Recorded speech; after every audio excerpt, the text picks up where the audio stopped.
Time to win.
Defeat.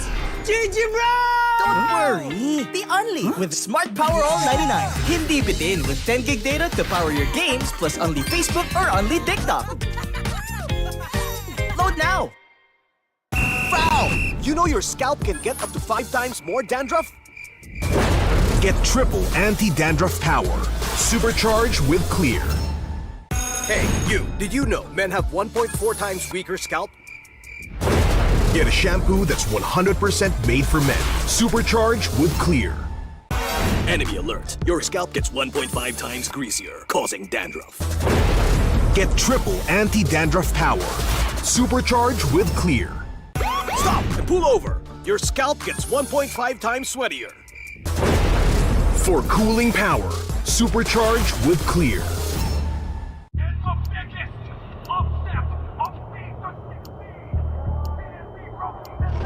Paano ko kaya sila masusuportahan ngayon ng mas maayos? Kailangan ko ba magpalit ng strategies? Nagagampanan ko kaya ng maayos ang role ko? Will I be able to meet their expectations? We have to prove them all wrong.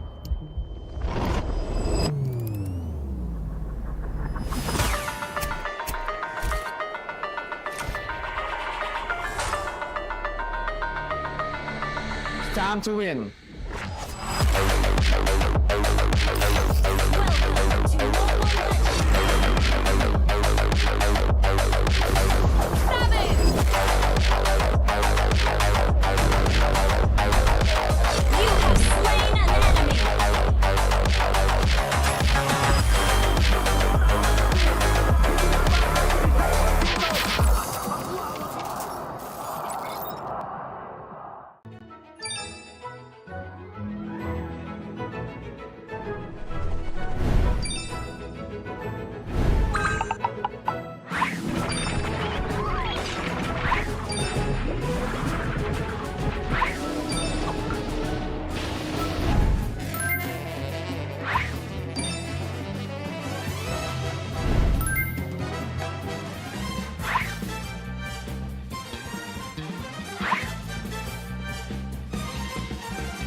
GG bro! Don't worry! The only with Smart Power All 99. Hindi bitin with 10 gig data to power your games plus only Facebook or only TikTok. Load now! Foul! You know your scalp can get up to 5 times more dandruff? Get triple anti-dandruff power. Supercharged with Clear. Hey, you, did you know men have 1.4 times weaker scalp? Get a shampoo that's 100% made for men. Supercharged with Clear. Enemy alert. Your scalp gets 1.5 times greasier, causing dandruff. Get triple anti-dandruff power. Supercharged with Clear. Stop and pull over. Your scalp gets 1.5 times sweatier. For cooling power. Supercharged with Clear.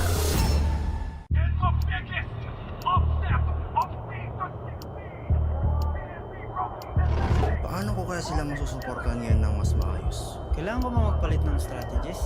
Nagagampanan ko kaya ng maayos ang role ko. Will I be able to meet their expectations? We have to prove them all wrong.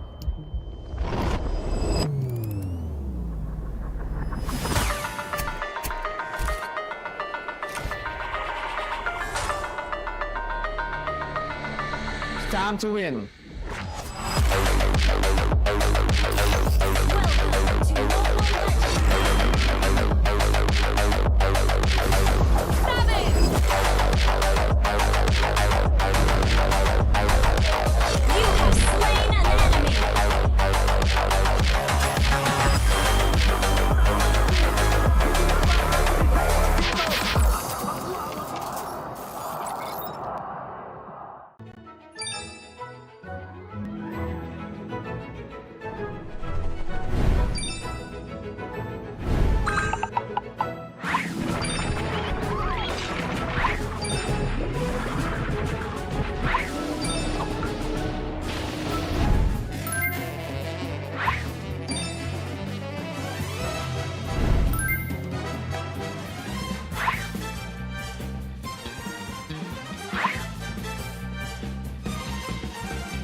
Handa sa laban, sandata sa aking kamay. Watch with my click, may be fire in the eyes. Yeah, I walk with my head held high. Ano ba yung takot kong tore ang aking gabay? Di alam if I'm young, I hold them away. Ako ang kabuuan when we bring our name to the game. Eyes on the prize, do not, 'cause it's our time. Palag na to, me again, you already know. Automatic ka lang na Pilipino. Work is when we steal the show. Automatic ka lang na Pilipino. Lakas ng Pinas. Kami na ang batas. Lakas ng Pinas. Automatic ka lang na Pilipino. Taka, wait. Remind you kung anong na-obtain. Palaging first place, lakayo sa PH. I ain't no Superman. I'm here 'cause I got God, my team is super fan. Eyes on the prize, Pinas, 'cause it's our time. Palag na to, me again, you already know. Automatic ka lang na Pilipino. Work is when we steal the show. Automatic ka lang na Pilipino. Lakas ng Pinas. Kami na ang batas. Lakas ng Pinas. Automatic ka lang na Pilipino.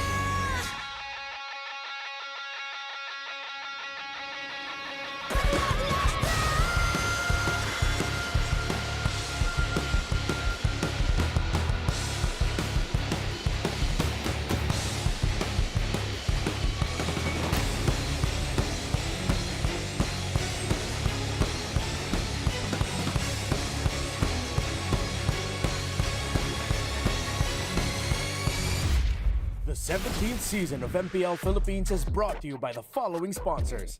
Infinix, the official gaming phone partner, the power behind every madlang gamer.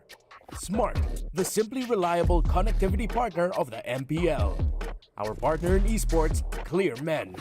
And our strategic partners, TT Racing, Theory, and SIP. Don't miss any MPL action by following our official Facebook and subscribing to our YouTube channel. Follow MPLPH on TikTok for more content. Catch the MPLPH Season 17 playoffs live at the San Juan Arena. Grab your tickets now via the official MPLPH website, Palag Na To. MPL Philippines is monitored and supervised by the Games and Amusement Board.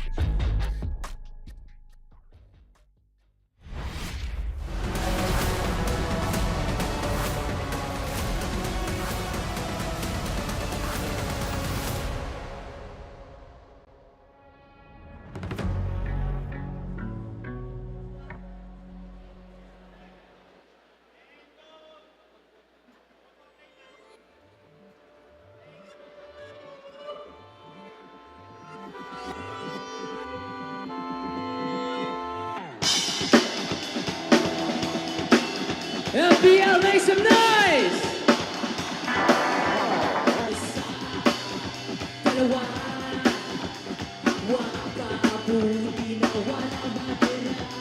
Ikaw o siya, walang kapareho, walang naiba.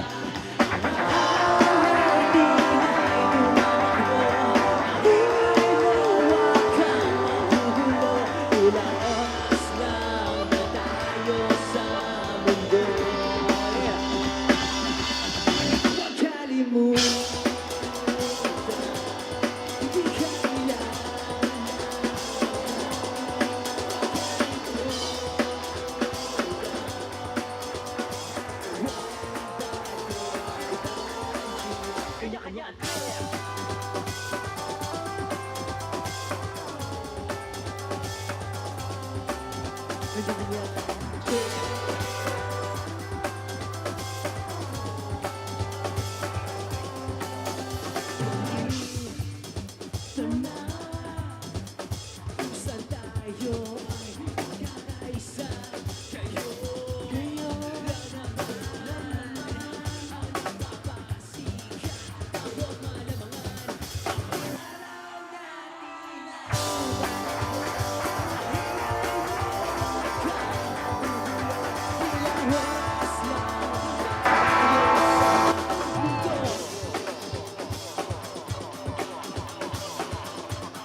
takot sa di mo maintindihan. Di ba lang di makapuluhan, di ba lang di nagugustuhan, di ba lang gusto ng iba at ika'y naiilang. Di ba lang di makapuluhan, di ba lang di nagugustuhan, kung magtataray-tarayan, di bahala ka na dyan.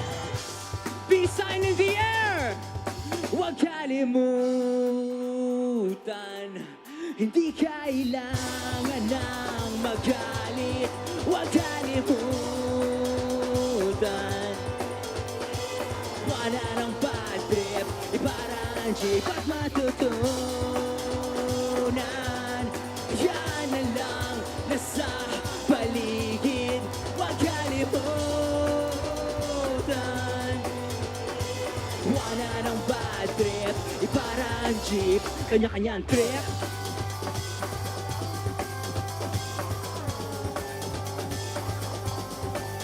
Kanya-kanyang trip.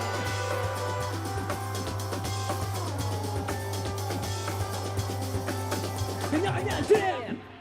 Everybody make some noise!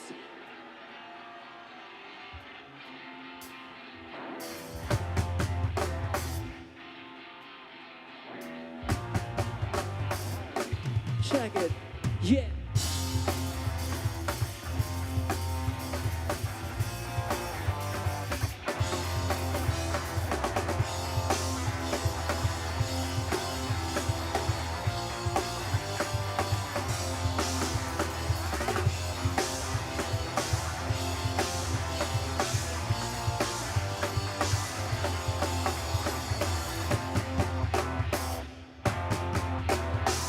All right.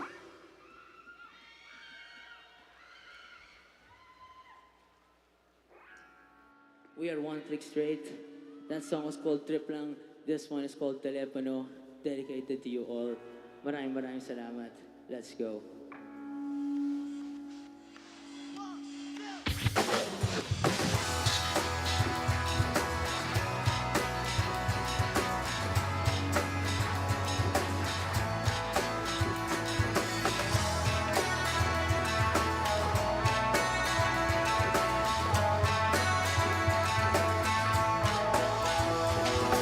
Babad sa telepono, ang boses mo ang gustong marinig. Buti na mundong di nakikinig. Pasensya na kapulat na naman. Dahil lahat ang fans mo muli. At pag-usapan lahat ng mga asa na malaki.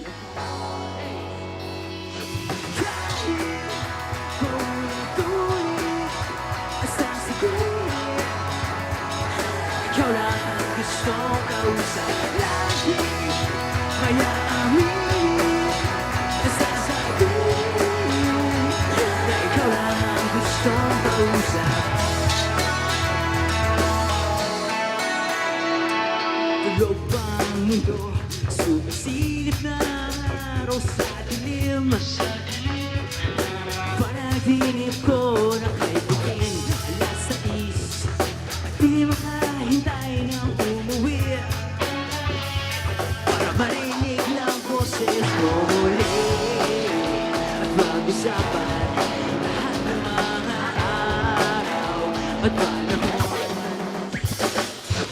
Dahil paulit-ulit nasasabihin, ikaw lang ang gustong kausap lagi. Kaya aminin, sasabihin na ikaw lang ang gustong kausap. Kahit saan mapadpad, kahit saan pa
can we know your names and your position in the band? Hello, ako si Sam. I sing and play guitar. This is Tim Marquez, drummer. J Papi, guitar. Big Bro T on bass, and we are One Click Straight. Yay! Welcome to the Champions Arena, One Yes. Click Straight. Alam nyo, na-electrify lahat, nabuhay ang mga dugo namin. And how about you guys? Kumusta ba ang feeling na kapag-perform kayo live sa harap ng crowd ng MPL Philippines? Exhilarating! Flabbergasted!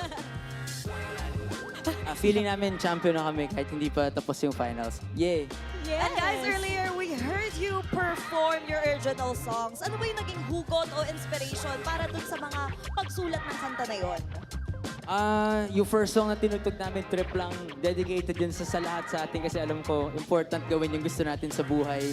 So yun. Tapos Telepono, syempre, love song, Matters of the Heart. Yes. Alright, yes. Yung trip lang, para siya sa mga nasabihan na yung kaka-computer nyo yan. Parang Sa mga tao na lahat ng mag-ML gusto ko doon. encourage na totoo dahil sa kaka-computer nila, nandito sila ngayon sa finals. I agree. Yeah. Oh my gosh, may hugot pala May yun. mapapala. May hugot pala yun. I'm excited to know more about your music. One Click Straight. Tell us, saan ba namin pwedeng ma-stream yung music nyo and how can fans reach out to you? You guys can check out our music ayun, on social media platforms, Facebook, Instagram, Spotify. And ayun, subaybayan nyo rin yung mga posts namin. And ayun, we will try to chat lang tayo. Send nyo lang kami ng message. Try namin mag-reply. Tsaka hanapin niyo si J Papi sa Mobile Legends, lumalaban yan. So yun, bugbugin niyo siya dun. Okay, may gamer pala tayo dito. Naglalaro din ng ML. And thank you so much for being with us today. One Click Straight. Palakpakan naman natin sila, Champions Arena! Salamat! And if you enjoyed that performance by One Click Straight, get ready for more. Dahil ngayong araw, malalaman na natin kung sino nga ba ang pinakamalakas sa tahanan ng pinakamalalakas. Nandito na tayo sa best part because it's the grand finals between Team Liquid Philippines and Team Falcons. Who will claim the Immortal Cup? Abangan natin ang lahat ng yan mamaya. Ako si Denise. And this is your host, Thea. And this is your very own Odin. At ito ang MPL Philippines Season 17, the Grand Finals. Palag na to!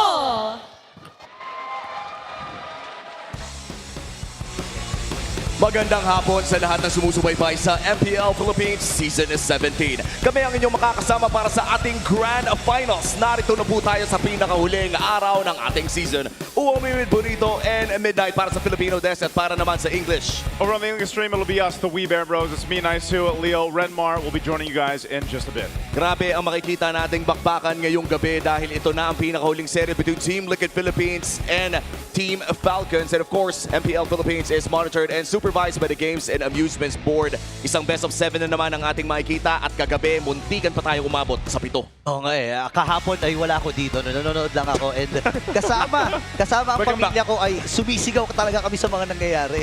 Yeah, and alam mo, maraming hopeful na makaulit dito sa Grand Final sa MPL Philippines. And ang natitira na lang ulit, actually medyo throwback para sa MPL Philippines, nandito na naman yung mga Titans. Yep, the Titans, Clash of the Titans 3.0 as we called it. And again, a chance for Team Liquid Philippines to go back-to-back-to-back championships here in the league, making history. This was the nature of the playoff bracket going through the past 4 days, and this is where we've ended up here for the Grand Finals. Unfortunately, it's not similar to what I said in my prediction video. I'm sure my comment section is on fire right now, but at the end, it's familiar. This is a scene we've seen, the last time in the Grand Finals about 2 years ago. 2 years. In Yes. SM South Mall, in the Hall of Champions. I can't believe that was 2 years ago. How time flies, but the Falcons are flying again after back-to-back-to-back years of playoffs, upsets. They're finally back in the Grand Finals, but it's a Liquid team that is on the way to ending another very, very dominant season. Yeah, the series na napanood natin mula sa Team Liquid Philippines kontra ONEC ay talagang naging dominante. And sa ngayon na makikita natin na magtatapat na naman ng dalawang Titans ay makikita naman natin ang ating tournament history kung saan ay kung titignan lang naman natin kung sino may pinakamarami ay masasabi natin Blacklist International, nandyan na yan. Pero yung Team Liquid, humahabol na pare. Yeah, isa sa mga kapansin-pansin dyan, pre, wala pang nakakagawa ng 3 beses na magkakasunod at tuloy-tuloy na kampyonato. At yun ang hinahabol ng Team Liquid Philippines eh. Yeah, and nabanggit ko ito kahapon sa English broadcast. I-correct ko lang, pero since Season 11, 2 beses lang nag-miss ang Team Liquid Philippines /Echo sa isang Grand Finals. So I'll pose a question. If Echo was to Blacklist, does that mean Falcons will be what is to Liquid? Is that a hot take or no? To be fair, it's a question. It's a question. I'm asking, I'm not proclaiming. To be fair, sa history ng TLPH, isa ang Falcons talaga sa pinaka-consistent na bumabangga sa kanila. Oo. Ayun makikita natin, no, all around San Juan Arena, the Champions Arena, makikita natin ang mga naging kampiyon for the past few seasons of MPL. 17 seasons of dominance, 17 seasons of history. At dito natin masisilip ng isa na kamuntikan na makapag-3-peat na harangan lamang ng RSG Philippines. Napalagitnaan yung potential history in the making na sana, pero ngayon ay pwede nang gawin ng Team Liquid Philippines. Man, Team Liquid Philippines has already made so much history, you know, back to back. I mean, even the individual players there, we've highlighted especially the players, the GOAT himself, Carl Tizzy, throughout the entire season. What other records could he break? And this team together, I think for Team Falcons specifically, you know, we were talking about how they kind of had an upset, of course, throughout the playoffs, getting swept by Onyx. They surpassed the expectations, I feel like, yesterday, and now I'm hoping they can ride that momentum into the finals. And I think that's what Falcons are best known for, even under the AP Brand banner. Remember, not a single team from a home country has ever won a world championship on home soil.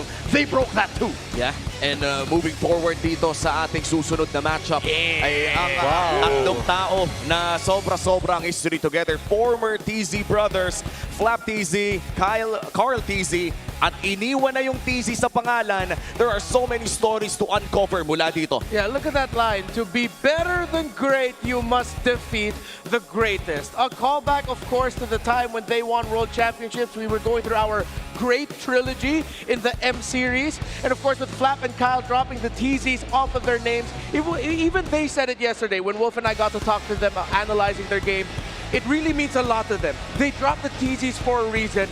They want to be remembered as Flap, as Kyle, and the legacies they made, and other than the shadow of the man in the bottom of the screen. Yeah. And tama naman kasi kapag tignan mo ang history, actually, in fact, even yung mga legacy players natin, nandyan sila JP, nandyan si Flap, si Haji, inaaalala nila to. Kung titignan natin yung panahon 5 years ago, namumuhay pa rin tayo sa mundo ng TZ. And ngayon, hindi na lang kasi dati sinasabi lang si Carl TZ, isa sa pinakamagaling na players talaga. Ngayong 2026, you can definitely say that he is the best player in MLBB, the GOAT and the face of the game. I mean, on paper pa lamang na tinitignan natin ang mga achievements dito ni Carl TZ. Kaya masyado na ata mahaba ang papel. You have M2 World Champion, M4, MSC 2025, SEA Games 2019, SEA Games 2025, Season 6 Champion, S17. Pwede bang may iba namang sumalo? Habulin mo kayo! M2 Finals MVP, MPL Philippines Season 6 Finals MVP, MPL Philippines Regular Season MVP, MPL Philippines Season 17 MVP. Hindi pa tapos! Time record sa kanila. Ako naman. Most played, 622, 384 na most win games. Top 1! May top 2 in assists, may top 2 in total damage. Napakarami nito. Wait, meron pa! Hindi pa tapos! Meron pa! Marami pa! 673 kills total. Number 1! 15 playoff appearances. Number 1! 936 in assists. Number 1! Teka lang Number 1 in games 1, 93.57%. May iras pa! Hindi pa tayo tapos! Pero pa. Grabe! Anak ng kambing! Ay, ayan, no? Wow. Kita din dito yung pag-glow up niya, no? Oh my. That's the multiverse of Carl Tizzy, basically. That's true. And what could probably one of the longest graphics na makikita natin dito. Ganun na rin kahaba ang karera. May bagong record na naman. Longest graphic in MLB history. Lahat na lang. Grabe ka na, Carl. Ano pa bang stats sa pwedeng talunin ni Carl? And as of now, binibiro natin na tinatalo na lang ng Liquid ang kanilang mga record. But this has been the truth. For the past few seasons of MPL, sila na rin lang yung sumisira ng sarili nilang record. Yeah, masasabi ko na ganun talaga eh. And again, base nga doon sa, kung maaalala natin yung intro, no, nabanggit ni Carl TZ sa sa lugar na pinakamalalakas, ako ang pinakamalakas. So kinlaim na niya eh. Talagang inaako na niya na siya talaga ang pinakamalakas eh. Alam mo translation nun? Ano yan? So, kambing. Kung makikitan ng Falcons, if they ever beat Liquid as hard as they tried, and they did once in the regular season, what does that make Falcons? That's true. This is a big question para sa Team Falcons, a big challenge kung saan na pwede tayong makakita ng potentially one of the biggest upsets as well.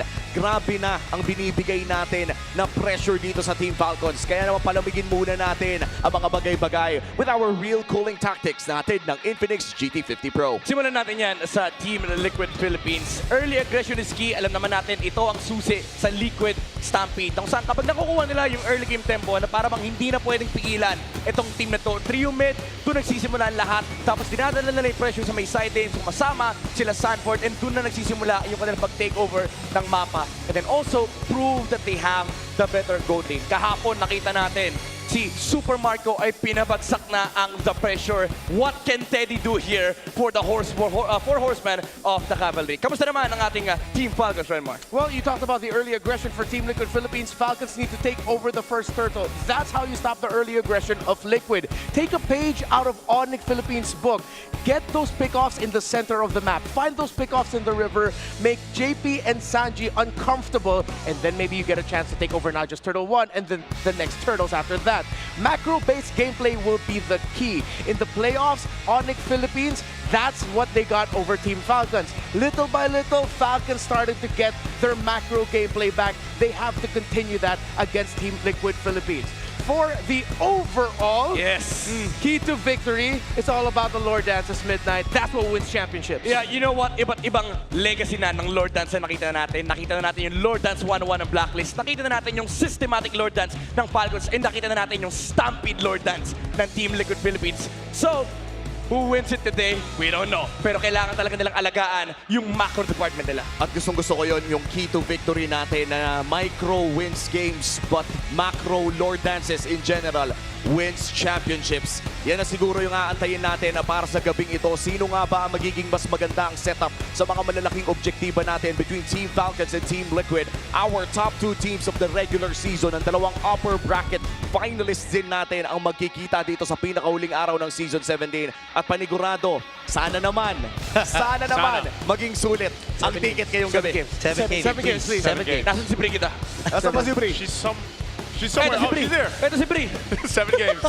Ayun pala channel. Well, bago tayo magsimula at tumako sa mainit na Grand Finals na to, ay pumunta muna tayo sa main stage dahil meron tayong mainit na pasabog. Hello, MPL Superfans. This is Denise. I'm joined by Thea, and joining us are two very special guests on this grand finals day. We have Mr. Marlon Marcelo, the Executive Director of the Philippine Esports Organization, and joining him is Dr. Oliver Evangelista, the OIC of the Professional Sports and Games Development of the Games and Amusements Board. Hello, sirs, and welcome to the Champions Arena. Now, Dr. Oliver, we now have representatives for the Asian Games, the 20th Asian Games, as well as the MSC and the MWI at the EWC 2026. Now, how important is it that we have players representing the Philippines on the global stage? Yes, it's very important, no? Because when they carry the flag abroad, they have a chance to prove not only their talent sa paglalaro, but also the discipline, yung puso nila, and of course, the national pride. At hindi nga tayo nagkukulang ng national pride because, Mr. Marlon, marami na tayong napadalang esports athletes internationally and they prove that they can dominate. Now, from Peso's perspective, what does this say about the current state of Philippine esports? I would say, ito yung validation na gumagana na yung pinagpagura natin. Peso's goal has always been to build a sustainable path from the grassroots to the global stage. So, and here we are. Excited na din kami kung sino ang huling papalag. Thank you, Mr. Marcelo and Dr. Oliver. Now here is our official Cebu jersey for the 20th Asian Games. And MPL Superfans, let us support our very own Cebu team as they head to the 20th Asian Games. And we invite you to support them as they show their performance on the global stage. Thea, Palag Na To.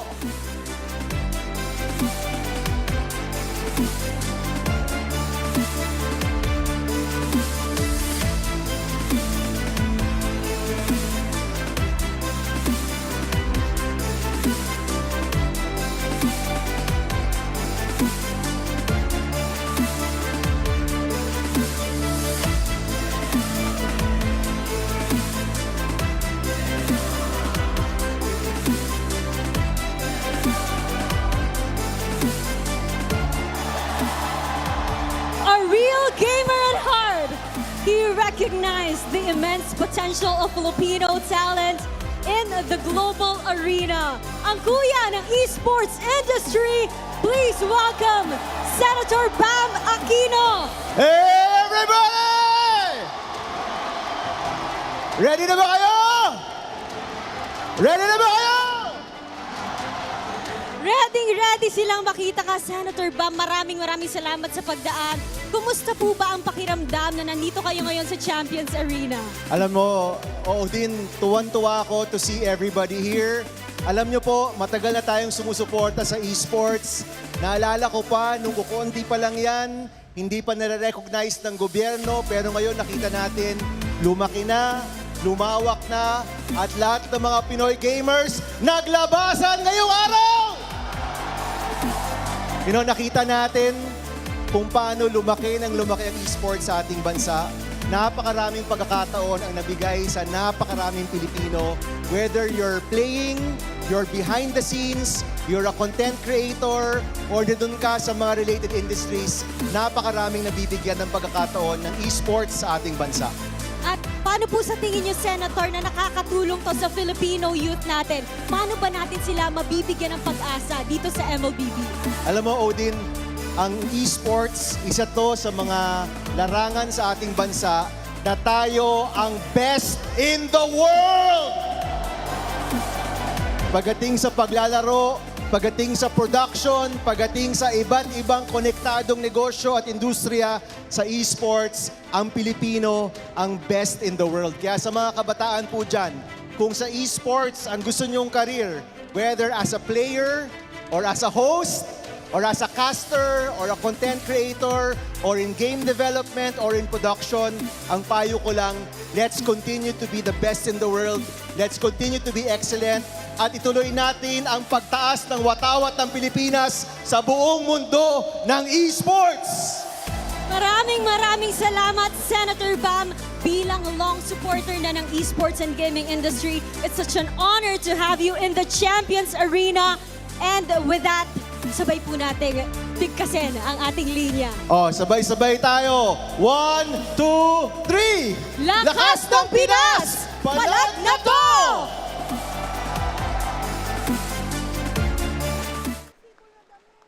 For a long time, traditional sports and esport athletes walked completely different paths. Today, those lines blur. Look around. We are witnessing a new breed of heroes who are redefining what it means to represent the flag. At the forefront is Carl TZ, the most decorated player in history, leading the charge to prove once again that the Philippines is the home of MLBB champions. Step forward onto Asia's grandest stage, Lakas ng Pinas at Palag Na To.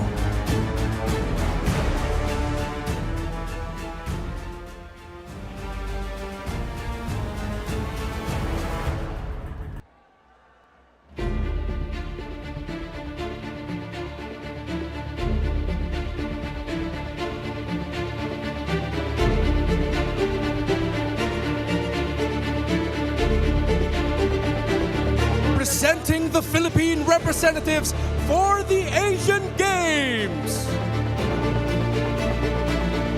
EXP Sanford PHI Vinuya.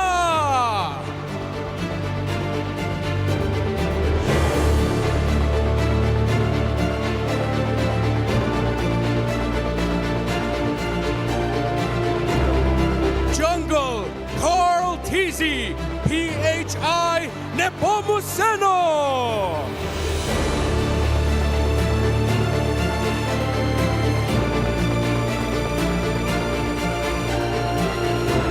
Mid Sanji PHI Amigo.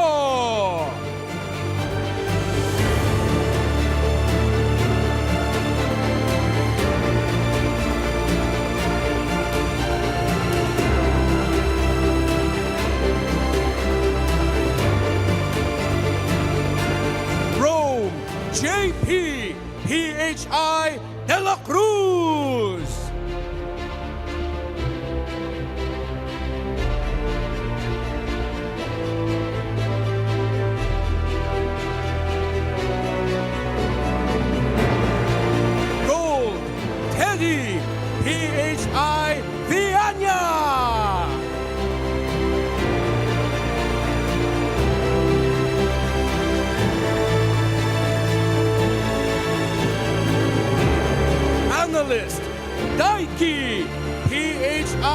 Sebanyes!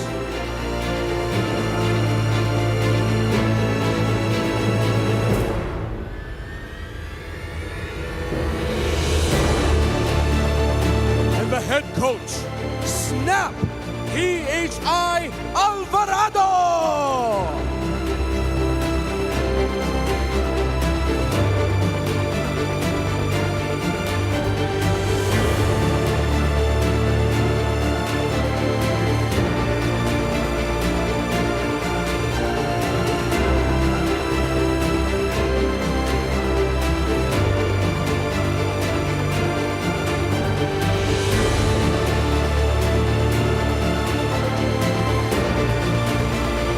Once again, give it up for your Asian Games representatives!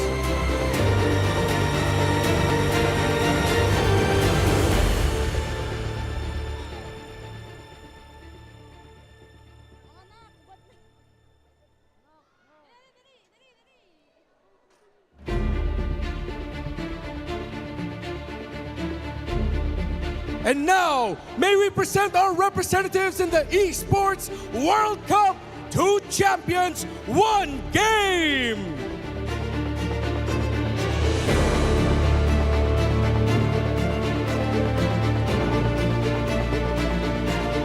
Champions Arena, please make some noise for our MWI representatives, Navi Philippines!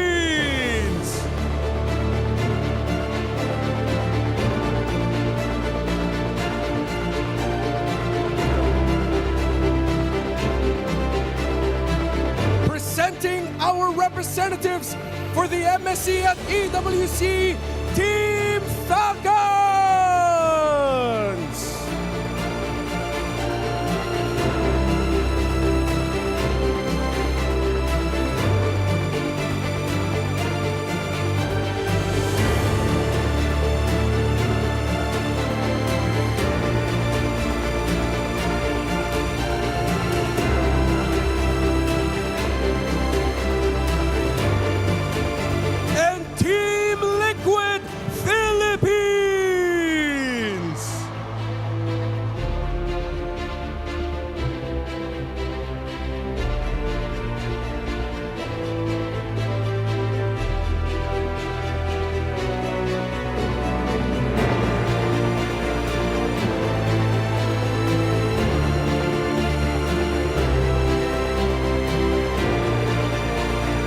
Once again, Champions Arena, make some noise for your EWC 2026 representatives.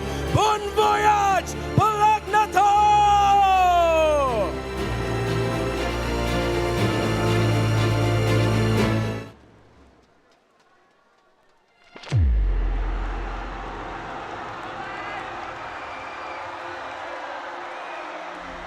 I can definitely see that the esports scene, especially for MLBB, it'll just keep getting bigger and bigger.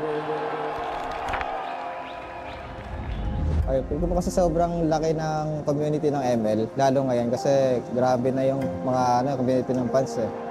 Iba yung feeling, lalo-lalo na sa amin. Tuwing uuwi kami, makikita namin yung mga Pilipino sobrang proud sa amin. Magiging part na ng buhay nila na manood ng arena sa mga susunod pang araw. Hindi lang siya tumitigil sa laro. The stories are so real, the stories are so big, na para siyang superhero movie. For the very first time, nakita ko sa buong pamilya na nagpa-picture sa amin. So parang dun pa lang, namangha na ako. Sabi ko, this is the community that I want to be in.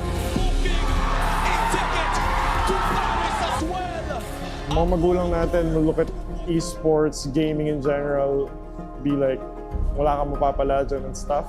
But it's not necessarily true. Nung season 1 namin, doon lang kami sa sa mga malls. After nung SGD time ko, nung nalipat ako sa Brent, talagang doon nag-start yung sunod-sunod kong mga panalo siguro, ganun. And doon ako mas na-recognize. Tayong mga Pilipino kasi, parang happy-go-lucky tayo. Kahit anong pagdaanan natin. Tayong mga Pinoy lumalaban talaga tayo kahit even the slightest chance. Depende sa I mean, yung earliest season ko ay season 1. So to put it simple, parang kasama ko lumaki yung liga. Sobrang layo na ng nilaki ng league. Probably not just the players kung titingnan mo, kundi yung broadcast and the whole structure ng palabas din itself. Isa sa strengths ng MPL, I believe, is trying to relate or reflect what the community wants into the league. As Filipinos, we're quite known na maging very passionate about our sport, our field, especially esports, no? Ito yung na-produce natin, ito yung napapakita natin sa lahat. Storytelling nilang nagkakatalo, pero sa crowd walang tatalo dito. Mas wild yung mga tao sa Pinas. Right now, MPL is a huge pillar sa Philippine esports. And 17 seasons strong. Makikita natin yung cultural impact talaga ng MPL. I mean, automatically, part na ng culture yun ng Pinoy Ng tipong, ano nilalaro mo? MLBB. Yun yung dahilan kung bakit ito yung talagang pinakamalaking liga ng esports sa buong Pilipinas ngayon. Grabe, ang laki na ng MPL Philippines. Ang laki na ng Mobile Legends Bang Bang. MPL is now bigger than ever.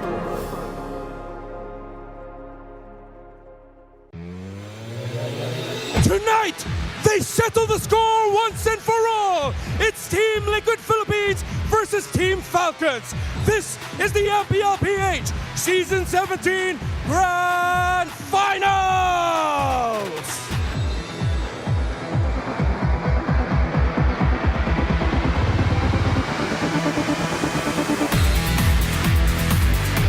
In the EXP lane, it's clear legend, Raging Sanford versus the Filipino cannon, Flap. In the jungle, it's the GOAT, Carl Tizzy versus the young phenom, Kyle. At mid, it's the lone stallion, Sanji, versus the KDA machine, Haji. At Rome, it's El Daddy JP versus Master Ogwen. Finally at Gold Lane, it's Teddy Teddy versus the bulletproof Super Marco.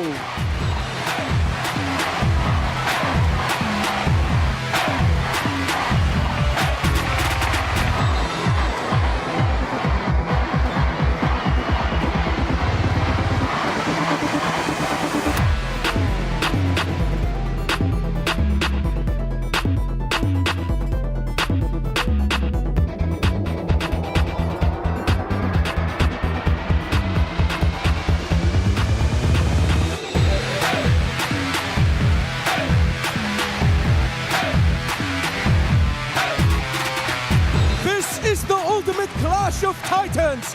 Who will claim the Immortal Cup? Champions Arena, make some noise!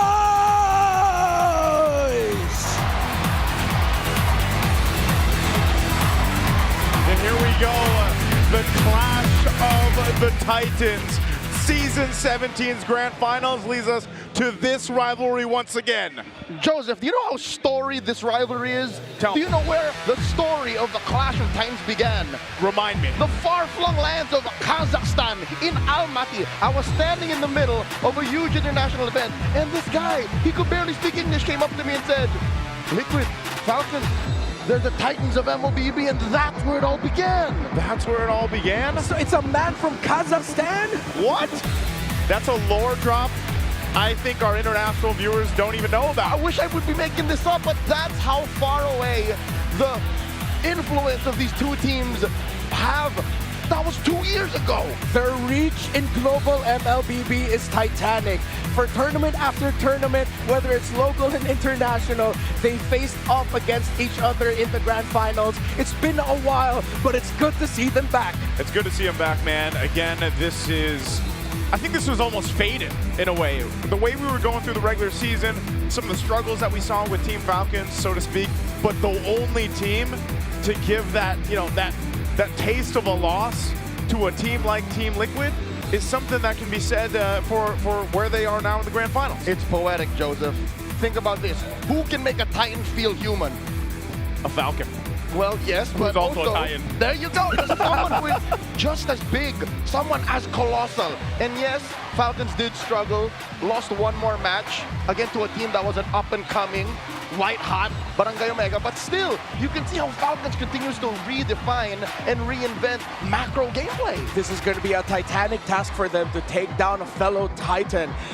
Multiple Grand Finals appearances for the members. The very first Grand Finals appearance for Team Falcons. Remember, there was at one point Falcons AP Bren. Yep. But the Falcons org as a whole with their own legacy, this is their first. It's been way too long since we've seen Haji, of all people, in a Grand Finals, and he is back against his rival. So excited to see him as well in the international stage once again. Haji, you know, the rest of Team Falcons getting that point. But ahead of them is, of course, Team Liquid.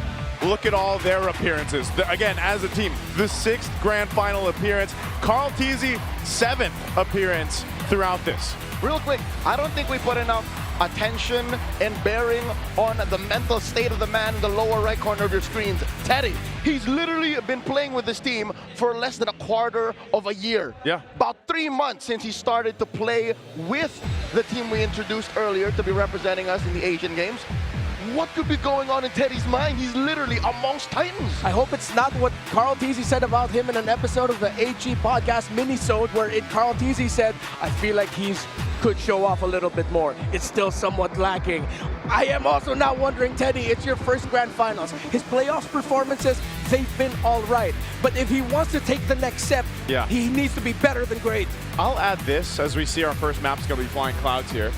I will say Teddy has shown a little more grit, you know, especially towards the end of the regular season. Yes. He started to be a little more aggressive in the goal lane against his matchups. He started to show a little more spunk, you know, in the way he was approaching those fights.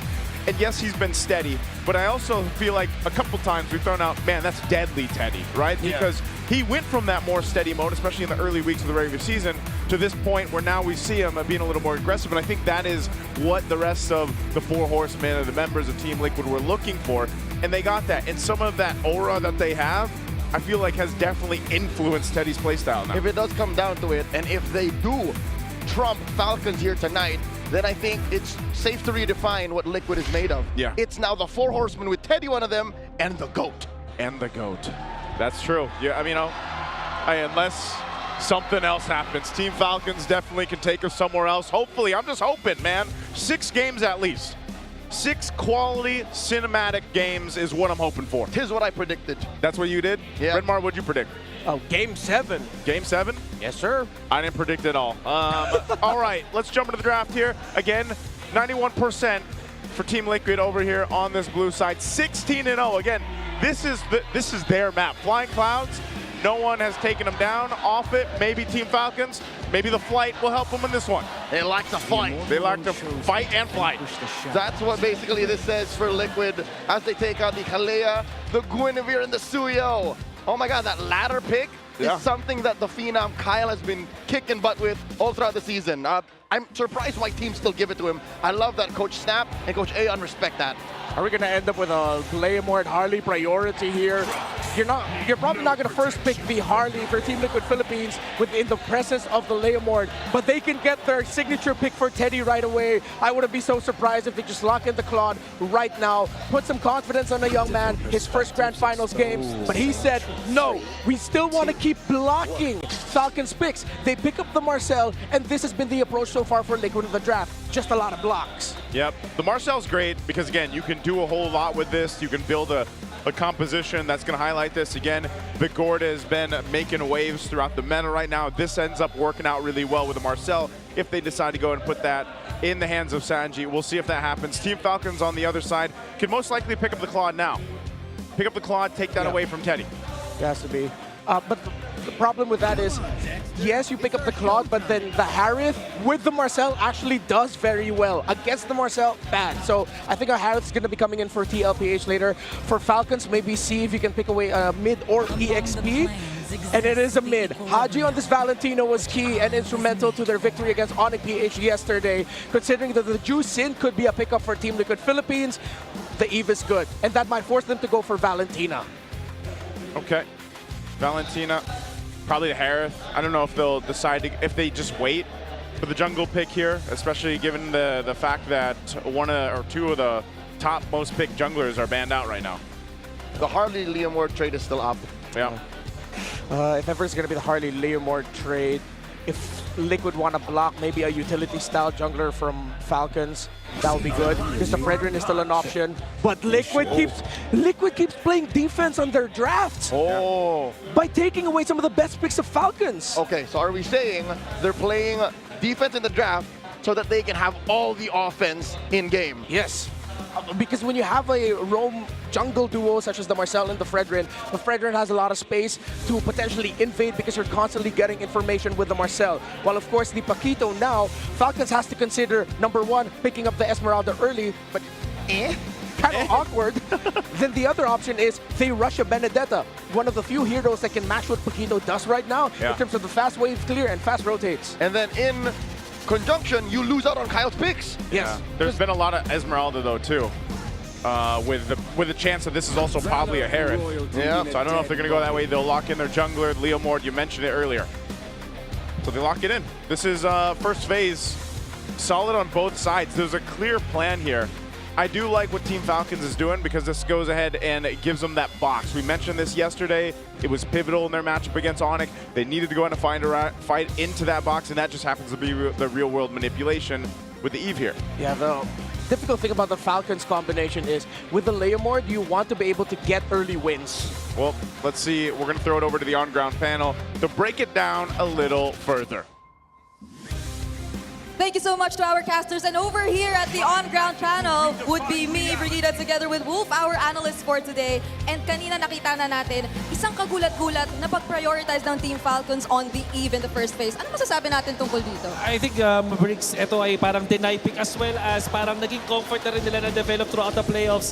Nakita natin yesterday, the reason why they won against Onyx is nung ginamit nilang Eve up against the Jushin that happens to be open pa rin up until this point. So, I doubt na mapipili yung Jushin dito. Alam mo, laging contested yung hero na yon.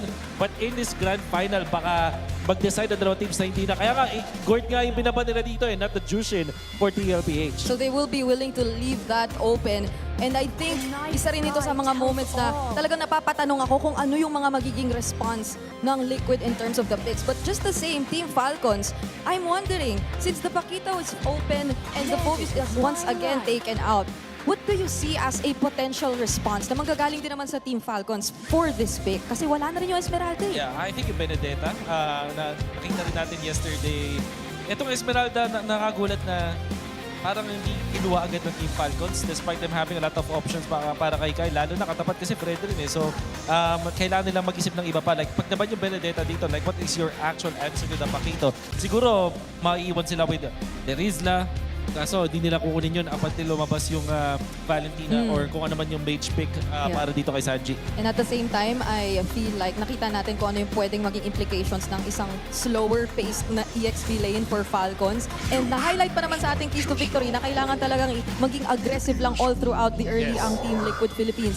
Even the Atlas though, gets taken out. Bakit kaya? Well, siguro kasi gusto nilang kumuha ng stationary na mid laner dito. Maybe Akimi, for example, para hindi sila mahirapan kung sali. Or maybe they want to go for Valentina para dito para kunin yung Eve kung sakali. Alam mo yung mga team, sabi nila sa akin hindi daw sila takot sa Valentina kung Atlas sila. Actually, parang mas lamang pa yung Atlas kapag mayroong Valentina. So I think that could be a consideration here for TLPH. Yep, great way ang isang Atlas na nakapag-close in din bigla-bigla, magugulat ka na lang, no? Pero here we are awaiting if they will go for the Roam or EXP lane pick. And instead, they go for the Hilda. So I believe this will be a Master Ogwen hero in the meantime. But a bigger question mark for a lot of us right now is what also could be the Teddy pick? Kasi baka yung Valentina, yun na yung maging consideration for Sanji. But Teddy, wala na yung Harit, wala na yung baka mapwersa silang mag-carry kasi dito para masagutin yung Hilda.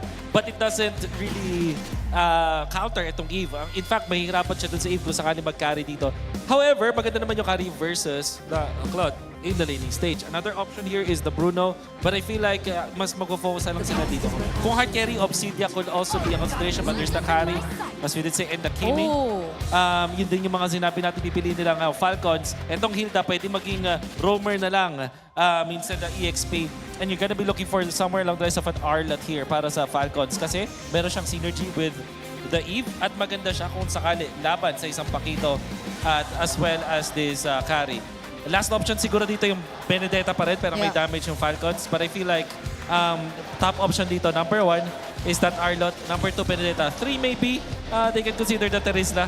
Kaso baka matunaw nga lang pero yun, one of the considerations din yan. Yeah, and because of the Hilda, I feel like they will be a bit more flexible when it comes to their EXP lane pick kasi meron naman na magiging in charge nung panggugulo mo talaga in the early stages of the game.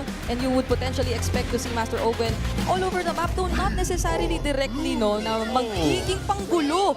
But kakasabi ko lang ng gulo, they pick up the glue. So even when there's a carry on the opposite end na pwedeng mangtunaw nga kapag hindi mo na timing yung second skill mo, magiging glue pa rin ang kanilang priority dito. Alright. Super fans, you may scan the QR code and predict the match winner correctly for a chance to win 1,000 MLBB Diamonds. Marahaba-haba pa ang ating magiging gabi dito, Wolf. Pero so far, looking at the drafts, kanino ka ba mas papabor sa ngayon? I like the Kimi and the carry. Ito yung na-expect natin doon sa second phase. Just looking at the banning coming out from TLPH, parang ito yung sinasabi ng draft nila. So, I like this ender para sa TLPH. Alright, and there we have our drafts locked in for game number 1. San Juan Arena!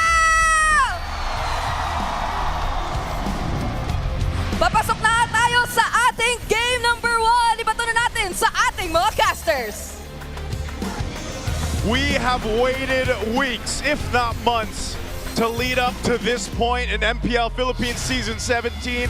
We've gone through rivalry after rivalry. Well, what matters now is the clash of the Titans. Let's jump into this best of 7 grand finals. Game 1, will it be TLPH or Falcons to get the first blood in the series? It might be a little bit easier here for TLPH to do that. Hey, flat easy! Gets a shield, forces a flicker. Out of 40. Action the opening seconds of the game. Yeah, what a good read there, actually. Knowing that he already hit level 2, he went into the bush, flapped to get just a little bit of shield. And since Sanford was still at level 1, he could not take the risk of eating up a combo. Whoa. Oh my lord, Open here put down about a sliver of health. What are these Titans up to? They're trying to poke. They know they have to be aggressive. Uh-oh, JP put down a 5th. And Falcons are just checking. Yeah, so as I was saying, it really might be easier for TLPH to get first bloods. And Falcons know this, so they're upping the tempo, they're continuing their invade. As I mentioned earlier, they are taking pages off of Onyx's book with the early game rotations, with the suddens where we thought that maybe that glue would go into the the EXP, but then they switched it up, which makes it a little bit easier to manage the Paquito as the Hilda. So instead of looking at the center, they look to the side and the presence of the Paquito. So interesting because, you know, how many times have we seen Ogwin now pick up this glue pick?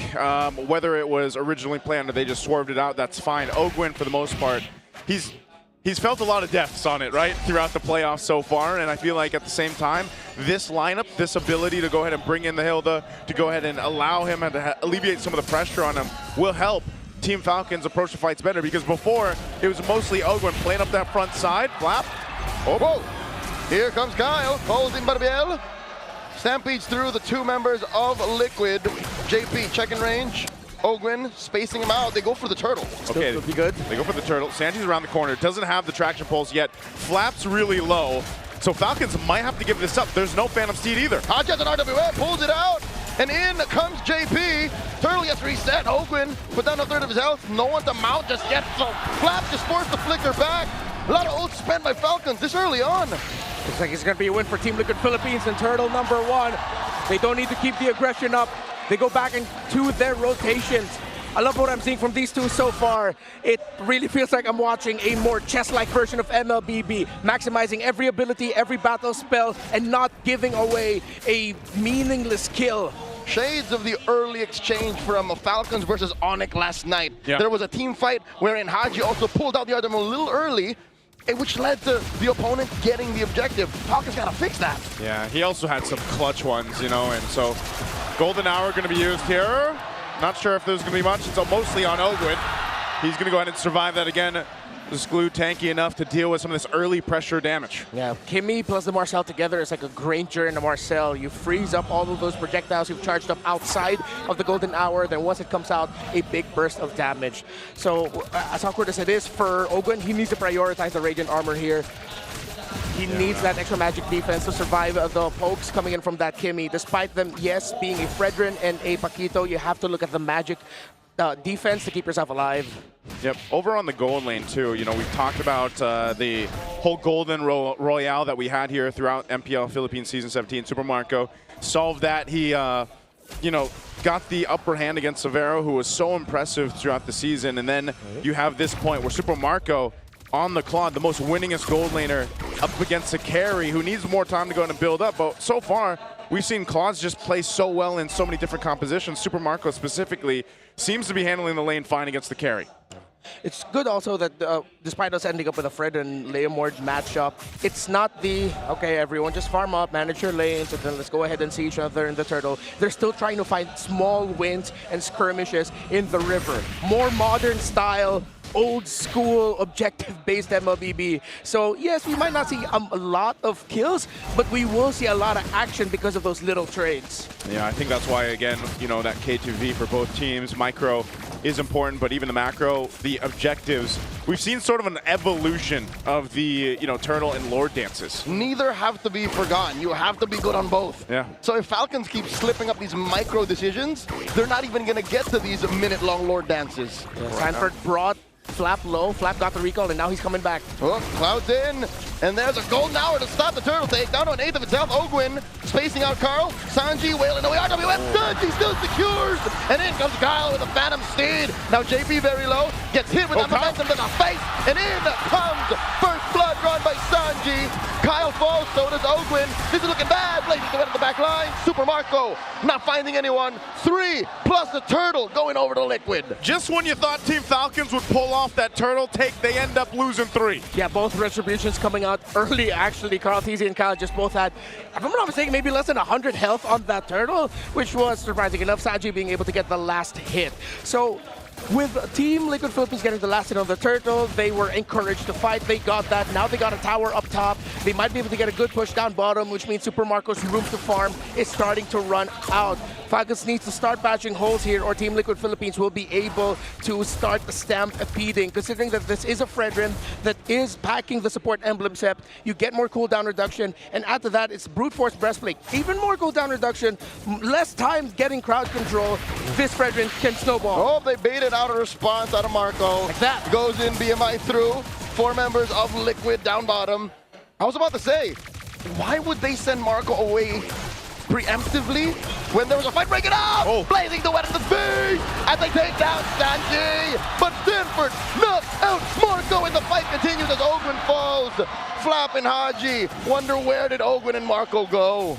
Not worth it there on the trade. Super Marco uses Purify, but didn't expect that. Easy intercepting the back line as Haji gets taken down. Daddy JP finds him, and now they take down Flap. Flap fighting a losing fight here as the turret falls, so does he. They just don't stop. Team Liquid finds a moment of weakness, and they keep pressing. They are stampeding. We were talking about the Marcel and the Fredrin, a very oppressive duo. They're still going! Oh my Lord, Marco!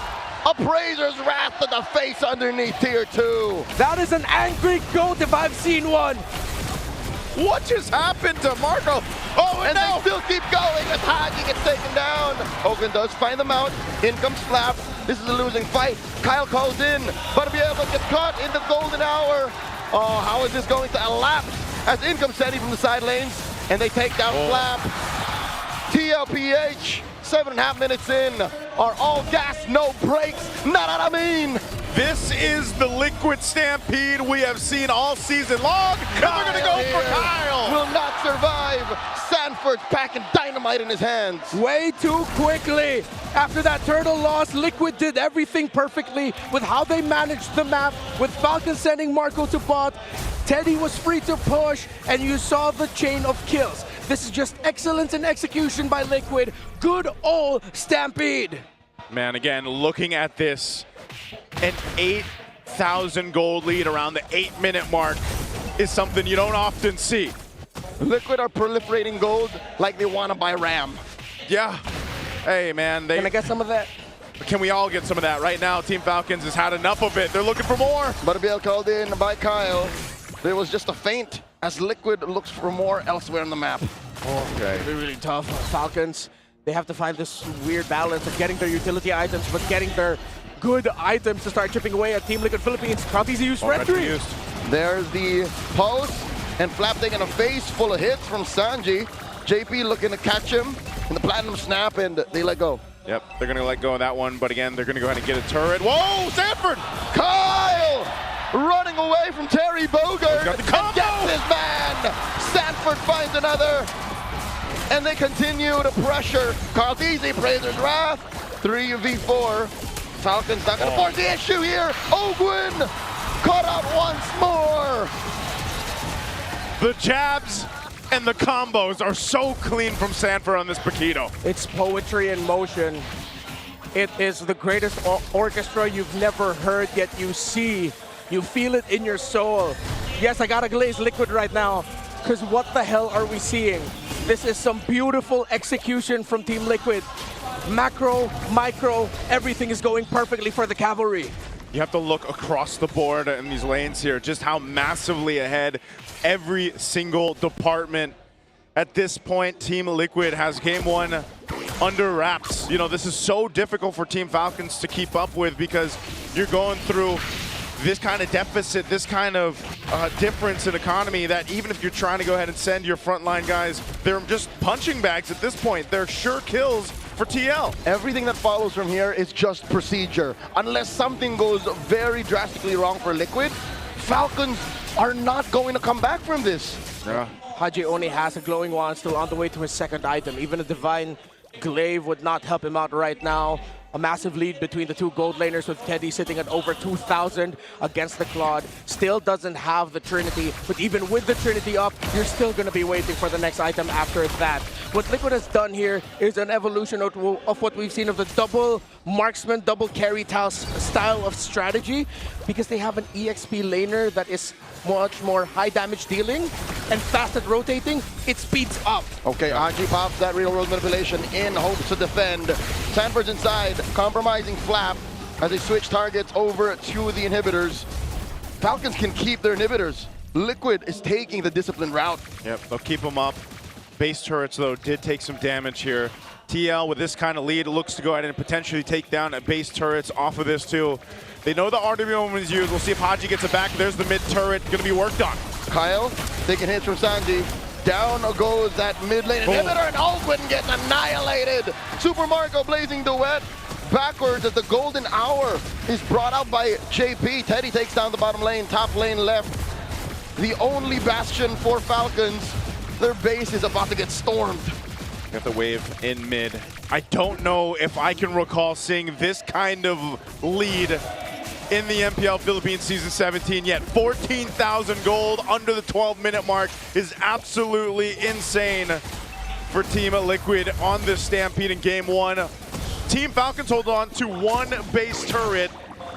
What do they do here? Is this one of those situations where you have to start just thinking, we got to go again?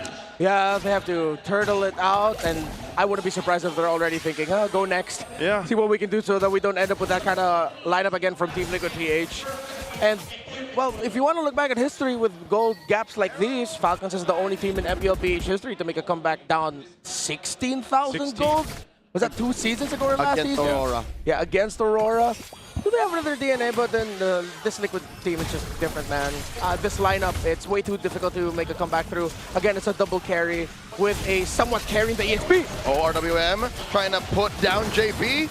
Ogwin gets the mount, they pick off Daddy JP. Flap gets taken down by Teddy, and Super Marco barely survives. One for one. They just want to chase Ogwin down. At least that move right there buys Team Falcons some time in the game. Oh, there's the pulse thrown out to cancel the conceal. Ogwin with a split. Oh, just wasting time here. Yeah. throws out the gluling.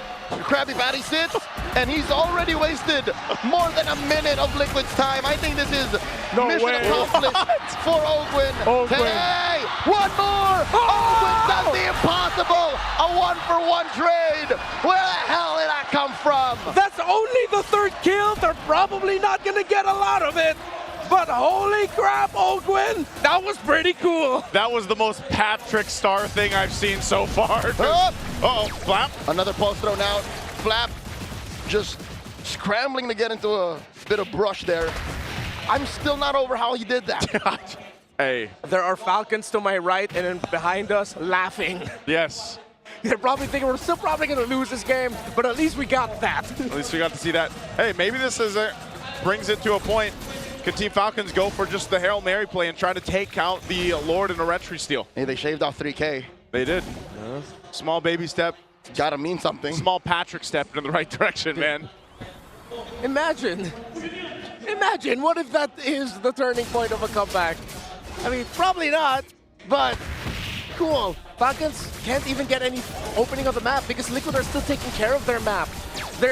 They realize that Falcons would still want to get the tower up top, so instead of sending a 5-man around the Lord pit, you don't need it. They keep Sanford there, and Sanford was more than enough to stop Falcons from trying to even push up top. Yeah, I like this. Of course, the build that Sanford's going, because we've seen a couple different versions of the Paquito right now. So he's just got the wings, the Oracle for some defense, but he's able to go ahead and pump out enough damage too, just because of the damage items he got. In hindsight, most Paquitos just build the same way at the end. Yeah. It's just what you prioritize first. And here, Sanford said, you know, I'm going for knockouts. He starts to build damage first. Now, Liquid looking to siege that tier 3 up top. Count Easy very low. Flap Easy looking for it. And comes Barbiel. Blazing the wet by Marco. Compromising one and Cold Easy falls. Golden Hour able to save him. RWM finds no one as Kyle falls before anything else could happen for Falcons. Okay, so Falcons keep going on the Fredrin. Wait, hold that thought, sorry. Conceal use. JP going for the back. Going for it. There's a tracking shot. Lord still standing. Super Marco and Flap used everything to try and take care of this wave. Lord wailing away. Sanji blasted the members of Falcons, and that's it. Liquid are first to the board. Taking game 1. Dominant. Almost a bit of a stumble there, but they started galloping away. So what I was saying earlier was the Falcons, seems like their play there was, they realized it was the Fredrin that's been a big thorn to the side of the Claude. They went on Carl Teasy, forced him to use Appraiser's Wrath, which is when we saw Super Marco use Blazing Duet. They expected to get more kills, that's why they used big ticket ultimates. But without those big ticket ultimates, they didn't have enough to clear the waves and take down the Lord fast enough, leading to Liquid taking game 1. Yeah, again, this was a dominant game for Team Liquid. Yes, there was about one play that we saw from Team Falcons there from Ogwin to be able to convert a kill, but it just wasn't enough. You're too far behind. You know, we're talking about 10,000+ gold deficit at this point. TLPH controlled the entire game from start to finish. And for Team Falcons, they're going to want to go back to the drawing board going into game 2 because, man, Sanford started things off right from the get-go. That first wave, that cut that he went for with Flap, you know, trying to make things happen. It's this Paquito that turned that early aggression in favor of Team Liquid. 7-0-5. This guy had something in his gloves, man, I swear. That's what I call a PSP, Peak Sanford Performance. PSP. Yeah, Oh. he was locked in. No deaths, 71% plus kill participation. I thought it was Peak Sanford Paquito. No, that's better. That too. That's better. Let's go with that. Cool. Hey, you know, I got you, right? 7-0-5, man. But the Paquito was great. I think, just like Leo mentioned, you know, when you have that kind of start, you go 100 strike first, you go the damage first, and then you go with some defensive items. And you saw this, man. His combos alone, the champ stance utilization, the mobility that comes in the kit of Paquito was showcased here perfectly. And that's why, again, this Paquito pick has popped up time and time again, especially towards the playoffs here. And it's working for a lot of teams. The Hilda isn't bad or anything. It's like, it's just one of those cases where this composition that Team Falcons brought to the table was slowed down so quickly because of this. How do you breathe when you're getting pushed in on your turrets? You mentioned the very key word, Joseph, slow down. I think Falcons forgot how to slow down because that's what this lineup needed to do. Sure, they were winning a good chunk of the early game trade in the gold lane, and then, you know, they were forcing Sanford to act weird and flicker early, but I think they took those small wins as a clear sign that maybe we can fight. But Liquid just said, no, you don't do that. Not against this kind of lineup. Yeah. Aggression is good if you get to check out things from your checklist. If you just start forgetting to check out some key waves, key areas, not getting vision in certain bushes, not marking the Paquito, which is weird to me because Falcons, when they drafted against Onyx yesterday, where they showed up with the Kufra and Esmeralda to deal with Kirk's Paquito, clearly they know how to deal with it and they respect it. But in this game, I feel like it was a little bit more also just Sanford being way too hard to read. He was getting crafty with where he was coming from. His combinations would be coming off of weird angles that maybe Falcons just didn't expect that he'd actually be there because they checked it prior. Which is only made possible because of the sudden surge in gold lead, right? It's because of these, how do you say, cascading effects. If the early game, I don't want to say mistakes, but if Falcons didn't die so much in the first like 7-8 minutes, 40 wouldn't be able to do those weird flanking assassinations. I think that's the main problem. We've seen Falcons suffer this kind of loss throughout Season 17 already. That's why that, you know, with certain compositions like this, you're able to go ahead and just keep pressing on the gas. And Team Liquid does that. There's a reason why they went the way they did to the grand final. If they find that weak point where you're just down and out, they'll keep pressing it. It makes so much sense. It's literally nature. You ever see a falcon fly backwards? No. No, but stallions can gallop back, you know? That's true. Can they? In like when people play polo, you know what I mean? Yeah, polo. Back up. Oh, that's true. They reverse. Exactly. But a falcon, how does a falcon reverse? Exactly. Flap his wing, reverse? No, it can't. He can't. Yeah, it has to like do a complete turnaround. Yeah. Yeah, stallions can do a little like, it's called equestrian. There you go. Where So it does he a bit knows of the term. Yeah, where it does a bit of a sea walk. You know why he knows this? Because he polos on Saturdays. Yep. Oh, Sir, man. it's on Sundays. Sorry, my bad. Golf is on Saturdays. My bad. It's after yacht mornings on Sunday. I'm feeling pretty poor over here on the right side of the desk right now. No, I'm but, not allowed in the yacht club anymore. Hey, you know, Team Falcons, that's right, though. They couldn't backtrack from this. They had this composition that was just stopped in its tracks. They were choked down everywhere. Again, Team Liquid does this, man. We've been watching this all season long, even before this season. This is what they do. So hopefully they can take a breather right now with the Infinix GT Watch 5 Pro on your wrist, his wrist right there. GT 5 buds in your ears and the GT 50 Pro in your hands. You can now unleash the liquid cooling beast. Powered by the Hydro Flow liquid cooling and 144 FPS MLBB certified performance.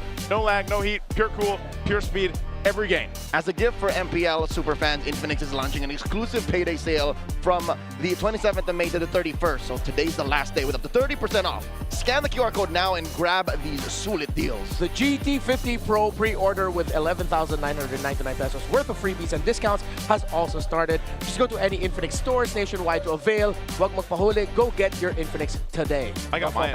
I got mine yesterday. Did you get yours? Yeah. Oh wait, is this one? Yeah. I want one. Leo, get it. We got to get Leo one, right? This is also, maybe you can use this, Leo, to dominate the land of Dawn if you want to. With that Infinix, you can get the connections that you need from scouting the rotations to tracking the pros, stay online, and in that zone. Yep, you do it with Smart Power All 99. Get 10 gigs of data for MLBB and your favorite apps, plus unlimited FB calls and texts. Share every GG moment with Smart, the simply reliable partner of the MPL. There we go. So hopefully you get your Infinix GT 50 Pro. They are amazing. But, you know, I'm wondering what the players here, especially for Team Liquid, did to prep for that match to have that kind of game one. Let's go ahead and listen in on our Smart 5G ping test to see exactly how they prepped for it. Okay, let's go, bro. All right. Bring it on, bro. This is the first time actually we've met. Met, yes. And then now we're going head to head, and I just told you that I've played this game quite a few times, so a bit of an unfair matchup, I believe, you know? I'll figure it out. No, I'm sure you got this. Was it you that killed me? Yeah. It was, message namin sa Liquid, good luck sa atin, bigyan natin ng magandang laban yung fans, tapos huwag nyo kaming i-4-0. Mag-enjoy lang tayo kasi tayo na naman yung nagkatapat. Sobrang saya ko. Tsaka na-miss namin kayo kalaban sa mga international. Mga unstoppable na sila guys. Carl, pengi ako isa sa trophy mo, Carl. Para dalawa na sa akin. Message ko sa Falcon, galingan nila kasi nag-ready din kami and bigyan natin ng magandang laban yung mga fans, mga tol. Ako sabi ko sa mga fans, sobrang salamat kasi sobrang sarap paglaro dahil sa inyo. See you sa MSC! Paris, sumanda na kayo! See you sa Paris! See you at MSC! Paris, sumanda na kayo! Carl, gusto ko, sa Paris, picture tayo pre sa Eiffel Tower. 5 sa tip. Ako din. City of Love. Sabi nga, ikaw nga sa Picture Paris. kayo ni Dol. Sa Eiffel Tower. Picture daw sila ni Dol guys sa Eiffel Tower. Pre, daming fans oh. Welcome back, MPL Superfans. This is Denise. I'm with Thea. And let me introduce an iconic player in the MMA fighting scene. We have Mr. Mark Mugen Striegel. Thank you. Happy to be here. Thanks for having me, everybody. Hi, Mark, and welcome to the Champions Arena. I think you're very overwhelmed right now with what's happening. I've never seen anything like this. I didn't realize how big the support and everything and the fan base is. So it's pretty overwhelming, but it's awesome to see. It's awesome. I think you have a lot of fans here also. And we're very happy to have you here. Earlier, you carried on the torch, you walked the red carpet, you went here, and you flamed that light. How big or how are you feeling that you were able to take part of that very special moment for the esports scene? I've never done a torch bearing before, so that was a really cool experience. And yeah, it was. I feel honored to be here and send off these guys to their next competition. And Mark, you mentioned that it was a very big crowd. And you know, gaming was known as just a hobby, but now it's part of the Asian Games, along with traditional sports. Now, can you summarize what does this mean for the entire sports world? Oh, this is huge. This is groundbreaking that esports are included in the Asian Games. So it's really exciting moving forward, and I'm just happy that our Filipino athletes and champions get more outlets to show their caliber and how good they are. And I'm sure they're going to do well in the Asian Games. You know, Mark, we know you're a pro in this scene and you've had so much experience already as a sports guy, you know, so to those, our players who's going to be in the 20th Asian Games and the global stage, what message can you give to them?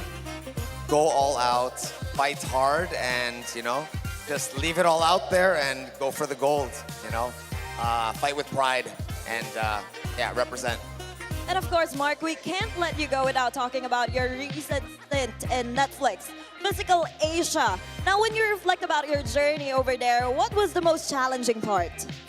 Honestly, everything on that show was challenging. It was a grueling, wild experience, and I can't say specifically what was the most challenging, but maybe the death match with Sunny, the over the ball in the mud pit, just because he's such a big guy.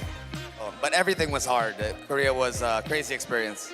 Korea, and you know, we also heard earlier in the Smart Ping test that you were able to play a bit of MLBB, so you're also an MLBB player, that's right? Yes, I play Mobile Legends. I love it.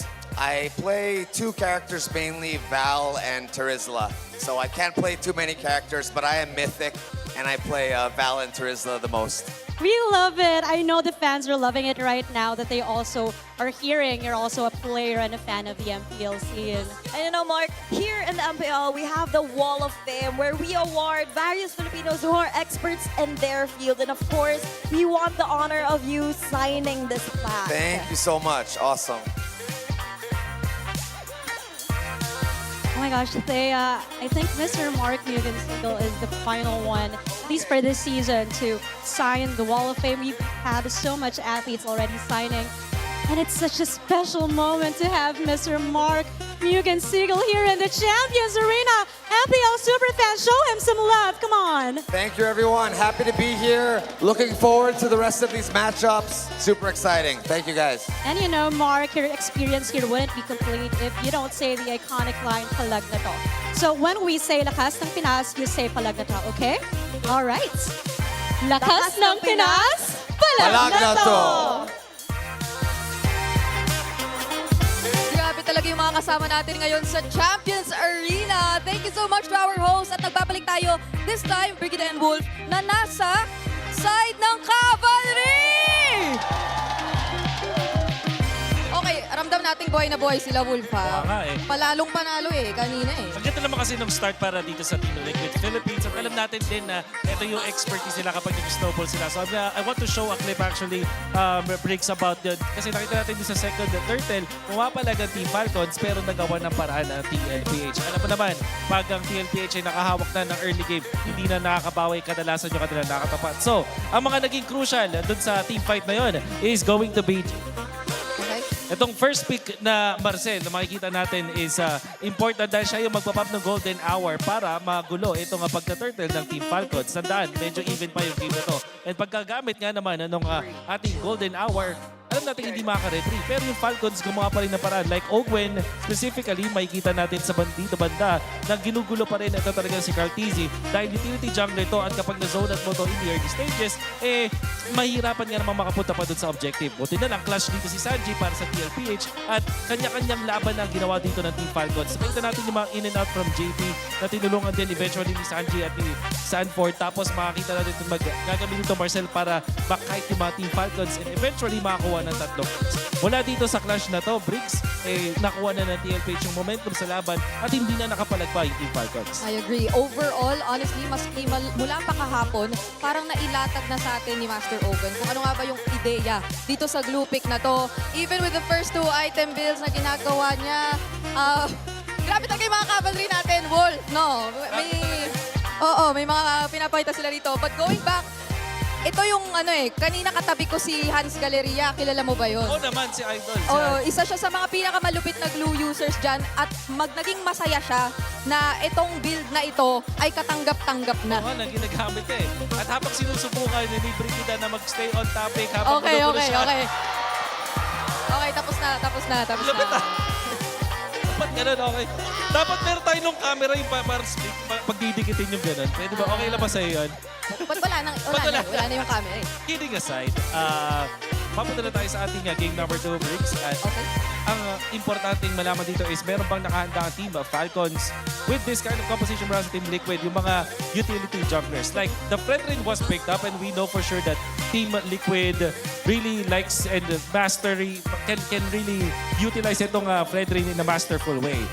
Marami na silang championship na naipanalo with this Fredrin. So, paano nga ba sasagutin ng Falcons to? Hindi ako satisfied, Briggs, dun sa Leomord. Kay third pick na Leomord, I don't think it was the answer. Lalo na hindi rin napigilan yung Pakito. So, this has to be different para sa side ng Team Falcons. Kung hindi ako nagkakamali, meron kang isang suggestion for that third pick kanina na mas prefer mo sana maging priority na lang nila. But then they still went for the Leomord. At ngayon naman, tingnan natin kung meron nga ba magiging significant changes. Because Team Falcons, I believe they chose red side. Tama ba ako? Okay, so kung sakaling red side ang kanilang pinili, hindi natin for sure. Pero kung sakaling red side, it means na yung third pick yung kailangan nilang ayusin ulit. Kung sakaling Fredrin ulit ang second pick nila ng team ng Team Liquid Philippines, kailangan nilang sagutin ng ibang hero yon like Esmeralda for example. At syempre, not just Teddy, ito si Teddy. Tingnan mo naman, number 1 pala siya sa overall ranking at lane ranking ng KDA. So, natalo na niya si Cartesi sa overall ranking ng KDA natin across all the players. Tapos, dun sa mismong lane, sa lahat ng gold laners, number 1 din siya. Oo, kung hindi ako nagkakamali, actually, nung first few weeks talaga ni Teddy ay parang halos hindi pa siya nabahiran ng ilang deaths at all. And up until the end of the regular season or even now na we are currently already in the playoffs, ay nandun siya sa top 3 na least deaths pagdating sa ating mga gold laners. Although granted na, of course, ay hindi naman siya nakapaglaro ng week 1. But then, that already shows a lot. Dahil nga sa naging run ng Team Liquid Philippines so far. And in that game, I would say, nagulat ako sa kung gaano natin nakitang active agad si Teddy, especially when it came to the team fights. There are times na mapapaisip ko kung bakit ganyan performance si Teddy, and the Team Liquid themselves have assured us na kaya ang dahilan kung ba't sila ganun ka-aggressive with Teddy is because of the 4 people that nandito naman sa Team Liquid. May nakikita tayo ngayon dito at kani-kanina lang ay nagkaroon tayo ng opening Medyo send-off na rin siya no, para sa ating mga upcoming Asian Games representatives, which is mostly, of course, Team Liquid again. So, Bri, ang Asian Games representatives natin na represent na also having a lot of the 5 of the members of Team Liquid Philippines ay makakatapat yung potentially. Wala. Hindi pa natin 100% sure kasi baka hindi sila magkatapat sa bracket, but they're in the same tournament. Alter Ego that defeated Team Liquid Philippines will be there for that tournament. That's why makikita natin na pwede magkaroon ng bawi ang Team Liquid of Philippines. Oo. Kung hindi ako nagkakamali, hindi pa tayo sure sa bracketing, pero sure tayong iisang group sila. Kasi meron lang mga piling regions na na-separate sa Group D, pero for majority of the regions, that includes Malaysia, Indonesia, the Philippines, sama-sama sila sa Group A. So, alamin natin kung magkakaroon sila ng eksaktong pagkikita agad-agad. This coming June na, I believe, ang unang hakbang. Oh, isipin mo, kakatapos mo lang ng compete dito sa MPL Philippines. Yes. Nandito ka sa Grand Finals. In just a few days, meron ka na namang tournament na sasalihan. So, exciting stuff. Right now, we are gonna be heading into game number 2. Tignan natin kung ano yung magiging handa ng dalawang teams natin. But like I said, we are challenging Team Falcons dun sa idea na meron ba kayong sagot doon sa Frederick. With how the bands have shaped up with the ban on the Guinevere coming out from Team Liquid Philippines, it just means na merong napakataas ng tsansa na hindi makakuha ng utility jungler ang Team Falcon na gusto nila unless they want to show us something different. Oo. Grabe yung pakiramdam mo na nandito na tayo sa Clash of Titans 3.0 pero Fredrin pa rin. Fredrin pa rin. Ilang taon na. Fredrin pa rin ang nakikita natin nagiging isa sa mga pinakamalaking problema o hadlang. And just the same, I think I also mentioned to you off cam no, na parang wow, iba rin to sa usual tayo na nakikita na approach ng Liquid when it comes to the first phase bans. Kasi literal na even up against Falcons, okay lang na ma-open sa kanilang final. I believe in their previous series nitong playoffs ay talagang auto-ban yan alongside the Kalea. But now it was mostly the Kalea and then they've been changing it a bit in terms of the other 2 bans na they decide to prioritize. So, eto na tayo. Papasok na sa pangalawang game draft for this series. Kinakailangan pang ibawi ng Falcons at ipantay ito. But Liquid so far have shown great momentum in the start. At makukumpirma na nga natin, Wolf, yes, Falcons will be on the red side. Expanding Rivers. Pakito, first pick para sa TLPH. Falcons, what is your answer? So, ban pa rin ang Guinevere. With the Pakito being banned, being first pick here by TLPH, pwedeng nakawin ng Falcons yung Claude or, again, the Eve is an option. Pwede rin naman yung Esmeralda as the third pick. I'm thinking Suyu and Eve ang sagot ng Falcons sa mga ganitong scenario. Suyu, Eve, so we will still want Falcons to stick with the deny on the Eve dahil doon nga naman sila mas nagkakaroon ng limitations for Liquid. And it also helps kasi isa sa mga parang nakita nating key strengths talaga ng Falcons so far, yung talagang pagkaka-establish nila ng box nila. Yes. And I think that was something that they attempted to do but clearly failed because of how well Liquid have manipulated the beginning of that game. But instead of the Eve pick, Suyu Claude. Suyu Claude. Alright, so instead of Suyu Eve, it's going to be Suyu Claude, still the same. And will Sanji pick up the Eve? That's the question. Meron pa rin chance na kumuha ng Fredrin dito ang TLPH knowing na damage na rin kasi yung EXP nila. But this will be under the impression na may third pick na Esmeralda. Harith and Fredrin na kanilang kukunin. Talagang tinitare nilang mag-Esmeralda ang Falcons. I really think this should be an Esmeralda third pick para sa Falcons. But if they do go for the Esmeralda pick, hindi ba ito something na na-foresee ng Liquid? And wala na silang gold laner. They could not potentially pick up the carry anymore. If any, ay na-encourage pa nga nila again, as you said, because of the Harith pick, yung Esmeralda pickup. Yeah. So where else could they really expect that damage to deal with the Esmeralda? Yeah. Or, diba? Tama ka doon. Kasi parang ang idea doon ay magkaanap ka na ng mga malakas talaga mga tunaw like the Lunox for example or even the Kimi. So siguro doon manggagaling yung kanilang sagot. But apart from that, just because of the fact na parang kino-question na agad natin, there is the Esmeralda as we did expect. Talagang alam mo yung nararamdaman ko dito para sa TLPH, alam nila na Esmeralda na yung pick kasi hindi posible na mag-pick ka ng Pakito at as well as Harith nang hindi mo iniisip yung Esmeralda na pwedeng sagot ng kalaban mo. So, I think the answer for the Esmeralda will come from the mid lane. Somewhere along the lines of Kimi and the Lunox kung sakali. Yeah. Pero malabo din kasi yung Lunox kasi hindi siya meta. So, Kimi and Eve, possible bans here para sa Falcons. Last time I checked, yung stats din natin would say na Lunox was only picked once in this entire season and that was only from Lancy. So, hindi na natin siya nakita lumabas ulit. And Falcons can afford to also take out potential threats towards this pick. But instead, they will focus down muna on JP and ano na kaya ang talagang magiging pansagot ng Liquid dito? Kasi parang ang hirap naman nasabayan na lang sa sustain. We'll see. With the Eve being banned, this tells us na may Jushin pa na pwede nilang kunin. So siguro ang way nila para sagutin yung Esmeralda is not through heroes, pero parang dun sa mga rotation. Kasi nga naman, in fairness with the Esmeralda, mahina siya in the first 8 minutes of the game. Hindi pa siya ganun ka hirap i-deal with. But pag dumating na tayo sa point na gano'n, doon na siya magiging problema. So, siguro ganun yung magiging sagutin ng TLPH. And how do they achieve that? Have a strong mid. Hilda and Jushin yung pwede nilang kunin or the Khalid plus the Jushin para mataas yung kanilang kanilang early game potential. So, Falcons might just go for the Hilda ban as their last ban. O kaya naman yung Jushin. Or the Khalid, I mean. There is the Khalid. So, Hilda yung matitira dito para sa TLPH. Yeah, they'll leave it open. I was also thinking about the Hilda because even though may shields din yan occasionally na may expect mula sa kanya, ay ito naman yung kumbaga magiging katumbas na rin naman ng Marcel. And that was something that really enabled them to go for that kind of rotation nung game number 1 kanina for Liquid. Yung napaka-fast-paced na beginning. Atlas again. Okay. So I think this is Kimi and Hilda na kung ganito yung banning. Pero meron ding angulo nung Selena or Mr. Sanji. I'm thinking Kimi, tapos Selena yung mga options yan.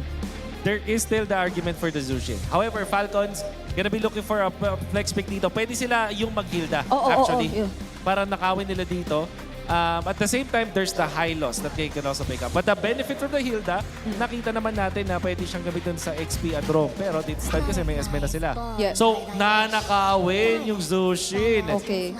Now I'm thinking if willing din sila na hayaan na lang ang Hilda, the glue option for Owen is also still available. So I think that will also be a potentially great response if ever they do proceed with the Hilda. I think Hylos Kimi yung best answer dito para sa TLPH. So what you achieve from the Hylos is yung Glorious Pathway, so hindi kayo masuslow down, makakapiglas kayo dun sa Zushin.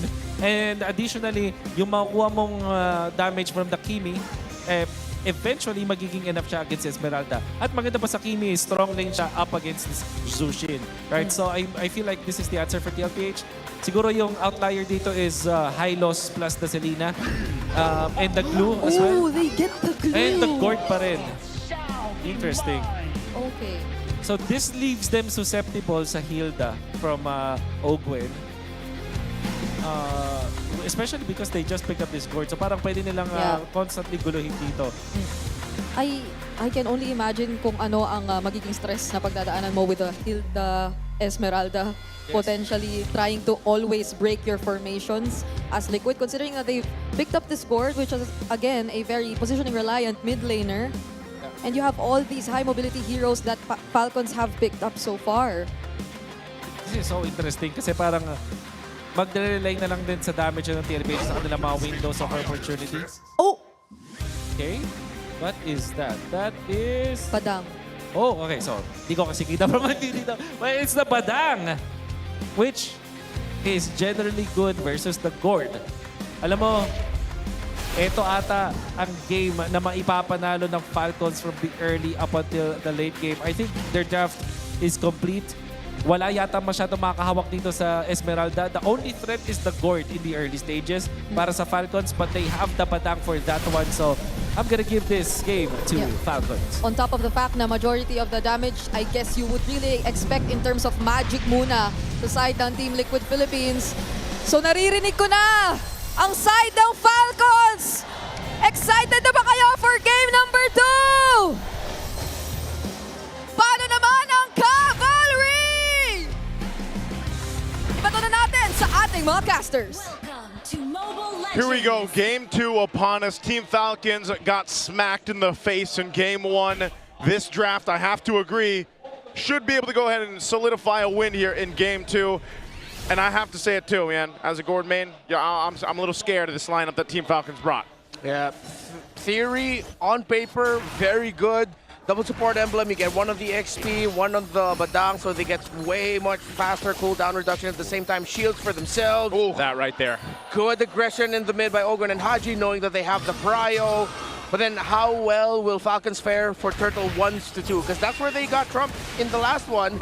If they do better then yeah, they can coast. Uh-oh, throwing out that projectile. Sanji spots 3. Kyle comes through, fourth flicker out of 2 here. Already Liquid get flushed out of their own side, but Carl Easy the GOAT slowly but surely mirroring the steal, and he gets away with it.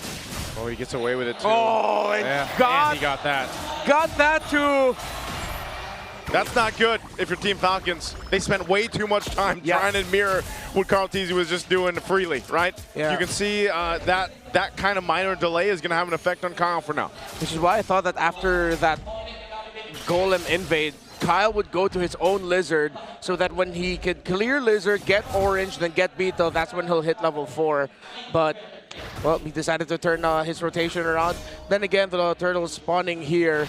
Still not that much dire straits here for Falcons. Let's just see if Kyle will be able to hit level 4 with this Lizard take. As Carl is already level 4. Yeah, he should be good. He should be good. So he'll be okay for the first Turtle. And, you know, part of this, again, is playing into the fact that you've got a lot of crowd control if you're Team Liquid Philippines. That's why there's 3 Purifies over here for Team Falcons. That's going to go ahead and help them solidify some of these team fights early on, especially. They've got control of the first Turtle. Kyle will work on that while the rest of TL is in the zone. Carl Teasy will go ahead and walk up on this Fredrin, see if they find out for it. Sanford taking that white brush to the right. Quick knock up onto JP. Oakland steals the Turtle. And now JP running away very low. Crimson Beacon on the Sanji. Smashes Carl Teasy in the middle of 3. Carl with a fade away. Appraiser's wrap. Still gets taken down, but Kyle gets traded out 4. Super Marco early rotation, blazing to it underneath tier 1. 1 for 1, but Falcons get the Turtle. Yeah, really good there that Sanji was able to get the missile projectile in the gush onto Kyle to secure that kill. Falcons would be able to get the Turtle though. Still, Liquid got to balance it out.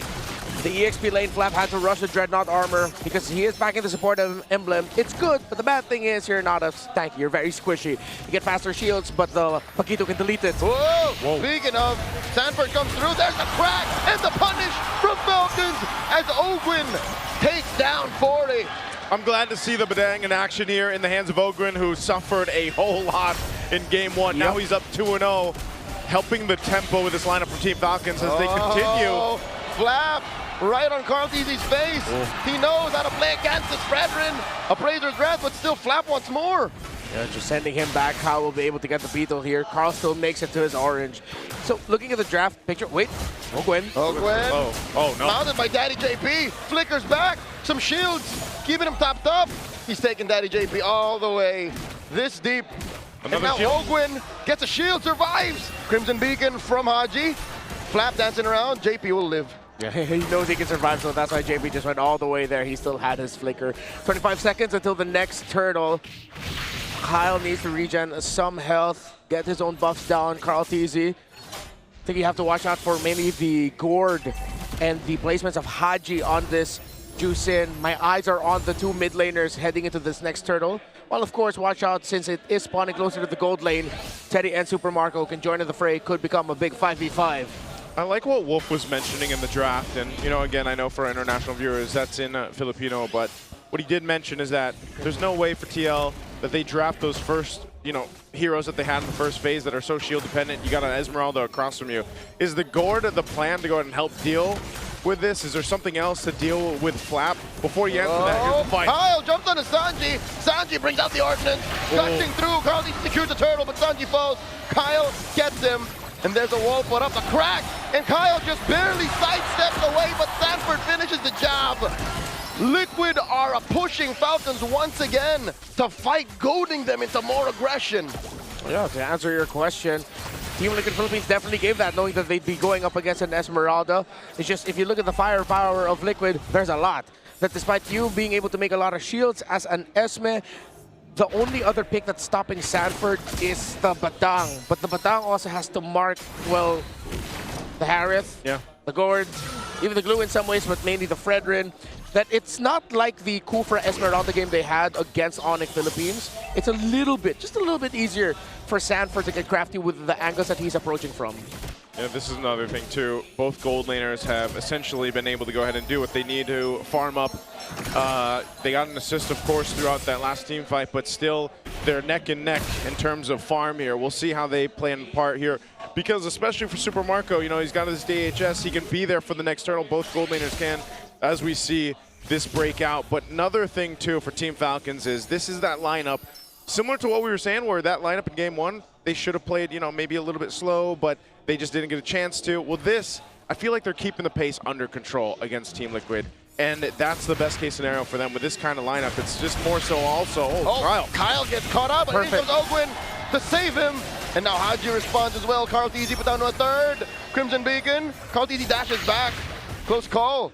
Not much from Falcons here. They're not gonna force it. Yeah, they know they couldn't force it because they didn't have the minion wave. Oh, the gush right on Ogwin's face. No way he survives this. The master gets slain.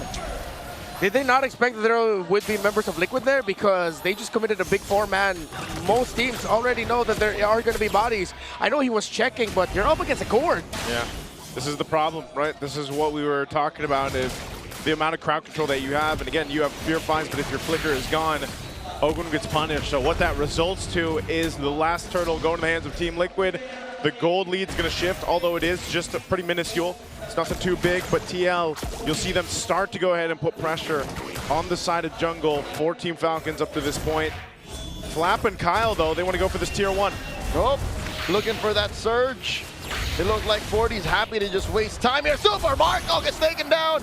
Max range on that gush, and all this while, they've been working on taking down the Apex Predator. Sanford does fall, but at what cost? Yeah, the minion wave couldn't stand long enough for Falcons to break the tower. Marco got taken down topside. Not a good trade for Falcons. Round 2 in mid. Hogan puts up a wall, but JP is hell-bent on getting a mount. There's the crack. JP flickers back. All right, JP's got to flicker out. This is going to be a tier 1. Kyle will go ahead and knock that down, man. They spent a lot of time at trying to get that objective. They will end up opening up the map a little bit, but also top side, look what happened, right? Their tier 2 took some damage. They pretty much mirror what TL is doing is mirroring what Team Falcons wants to do. And so it puts them in the situation of where do we put our guys? Where do we put our rotations more? And where's more important for Team Falcons? Yeah, what's annoying right now for Falcons is if we actually have numbers here with total damage dealt, damage taken, very even in the gold, close enough. It's the total control time, 45 seconds for Team Liquid so far, just 23 for Falcons. So that extra amount of control that Liquid has is what's giving a lot of difficulty for Falcons in the fights. Yeah. It still could be brought closer, not that far off in terms of the gold, but they need to see if they can start getting more gold on this Juicin specifically, because Sanji is starting to run away with the lead. Oh, point blank gush without any warning. A volley right in Marco's face. They catch Ogwin, force a flicker out of him. And now he answers with a crack. Haji looking to choke him up, but Sanji will finish the job. JP goes up, and there's a trade 1-for-1. Good trade. They deal with that at least, but this is going to be a problem trying to work against all these amount of crowd controls and stuns that TL has. Whoop! Flap here, caught in the crowd control, and there it is, another gush, plus a Salmon Force, might have been overkill. That's not what Falcons was looking for. After all of that, Liquid still has almost double the total crowd control time. 53 seconds to Falcons 27. Oh, look at that damage. They force RG back, another Crimson Beacon wasted. Liquid are looking to secure the Lord here, down to 1/8 of its health.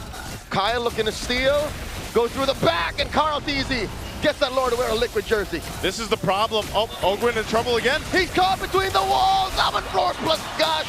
The GOAT secures the kill, and now they go for Kyle's purple. Oh man, those projectiles just stopping them in their tracks. Purple's still there for Kyle to take. They pulled off of it. Sanji, quite low, has to get out. Couldn't finish the job, but Sanji will live, staying here, hiding in the Y-brush. A Brazer's Rat knocks out Flap. Talking about knockouts. Sanford looking for more, forcing a defensive surge, but Sanford will find a Marco with a brrrr. Blazing duet, taking down 40. There's a shutdown. Yeah, Falcons needed to get something there because this is getting completely out of hand already. We talked about Turtle 2 and Turtle 3. That has extended up to Lord 1, with which Liquid was able to get freely, as we saw. Falcons will be able to stop this from getting any charges. Still somewhat close, but they're putting all of their eggs now on Super Marco at this point. Yep. Haji does have a Sky Piercer. Don't believe the graphic. That's only supposed to be one Sky Piercer. We're okay here. Don't worry. That's not two. There's not a new build you don't know about. But it seems like the drafting philosophy of Liquid for this series is just pack a lot of crowd control against a team that has a really good team fight. They've respected Falcons' ability to fight. What they showed off against Onyx, and they realized we can just bring back an old favorite. Spam Fredrin, pair it up with even more crowd control, damage EXP, old school favorite in a Paquito, and which is why this was an important match for Falcons to, a game for Falcons to win. Because if they want this, then they're thinking already, okay, we still have an answer to Paquito. If even after the Esmeralda, even after the Badang, they still cannot take out the Paquito, then they have to start committing bans to take it away from Sanford.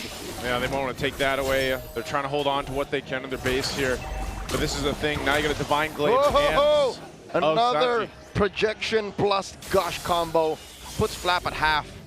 Yeah, that Divine Glaive last pickup is enough. You know, it's been the Glowing Wand and the Lightning Trunchet, and Sanji's already capped up 5 kills. So what more now? And it's so surprising to see, again, you know, Carl Teasy picking up the Fredrin back-to-back after what we saw even in the last games. We saw, oh, hold Another on. gush comes through, taking down Ogwin, just like that. Kyle Teasy can't even sniff his purple. And Ogre knew that he didn't need to commit his ultimate there to try and salvage that. It would have been too difficult for Falcons to take that fight. Marco, ouch. All right, shield's gonna pop here. Down on that bottom side, again, TL now, it's 4,000 ahead for them. And it seems like Team Falcons is in that same situation that they were in Game 1, where it's like they just have to respond to TL, you know, putting the pressure wherever they decide to. How do you get around these projectiles? How do you get around those little mini crowd controls that this lineup that TL has? Oh, it's even tough to say because you already have the purifies. But then even if you purify, there's already a good chance Sanji is blasting you. It's a cop-out, but play better. Out-execute them. Liquid are just really executing. Falcons, theoretically, we said it, have all the tools that they need. It's just how do you execute that when the other team is just so good at it? Kyle is so far off. I don't think he can make it back in time. They've already picked a fight with Flap and Haji. Oh, Flap here, gonna get taken down very, very quickly. Crimson Beacon by Haji. 40 versus 2, Kyle and Ogwin. There's no way. There's no way. Sanford flickers back. Sanford buys enough time in the 1v2 while TL took out Flap. Oh my lord, another gush, Crimson Beacon. Teddy helps Sanji finish the job. And just like that, another message sent and received. This lord belongs to Liquid. Go next, Sanford, perfect placement. Put himself in right bush mid. Waited for Ogwin and Kyle. Liquid read their rotations. This is a Liquid that just knows everything that's going on. Yep. They expect what you're gonna do next, and they already put themselves in the perfect place to answer it. Rennie, I'm gonna have to agree with you, man. And I'm pretty sure some of the chat's saying it too. You know, ban the Paquito or take the Paquito away from Sanford. Yep. The amount of value and efficiency that he's having on this pick is too much for TL right now. And maybe even again, you know, considering how do you get through all this? You have Purifies, you have to outplay them, but every single time they approach a fight that's started up by that stun, you lose someone. Just like that, in a snap, Flap Teasy gets erased off the map. And he's supposed to be a tanky hero here with this, but when you're just burnt through like that by the Mystic Gush. Diamond Force, Ogwin flickers back. Just to save himself, Lord still standing, more than half health. Carl Teasy catches Haji, Crimson Beacon flicker back. Super Marco, wailing away, taking care of the Lord. But Liquid will continue to push in, demolishing that mid lane inhibitor. All right, base turrets still one stands for Team Falcons. They'll hold on to it. But TL. Oh, another gush. Kyle Teasy surges back. Another stun. And Ogwin gets picked up once more. Teddy is on a rampage. Boom! Blazing duet from Marco plus the freeze. JP here flickers back. Go easy! With an Appraiser's Wrath of all Appraiser's Wrath. Taking down Marco. Kyle looking for more double kill for him. Kyle Teasy shot down. Kyle goes down. Knockout strike in Haji versus 2. And there's the wipeout. The KDA machine gets 3 stacks. The machine says, not in my house. We're not going down with a fight. I thought Carl Teasy delivered the dagger with that taunt, with the Appraiser's Wrath, perfect to delete Marco in an instant. But then Falcons swing back with Kyle through Haji. Signs of life for the Falcons. A messy fight there for Team Liquid, potentially trying to end the game off this push.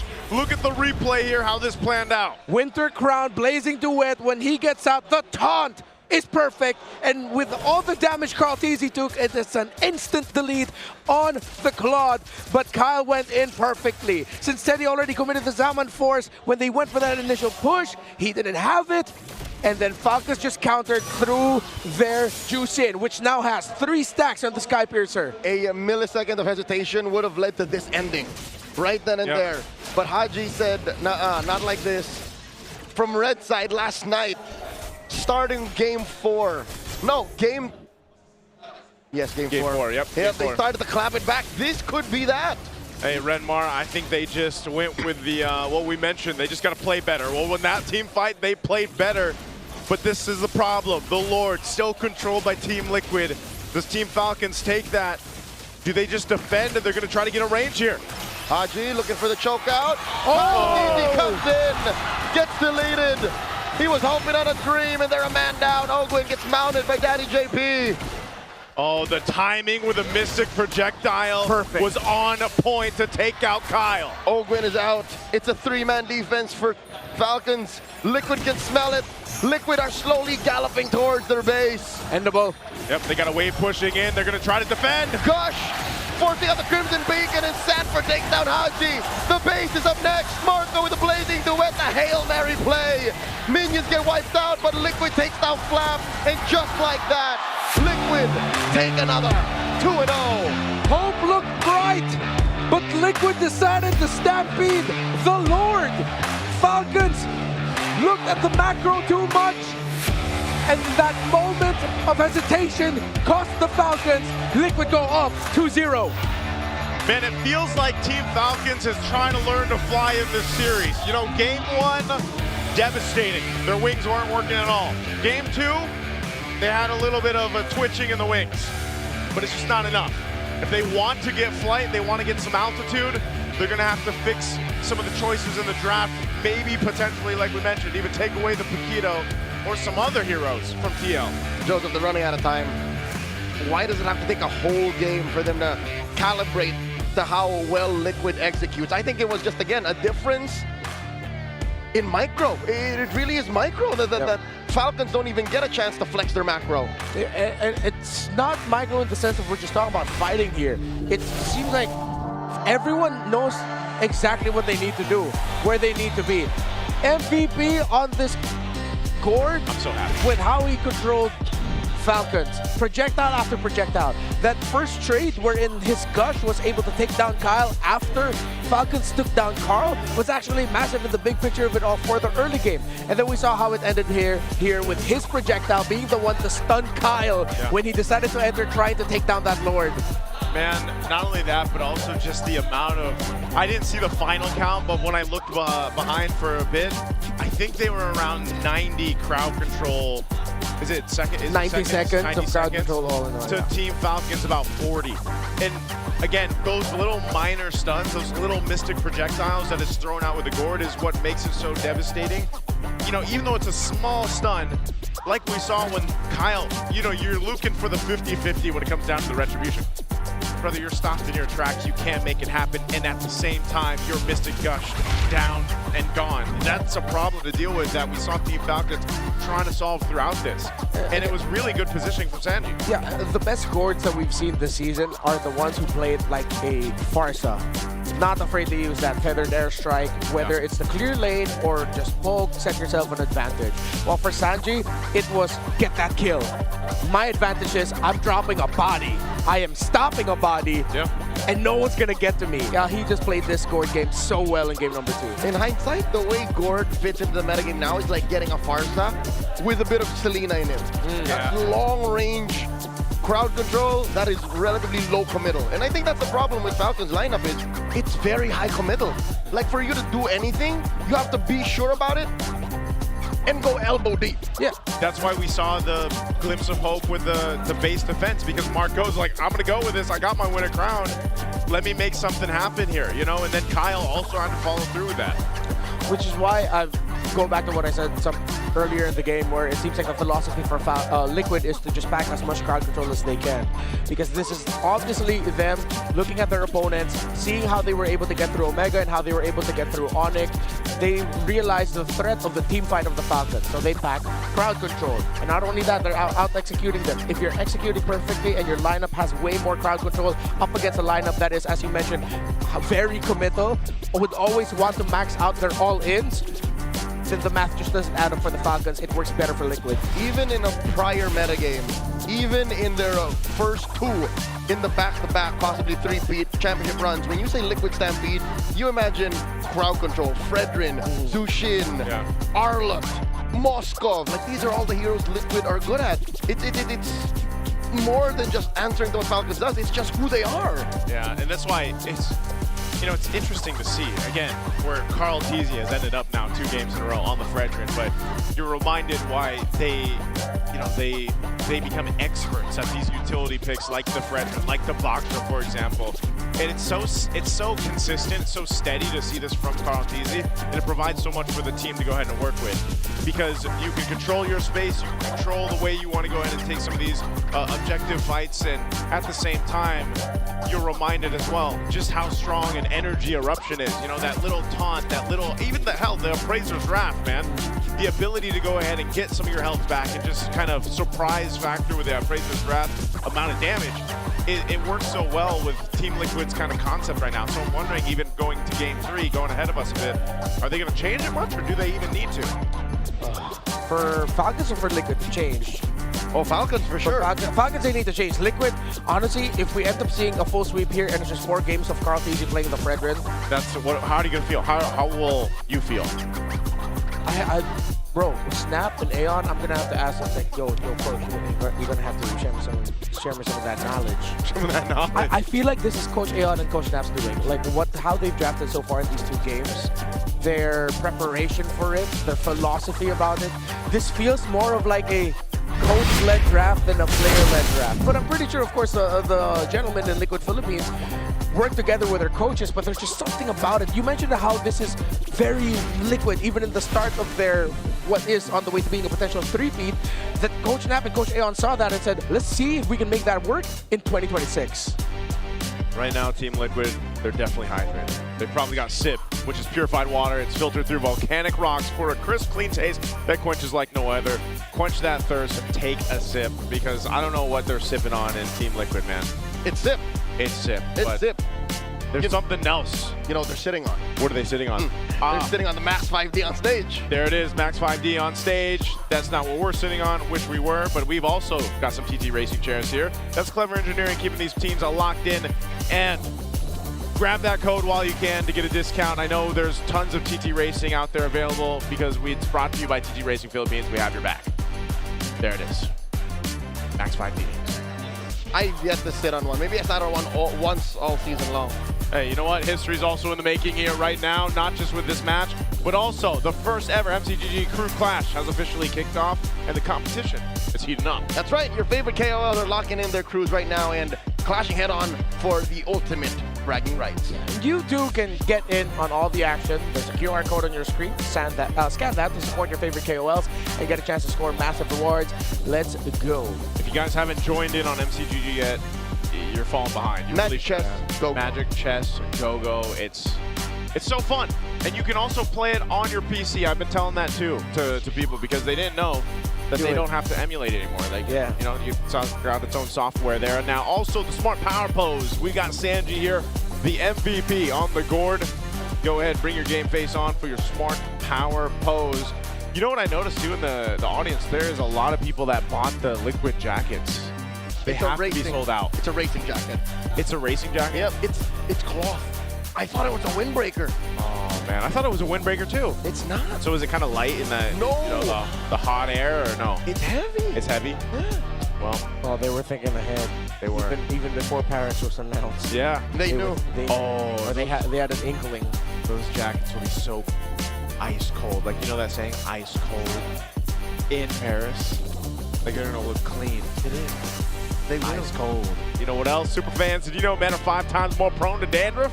Don't let your flakes ruin your focus. Power up with Clear, man. It's triple cooling power, gives you 100% dandruff-free hair for that ultimate fresh feeling. Supercharged with a Clear. Look at this dashing gentleman in that quarter zip. I thought he would actually start shampooing his hair. I would have given him all the Clear in the world to do that. He's got 2 bottles out, man. That's the best, by the way. Hey, that's the best Clear men we've had on stage, showcasing us how to use it. Give that guy some extra Clear. He's got double bottles too. Yeah, he double tapped. He double bottled. Please put some heroes on that, by the way, Clear. You know, if you're with us next season, hopefully you are. And also, of course, I think there's a whole lot of action happening out there. I missed some of it because we've got the super fan Satay outside. Did you guys get a chance to see? I went out once. Yeah? Maybe twice. Did you guys, what was the coolest thing you saw out there? Merch. Food stalls. Food stalls? Yeah. What kind of food do they have? Dude, there's like 3 food stalls that are just competing shawarma stalls. Like they're all, they're all shawarma? Yeah. No, but each one of them have variations of what other extra stuff they sell. But it's clearly shawarma. You know what? I'm going to have to go check that out. But right now, we're going to check this out. Let's go ahead and take a watch at this video with Infinix. Hello? Ay, sorry po. Nandito po ako sa Superfan City. Opo. Pupunta po ako agad dyan pagkatapos. Ayan. Nandito tayo ngayon sa MPL Festival Superfan City sa Infinix booth at tingnan natin kung ano bang pwede nating ma-enjoy dito. Hello, sir! Hello! Ano bang name nyo? I'm Maynard Pro from Infinix po. Sir Maynard, ano ba ang mga pwedeng gawin dito ng ating mga superfans? Ayun, para po sa ating superfans, meron po kayong 3 activities na pwede pong gawin sa aming booth. And for every activity po, magkakaroon kayo ng reward for each of them. So first activity po natin ay kailangan nyo lang po magsagot ng survey. Pag natapos nito po yung first task nyo, meron po kayong agad na pamaypay. For our second task po, meron po tayong free photo booth. Pero bago po yan, kailangan nyo muna pong mag-follow sa aming Infinix page and mag-join po sa aming official group page sa Facebook and mag-invite po kayo ng 10 friends. Then pwede po tayo mag-proceed sa ating photo booth. After nyo po mag-take ng picture sa aming booth, pwede nyo po siyang i-upload sa Facebook and put hashtag which is Infinix GT50 Pro and another hashtag Experience the Beast. And after that po, pwede po kayo mag-claim ng ating tumblers, mini tumblers. Makakuha ng mini tumblers, syempre may laman ba yan? Meron po, magkakaroon din po kayo ng free drinks from our booth before. Yay! So, hindi talaga kayo mainitan sa Infinix booth. Talagang meron silang cooling technology dito. Aside from that, meron din po kaming pre-order sa aming booth. Lahat po na gustong mag-pre-order ay available po sa aming booth. At sa mga mag-pre-order po, magkakaroon po kayo ng free jacket na exclusive lamang po na makukuha pag nag-pre-order po kayo ngayon. And another po ay free ticket for tomorrow's final po. Sa everyone na gusto bumisita dito sa MPL Festival Superfan City, libreng-libre po ang entrance. Visit Infinix booth and get all the freebies that you can.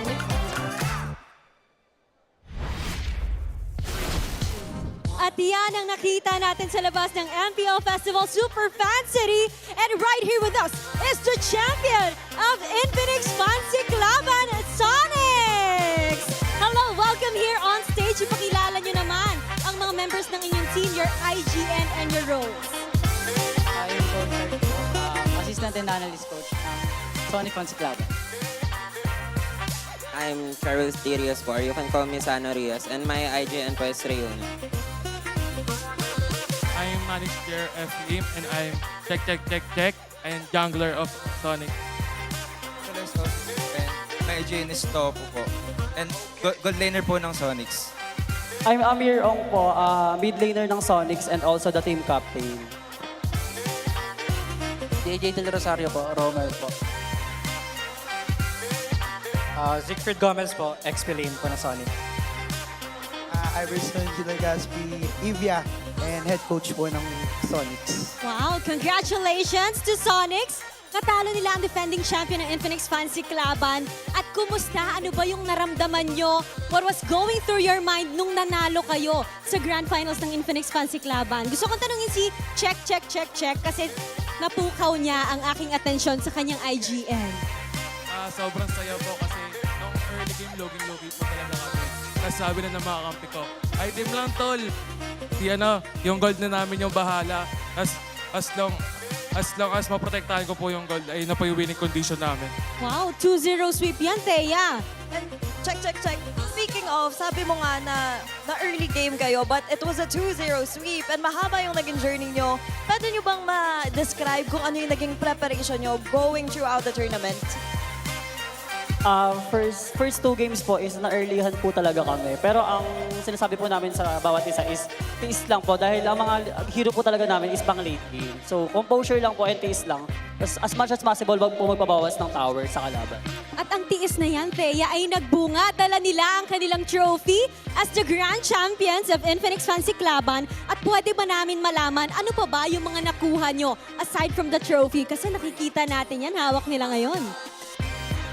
Yung mga nakuha po namin is trophy po. Then, ito pong Infinix GT Watch 5 Pro po. Lima po siya and 25,000 diamonds. Ang dami nilang napanalunan, Thea. And kasabay ng Grand Finals natin is yung Grand Finals ninyo naman kanina. You were challenging the defending champions of the Fancy Cluban, the Auroras. But it became a 2-0 sweep. Ngayon, meron ba kayong message sa mga sumusuporta sa inyo?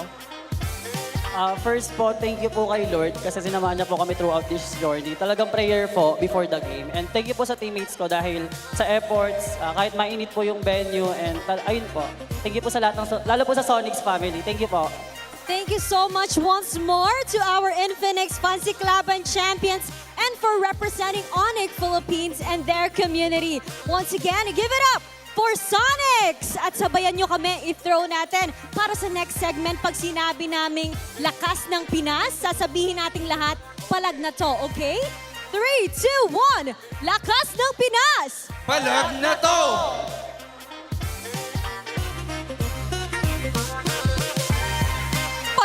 Palag na talaga kami dito at meron tayong makakasama bago tayo tumalon sa ating game number 3 together with us.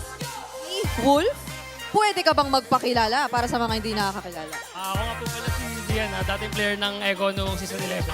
Season 11. So, Coach Wolf, mga ilang taon na po ang nakaraan? Oy, 4. 4 na, tama, 4. 4 pero tingnan nyo. 4 na taon na nakalipas, andito pa rin siya. Todo bigay suporta para sa Cavalry. And ngayon, ano bang pinagkakaabalahan mo recently? Matagal-tagal ka na namin hindi nakita eh. Wala naman, nag-aaral lang ako. Nag-aaral. Bumalik lang ako sa school. Bumalik sa school. Alam mo, Bri, engineering student. Para tong si Gian. So, matalino talaga to. Bro. So, ano naman yung parang na bumalik ka sa pag-aaral after ng isang malupit na career sa esports? Actually, na-stop ako nung season 11. Season 11. Tapos, nag-delay ako ng almost 2 years. Pero yun, masaya naman. Nakapag-aaral ako rin. Oo. Pakiramdam ko yung transition talagang medyo nakapaninibago kapag bumalik ka. Pero, I believe sumusubaybay ka pa din sa eksena. Tama ba? Para lagi kita nakikita sa Facebook, nakakapag-share ka pa ng mga memes at yung mga jokes ay relate na relate ka pa. Tama ba? Tama. So, ngayon, nakita mo rin ang mga kaganapan sa playoffs natin so far. Nagulat ka ba o medyo expected mo ang mga nangyari? Medyo expected, pero magaling kasi silang dalawa yung TL tsaka yung Falcon. So parang palitan na lang sila ng hero tsaka sa pindutan na lang. Nung nakasama mo itong mga Echo player, or dati sa Echo, tapos eventually naging Team Liquid na players, gano'n pa talaga kasipag tong mga to? Kasi lalo na nung mga time na nandun ka, mga bata pa sila nun. So medyo hindi pa ganun ka mature as now, di ba? Makukulit pa rin. So paano ba sila sa bootcamp? Sobrang sipag ng mga players na yan kahit tapos na yung practice. Minsan kahit break time, hindi ko makaya, nag-RG lang talaga para mga practice. So iba gumigising ng maaga. Dati kasi may goal time kami. Kaso Yung iba, hindi sumusunod sa call time, gumigising ng maaga para makapag-practice. Masingit pa yung practice, kumbaga. Okay, masipag pala ang Team Liquid. Noong kapanahonan na yun. Pero occasionally ba ay nakakasama mo pa rin sila recently o nakakausap? Nakakasama pa naman. Tsaka pag nag-gym, nakakasama sila. Sa bagay nga naman, Coach Bull. Bagay. O, Neta tsaka- nga naman, no? Tsaka mahilig na sa mga kotse itong mga tropa natin sa, ano, di ba, sa Team Liquid eh. So, nakakabanding mo ba sila over sa ganong bagay? Yung mga editor lang. Motor. Sa motor naman. Okay. Sa motor kasi nakakasama. Ano kasi, no? Parang isang malaking pamilya din ng mga basketball ng bawat team naman. Kaya masaya talagang makita magkakasama. Alrighty. Pero papasok na tayo You guys sa got draft us now for the for draft here. game We're gonna number help 3. translate Ganun lang our pala own kabilis sa thoughts mga in pangyayari. Yeah, Masasaksihan we're na not doing natin any in just translating. a It's literally bit. just us. Okay, Sometimes so I try to translate kanina my thoughts, but I nagkakausap. remember that I'm only speaking English. But Napansin niya din na it's a yung little tricky first 3 sometimes. picks Let's go sa and game jump into number this 2. one. Parang pabor siya Again, sa Falcons, like I game always three said. Pero draft. sa tingin mo ba This sa mga time ganun around, mo? Team Liquid on dangerous grass, 92% win rate. Still on that blue side, 4-2 over here. Team Falcons, I think this is a major thing. Talaga I'm wondering magaling if lang they're sila talaga gonna focus on pumindot. one of the bands that we talked Yung about. mga yan kasi, Yeah, the Paquito. If Liquid don't ban the Phobius, and they get the Paquito, that means Falcons are gonna eye out picking it up. Phobius open, but Liquid might just leave the decision to, you know what, maybe we'll just pick up the Phobius so that you don't get to pick up the Paquito. Yeah, one of the cases here, Marcel being banned out. Yeah, it's some really good proactive decisions by Team Liquid Philippines, honestly, in the draft. They understand that Falcons is probably getting into a groove. First 2 games are probably just like, yeah, these didn't work out, so let's keep staying on red side. But then Liquid are gonna keep adding difficulty towards Falcons by changing it up, bring it to a little bit more of a familiar flow. They pick up the Harley. Falcons are probably gonna be, they're most likely encouraged to pick up the Leomord. Thing is, the Fanny is open, and it might show up and become a wild card pick a little bit later in the draft. It's too early. It's too early. Oh, there we go. It's too early to pick up the Fanny at this point. Yeah, in that's not a the Falcons metagame. thing to do. Yeah, not a Falcons thing to do. That's an Omega thing. Yep. Because of all the heroes that could counter it, the Hilda, the Padangs, also there. The Chos, all those pickoffs. But at least this makes sense for Falcons' position in the draft, the red side, so they can keep up the bit all the way till red 5. They can hide that Fanny till it matters. But they won't. They're going to go the Fred. They steal away Carl DZ's Fredrin. It's their turn to do You got to it. play something else, Carl. That's what they're saying. Still Phobius. Yep, as expected, Liquid are just going to go ahead and rush that favorite pick for them. And they've gone up against lineups like these. So it's not going to be the Harley Leomord trade. Still, it seems like Falcons are going to be playing... Actually, you know what? No, they don't need to play the slower game. They can still play that faster game, just execute it a little bit better because, hey, Liquid were able to do it in the first 2 games where their Fredrin was the one dictating the tempo. Yeah. Just make sure it's paired up with a really good roamer that can match its aggression, maybe even its damage. Introducing my buddy. Okay. The problem is they get clawed. Claude, Phobius, Harley right now for Team Liquid Philippines. And This has to be Harith. That Phobius, I know everyone remembers what happened, right? Just a few nights ago. 5-man Dark Wave that Sanford was able to do on the Phobius here. Definitely something to think or consider if you're Team Falcons on not getting that set up. But also, the Harley's been kind of slept on, man. The past couple games, even yesterday's matches, Harley wasn't picked up as much. And so now you have that. This is going to be a very different tempo also for Carl Tizzi playing with the Harley, which will then just give space to Teddy, which is the Claude's one of his heroes that he likes to go ahead and be that steady Teddy that we've seen throughout the season. Give him time to farm up and get to where he needs to be. They either have to get the Harith or pick it up later. Yes, much better pick this time. Team Liquid can just ban out the Harith because you still have a good option in the hero. I'm trying to remember it. It's almost there. Carry, excuse me. Carry can still be picked up here by Super Marco. Now, if both get banned out, that might actually hurt Liquid because there's a good chance Flappage is going to end up with a really good hero that can mess up Liquid's lineup. Yeah. I think the Falcons needs to ban the Valentina and then ban the Gord also, which would leave probably something like a Kimmy for Sanji. Yeah, Kimmy. What else did Sanji end up playing here? If it's not, yeah, you said Valentina being banned out too would help, but a couple other options. at least for Sanji, you know, I don't know if he'd want to play the Louis or there's the Gord ban you talked about, so Gord will come through. Flap still has a deep pool of EXP leaders that he could go for. If they want to really be aggressive and zone aggressively for the early objectives, I think a Yu Zhong is going to be warranted. So Liquid might want to eye banning that out. If they're okay with dealing with it, then if Falcons does ban the Valentina, Asura might show up. Lapu Lapu is still an option also for Flap. You need that strong burst damage to send the Claude and the Harley back. Heroes that are squishy and love to dive don't want to go up against heroes with really strong burst. Do they just want to, they don't even worry about the Harith just going over to Super Marco. It's like, that's going to be the matchup between the Claude. So they're going ahead and focus down on the XP lane options. The Uranus being taken out. What else would help this other than the Lapu Lapu? Maybe what, the Terizla? Something to help lock down, or do you want? Is that just too slow at that point? I feel like it's too slow, but then with you being up against the Phobius, still might be okay. Because you don't need to, you cannot pick up the fast clearing, fast rotating heroes like the Benedetta or the Paquito anyway. I'm usually not a fan of the Terizla. Yeah. Over time, I realized it really doesn't do much. It's really just a big wall. They really want to play the Harith. just to make sure they cover the grounds. They take out the Moskov here. No Moskov being picked up. Falcons might just pick up the Harith now and wait for that XP lane option based on the last two picks for Team Liquid. Oh, that crowd is going wild. We're having a drum off between the two fan bases. Yeah, I was gonna say, I can't even hear myself think. Oh, no wonder. They've got buffs in front. Oh, that's why. Oh. Who's gonna fight the Madars? Where's Super Mars? What is the cosplay there? Is that a cosplay? Like, is that supposed to be a certain hero, or is that just? Is that a painted Hayabusa? Oh, that very well could be. That's my best guess. Yeah. There's the carry. Yep. Good Carry pickup. gets picked up. A very tight box, good formation. Yu Zhong to round out the draft. The thing is, the Valentina is most likely going to get through, but Liquid are also thinking about the Kimmy.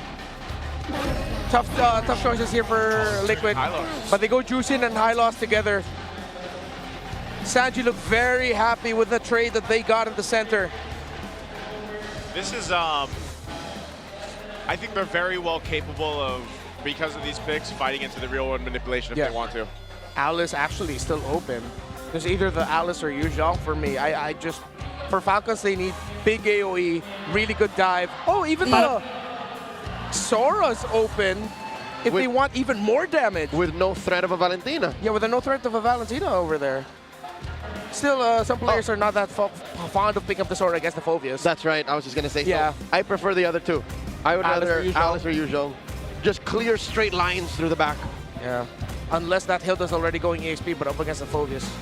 Very meh. Could be the swerve. Lapu Lapu. Still, it's one of the heroes that we posted earlier. You need that strong, big sense of burst against heroes that are squishy and love to entry. The Harley, the Claude, because that forces you to either BMI out, cancel your big ultimates, not make the most out of your ultimates. Yeah, I think this is what they needed. Team Falcons, man, it is erupting in here in the Champions Arena right now. Team Falcons got to get a win under their belt. Otherwise, I feel like if TL gets the game here and they're at championship point, it's going to look very grim. We're going to be jumping into the game. Game 3 upon us as Team Falcons have what they need to get a win under their belt. This is a different approach from what we've seen before. But again, as it is so important for the macro, we need to see the micro, the early game in control for Team Falcons as we jump into the Land of Dawn. This is the time for Falcons to take a game. Seems like the draft has evolved and it has gotten to the point where now even Liquid acknowledged that they couldn't just go ahead and pick up the Paquito again because Falcons would have been ready for that. So they had to be proactive in changing things up. But you saw Liquid a little bit slower with their decisions in the draft here. A lot more thinking. This is the best shot for the Falcons to turn it around. Yeah, Falcons can make this happen again with this kind of pressure that they have with Ogrun on the hill, though, like we've seen before. You know, you should be able to go ahead and get a good early game starting.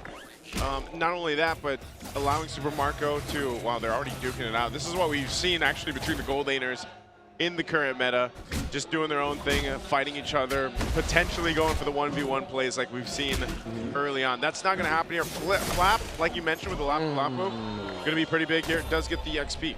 Yeah. Wow, the crowd appreciates the micro superiority that Flap showed in that sequence. Yeah, cross the blades. On the backswing is when he got it. Yeah. There is that second rocket damage going back. Little underrated thing about the Lapu Lapu. I also like the little micro capability showing from Sanji. The fact that he got the lift on the Hilda but decided not to bring it closer to them because it would have messed up the Juicing and the high loss together. Yep. Just kept it up there, you know? This is why we were saying, you know, micro just as important as the macro, and I feel like, you know, in just a year or two ago or seasons ago when it was so much macro, and that's why utility was the case. Now you have so many intricacies to the current meta. And as we approach the first turtle, an important part of the whole micro discussion is it's not just what you're capable of doing, it's when you do it. And Liquid have always been doing it in the right timing, so much better than Falcons in this series alone. Turtle started up. Turtles here, half health already. Team Falcons has clear control of this one. And in comes Flap, diving in, RWM by Haji, swiping away, immaculate timing, down goes JP, 40 foes as well, and Sanji just barely gets away the flicker from Haji, the machine, but off camera. How the hell did Carl Teasy steal the turtle? Haji finds the hamster mage, but still, what was that steal? Falcons did everything right, but Kyle just couldn't win the retry against Carl. Carl, what the hell are you made of?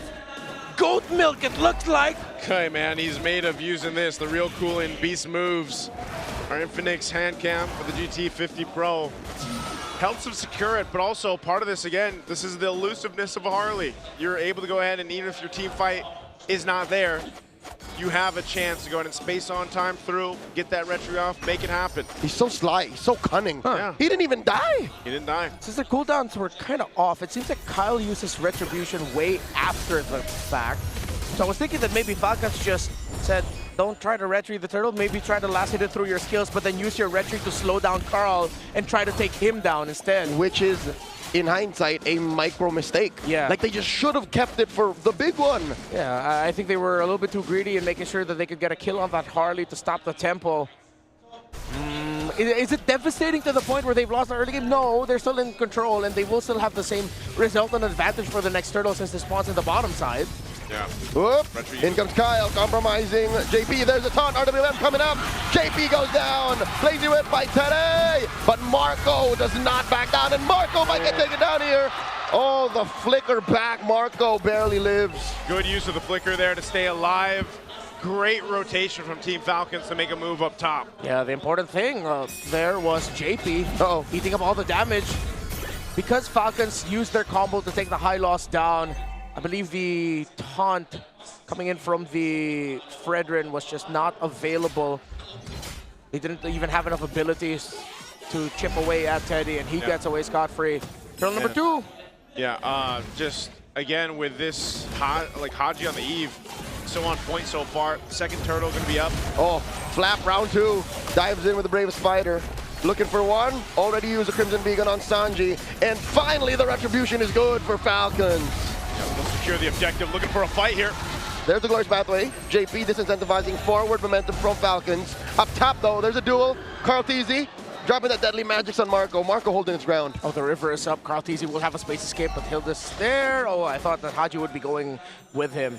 Falcons have slowed things down to a pace that TLPH are probably a little bit uncomfy with. It's this Hilda pickup on Ogwen. Massive effect on the rotations for JP and Sanji. Yeah, good picks here happening for Team Falcons. Good space control around the map too. This is one of the things that they can go ahead and work with right now for Carl Teasy specifically. Oh, up top, Teddy. Teddy wanted to be the focus. He gets out with the BMI.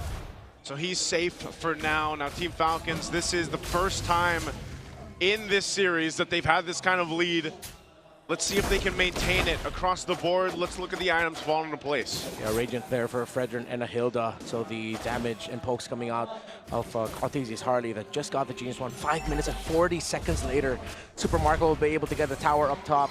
What a turnaround for Falcons after all of the ish that they had to go through this series. Yeah. To see them now with a perfect lead so far, let's just respect the fact that the first turtle went to Carl. Yep. But they got the gold, and it's looking good for the Falcons. This is exactly what they needed throughout the series. They got to maintain this, though. They've got to maintain the lead. We've seen TL before, play this way, and that's why the second turtle, there was no contest. Carl Teza decided to be on the opposite end of the map. We might even see them potentially give up the third and just prepare for the first Lord, as Super Marco will knock down another turret down bot. Side to side. And Flap needs to hold strong here, but it's only one siege minion. They are going to go for the cut. They're not going to get that. Turtle 3 will be very determinant for the result of the series. The entry there by Flap. Kyle with the toss. He's immune. He jumped forward. JP able to get away with the glorious pathway with the real world manipulation. Takes down the high loss. Kyle and Flap now trying to go after Sanford while he's trying to hold on. He jumps up in the air. Dark Wave. He's buying time. He's dealing damage, but it's just too much. And this is the case that we're talking about with the lineup that Team Falcons have. They're able to go ahead and set up around the box of Haji, the real-world manipulation, and just come out swinging. And there's no way for Team Liquid to fight against it currently. They're too far behind up to this point. The last turtle goes in the hands of Team Falcons. Kyle, Haji, and Ogwen have controlled the center perfectly, Naisu and Leo. How they've been able to just stop the aggressive maneuvers.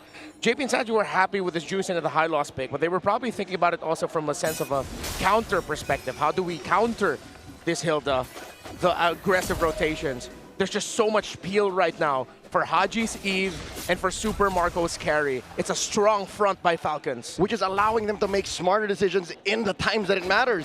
Because in the first couple of games, by this point, they were already down 5K. Now it's the other way around. So I think Falcons just need a little bit of space, a little bit of time to out-mechanic and out-maneuver Liquid. And now look, they're threatening the purple.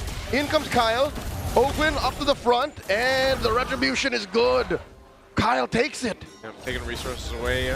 Continue to put pressure like TL has done against Team Falcons in the previous 2 games. This is exactly how they have to play it. Team Falcons, with this kind of advantage, you should be able to go ahead and secure that first Lord. You should be able to go ahead and start marching towards the base of Team Liquid here. Now for TL, they try to make things happen in the mid. Oh, JP already used the good pathway. RWM, they trap Stanford, looking for more damage. Today comes in, but Marco's been pushing up top. And Sanji with the Crimson Beacon takes down Flap. That's 1 down for Falcons, and now Liquid 1 more. Kyle dashing back, Carl-DZ wants him, and Stanford finds him.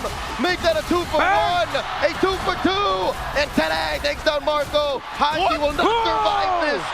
3 for 4, a bloodbath as Haji takes down Tede. How does Team Falcons lose 4 in that fight? Well, it was 5v4. They didn't have their gold laner as Super Marco was playing the Super Macro instead. Still, Falcons was able to walk away with it with some kills. It was crucial that Haji was able to take down Teddy, because if that Claude stood standing, then they would have been able to break the tower in mid. Still, I like that we're seeing fight from Team Liquid Philippines. It was awkward, but they realized the carry isn't here. Without them, they're lacking damage, and they decided to be aggro. Carl and Teddy, perfect. Look, onto Kyle. Sanford, also great entry with the flicker forward. Yeah, and Super Marco just not being there for that fight, getting that little bit of advantage in the timing for TL to win that. So Lord is up. Team Falcons, despite losing some 3,000 gold, they'll fight for it. Majority of them have no flickers. So this is very weird for Falcons to take. They are flipping the coin right now. Lord at a 5th of its health gets reset. Carl-DZ is 1 level ahead of Kyle. His threshold just a little bit better. Nope. And there's the IWM answered by a glorious pathway. Sanji, Crimson Beacon back, and Flap is just doing his darndest. As Super Marco wails away at 40, he gets them massive. Upraisers Rat sends Carl-DZ and Teddy back. That keeps them in check. Lord is going to reset. Team Falcons did lose Flap in the exchange, but it's both XP laners that go down. So now we go for the reset. It's going to be a 4v4 for this Lord. It's sitting at half health here with Kyle in control. Down to an 8. And that is Marco down very low. JP gets taken down. Ogwin controlling the perimeter, and Kyle secures retribution in check. Super Marco dashed forward just to add that little bit of extra security that Liquid wouldn't be able to get close. And since they saw the carry was standing right in front of them, Carl Teasy and Teddy, I believe it was also Saji as well, just decided, yeah, let's just go ahead and give that. Yeah, they're better off just defending on this one. Again, they're not massively behind or anything like that, so Team Falcons still gonna respect this base push with this Lord. They will take down the tier 1 in the mid lane, working on the tier 2 next. They've got everything they need. Super Marco is locked and loaded, and that is also Haji locking in his Trinity. So, total control time actually in this game is still almost double for Team Liquid Philippines, around 44 to closer to 29. For Falcons, 28.5 seconds. But you see here the effect, the lead in damage. Liquid has dealt almost 60,000 damage more. Ogwin just took a face full of everything. Deadly magics it all. Keeping Carl Teasy at bay. And that'll stop Liquid from defending with their full force up top. Hard to man by Haji. Compromising Sanji from the flank here. Sanji just looking to clear the waves and knock up. Haji's not going anywhere. As long as the RWM is up, and they do defend successfully. Carl's still there too. He knows he can win this fight against a Hilda. Yeah. He's got his ult back up, but he just wanted to go ahead and push into that turret. Falcons also full committed on the tower up top, not being able to get a push in despite them having the minion wave for the turret in the mid lane. So maybe that's a little bit of an off decision there for Falcons. While Liquid, they played the map really well there. Carl Teasy knew that he could continue marking and keeping Ogwin from even joining them. So again, the proactivity of Liquid has been a theme for this series, and it shows even with them behind for the first time in this best of 7. Yeah, this is, like I said, for Team Falcons to go ahead and cap out this win here. They're going to go ahead and focus down this tier 2 bottom side. They'll be able to get this, convert it. Carl Teasy has just been pushing on the opposite end of the map, and that's exactly what you're going to expect with the mobility that the Harley provides for this. So Falcons have taken care of the lower part of the map, unfettered, with impunity, and they'll continue to take control. This Lord coming up next. The long lane is going to be tough. Yeah. Purple here. I think down. Carl secured. Yep, Carl's good. Carl's got it. Kyle even committed the retry there to try and steal it away. It would be important to deal with this Harley. So Falcons have to be careful. Good chance of a Team Liquid Philippines turnaround with how they've been fighting through Teddy, through Sanji. The surprise turnaround and re-entry. Call it the re-engage, coming in from the Phobius of Sanford. I love what they're doing though. Just Super Marco's buffed out of his mind. He's got all the items he needs. You know, he's working on that very last one, but he's double buffed up. This is perfect territory for Super Marco to make moves around this Lord take. He's gonna start hitting home runs like Barry Bonds. I think I just showed my age there, but I don't care. Dude, hockey's amazing. Yeah, I love football. Whoa! All right. Falcons with the Dons. Flap takes a good amount of hits from Teddy. Keep an eye on Super Marco. He's so pivotal for this. Ogwin flushes out the LBM, and there is JP and Sanji in there pushing them out. The Lord still standing, gets reset. If Marco falls, the rest of Falcons fall with him. Unless it's some insane heroics through Kyle, Haji, working together, maximizing taunts, Appraiser's Wrath, and of course the pokes for Eve. Void Blasts are gonna start deleting members of Liquid as well. It's already a trinity of core items for Haji up to Spine Glaive. Sanji's aware of what's in the LBM. Falcons move out their pieces. Haji and Ogwin out. Lord here at a third of its health. JP and Sanji know how dire this is. Ogwin and Flap holding their ground. In comes the Glorious Pathway. RWS coming through. Palag Easy with the steal. Sanji. And here comes the Stampede as Sanji runs through him. Marco takes out JP. Kyle goes in as well. Sanford goes down. And now Teddy's going to be up next as he PMIs through. 2 kills for the Lord. They don't get the Lord, but that was a terrific response by Falcons in what could have been a big Liquid win. As Sanji Crimson Beacon forward and used the sprint to be way more difficult to take down. Marco! Carl Teasy gets taken down by the Bulletproof. Oh man, Super Marco, we said he's gonna be pivotal for this win for Team Falcons. Well, that is a huge kill for momentum for Team Falcons to deal with this Lord. Leo, Marco read that, man. Marco knew that's where Carl wanted to go. He was using the orange as bait. He knows what the GOAT wants. Oh, that just deals with that Lord easy peasy for Team Falcons. We may have just witnessed the awakening of bloodthirsty Marco. It's like we're back in Saudi. It's like we're back in Rizal. Falcons are alive. Glorious pathway answered by the RWM. Once again, the knock-up on the Kyle. No push is going to happen yet while, excuse me, Oaken's taking care of top lane. There was a slow push by Liquid. Yeah, it was a massive minion wave that needed to be answered because Falcons cannot give up that tower up top because Liquid have been holding and defending their base turrets with every inch of their life. And with those base turrets is hope for Liquid because they've been handling macro really well. Again, Falcons play around the box. And with a Harley, good chance that you can open up the map through split pushes, similar to Teddy, which is why the Claude is now getting protected by the Sansan duo as he opens up the map. JP even shadowing multiple units ahead of the others just to mark rotations of Falcons, now who seek to invade the purple of Liquid. Going for the purple here, it's going to come down to it. Retribution's used. Carltese will be able to get his purple. No. So it's Team Falcons playing around the objective, playing around the fact that they've got this ability to go ahead and clump up together, put pressure where they want to. It's also part of a bit of a cat and mouse game, honestly. Like, depending on where Carltese's going on the Harley, you might be able to go ahead and catch him, you might not, but it's also control. Like, can we control not getting pushed in on cross-map play with this Lord coming up here? At least it's on that top side for Team Falcons where they can center around it. They also don't have to worry about that side lane push. You know, here's the difference maker. Teddy now has the Winter Crown, which should be deadlier for Haji and Super Marco. But let's see, Haji, he also has his Winter Crown. So it should cancel each other out and they should be okay. Haji's position, has been terrific, by the way. And the man marking for Falcons to actually protect whoever tries to go after Marco and Haji has been sublime. Yeah, that protection, the peel that they can provide for Haji, for Marco, has been another major thing. Ooh. This Lord is going to be a big one. As Team Falcons starts it up, TLPH has their eyes set on it. They rotate up here. They'll go ahead and show face, but this is most likely just going to be delayed out for now. Wind of Nature being picked up, swapped in. Super Marco's got that. He's going to go in for this potential. Excuse me, the Lord is very low. 16th Patel coming in. Kyle with a retribution.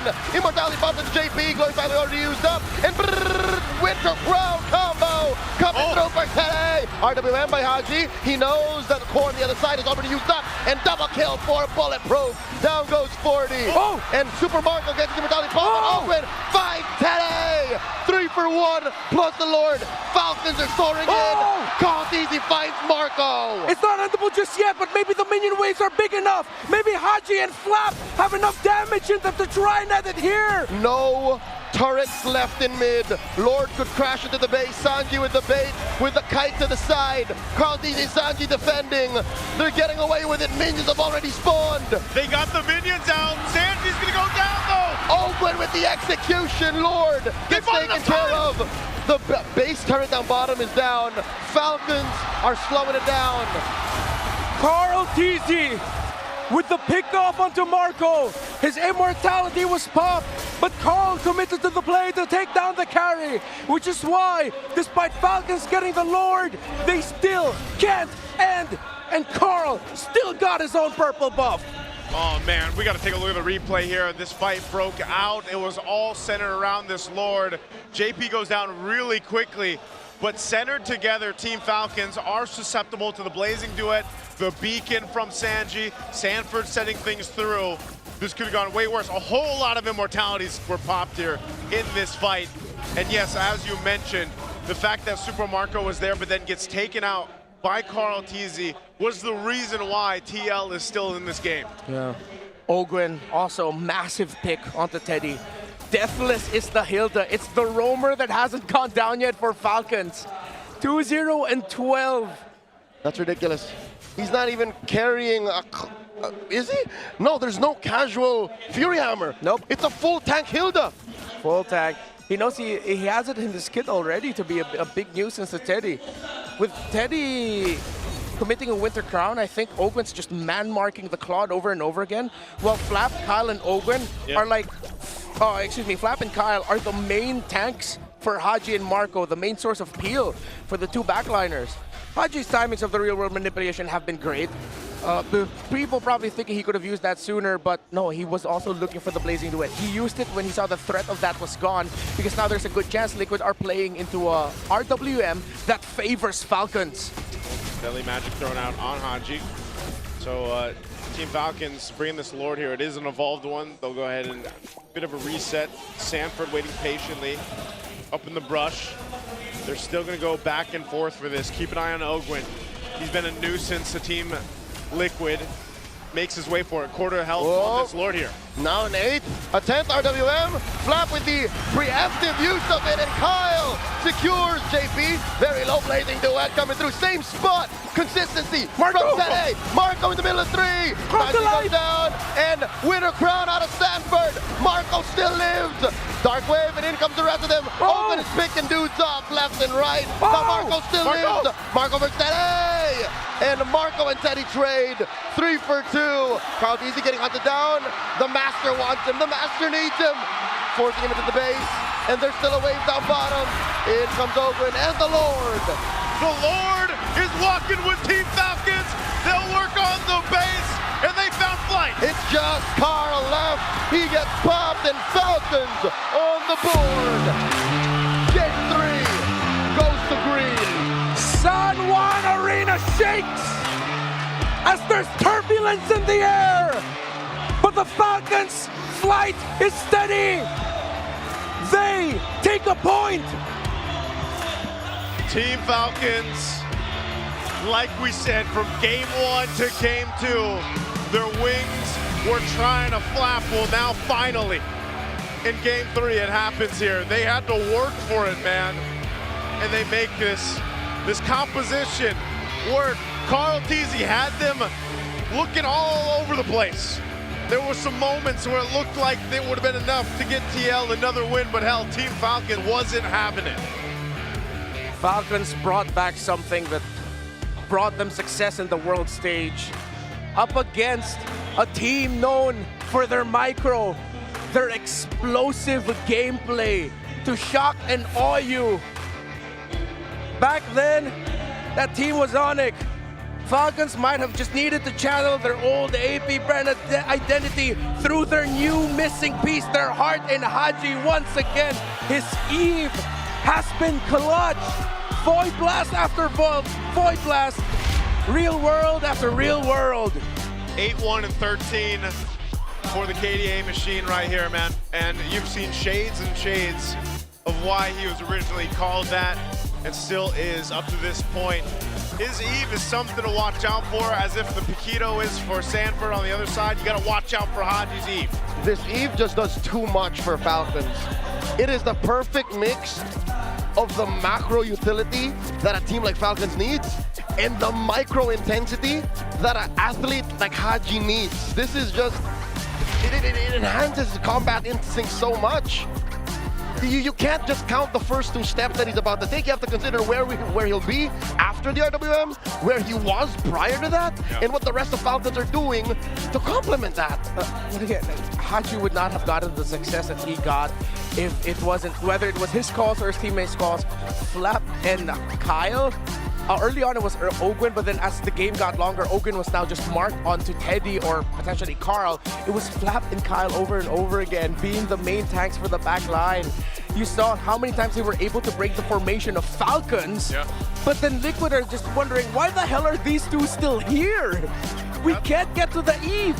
That's what happened to Severo last night, remember? I mean, they were just man-marking Severo with a Hilda pick, and this is what they did against Teddy. Not just Teddy, like he felt that pressure through this, but as you pointed out, Ogwin didn't die the majority of the game. He was everywhere he needed to be, and also Super Marco, man. He was locked in on this carry. He was just, this was the bulletproof that we have seen before, and he just made it work so well. The amount of damage he was able to throw put out. Super Marco has a ranked game stats. Yeah. 10, 2, and 4. Yeah. That's the kind of a ranked game top global carries would have.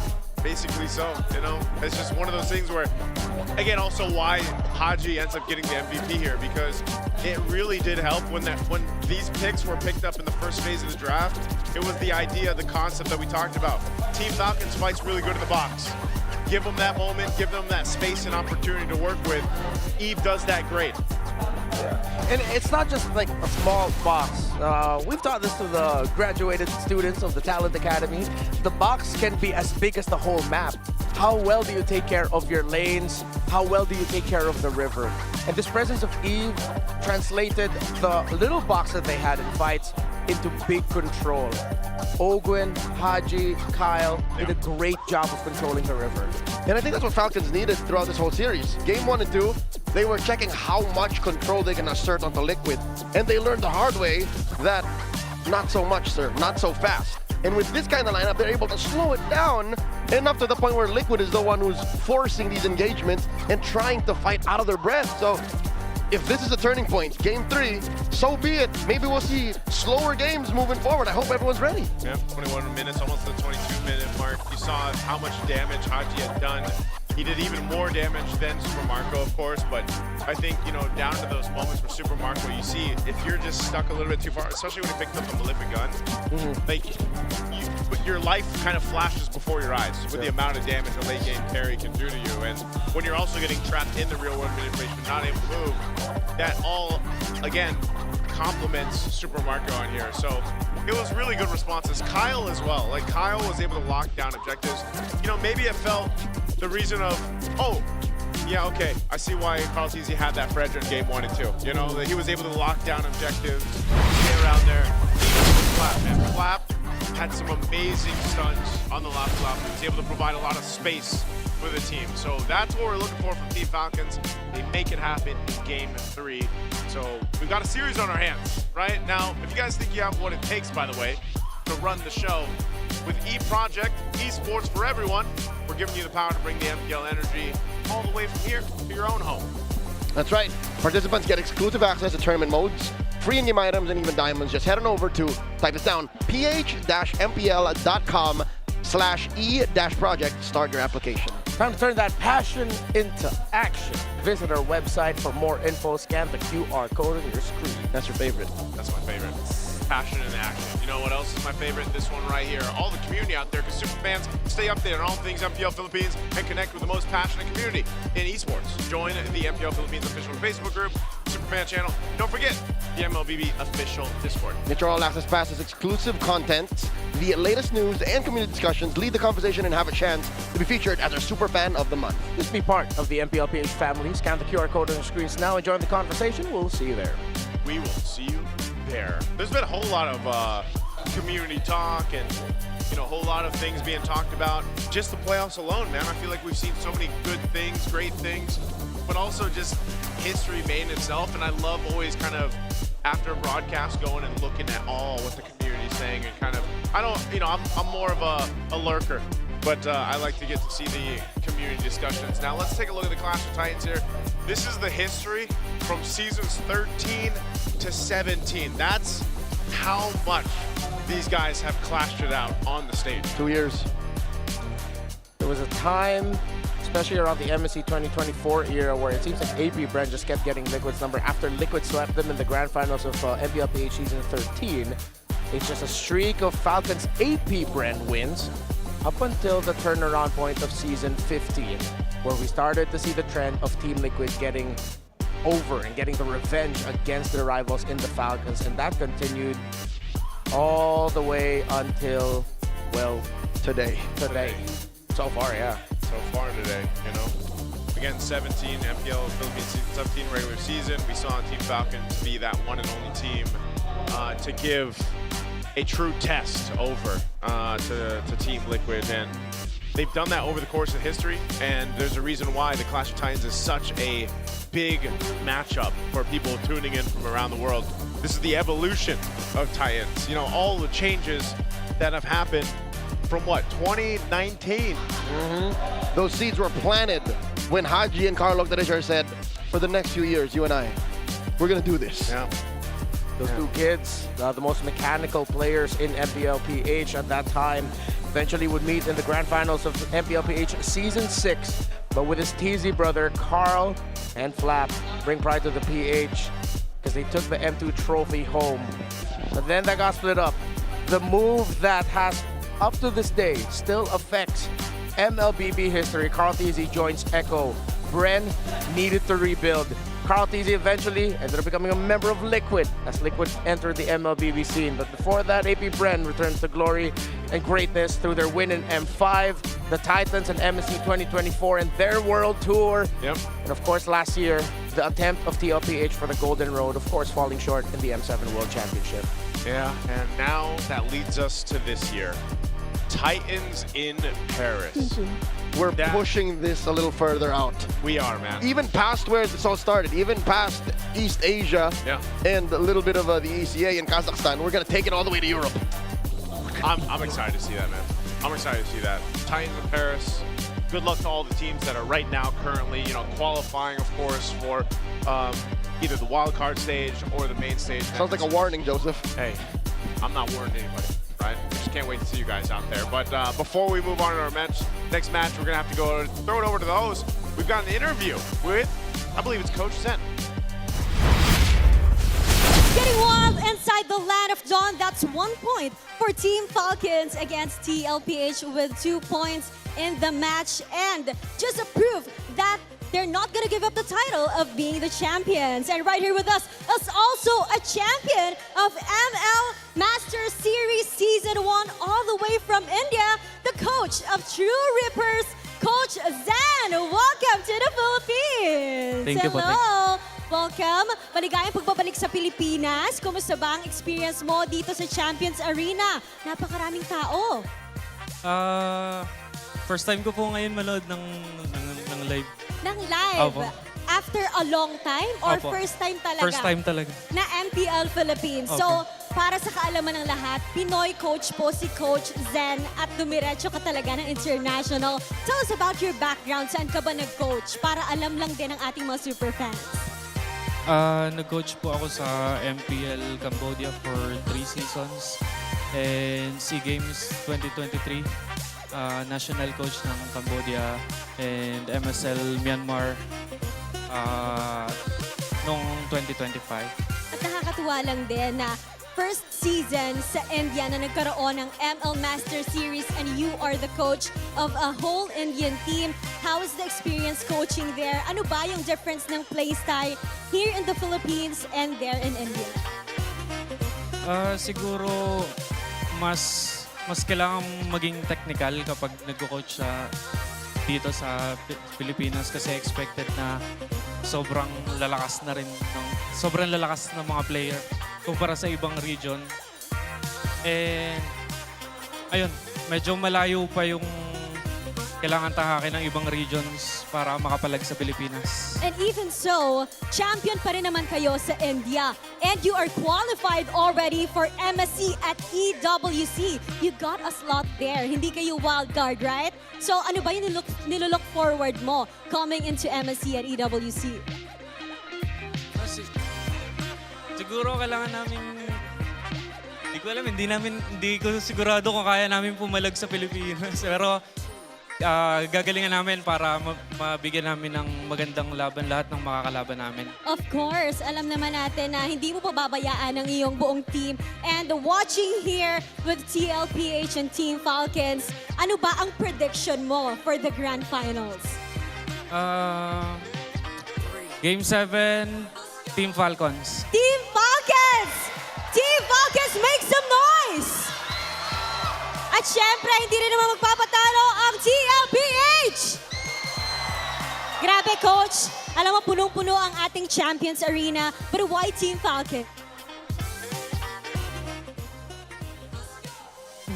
Pero ang tanong kasi, ang hirap kasi talunin ng TLPH. Pero buong-buo yung suporta ko. Siyempre kay Coach Bren, kay Flap TC, and sa buong papunan ng Team Falcons.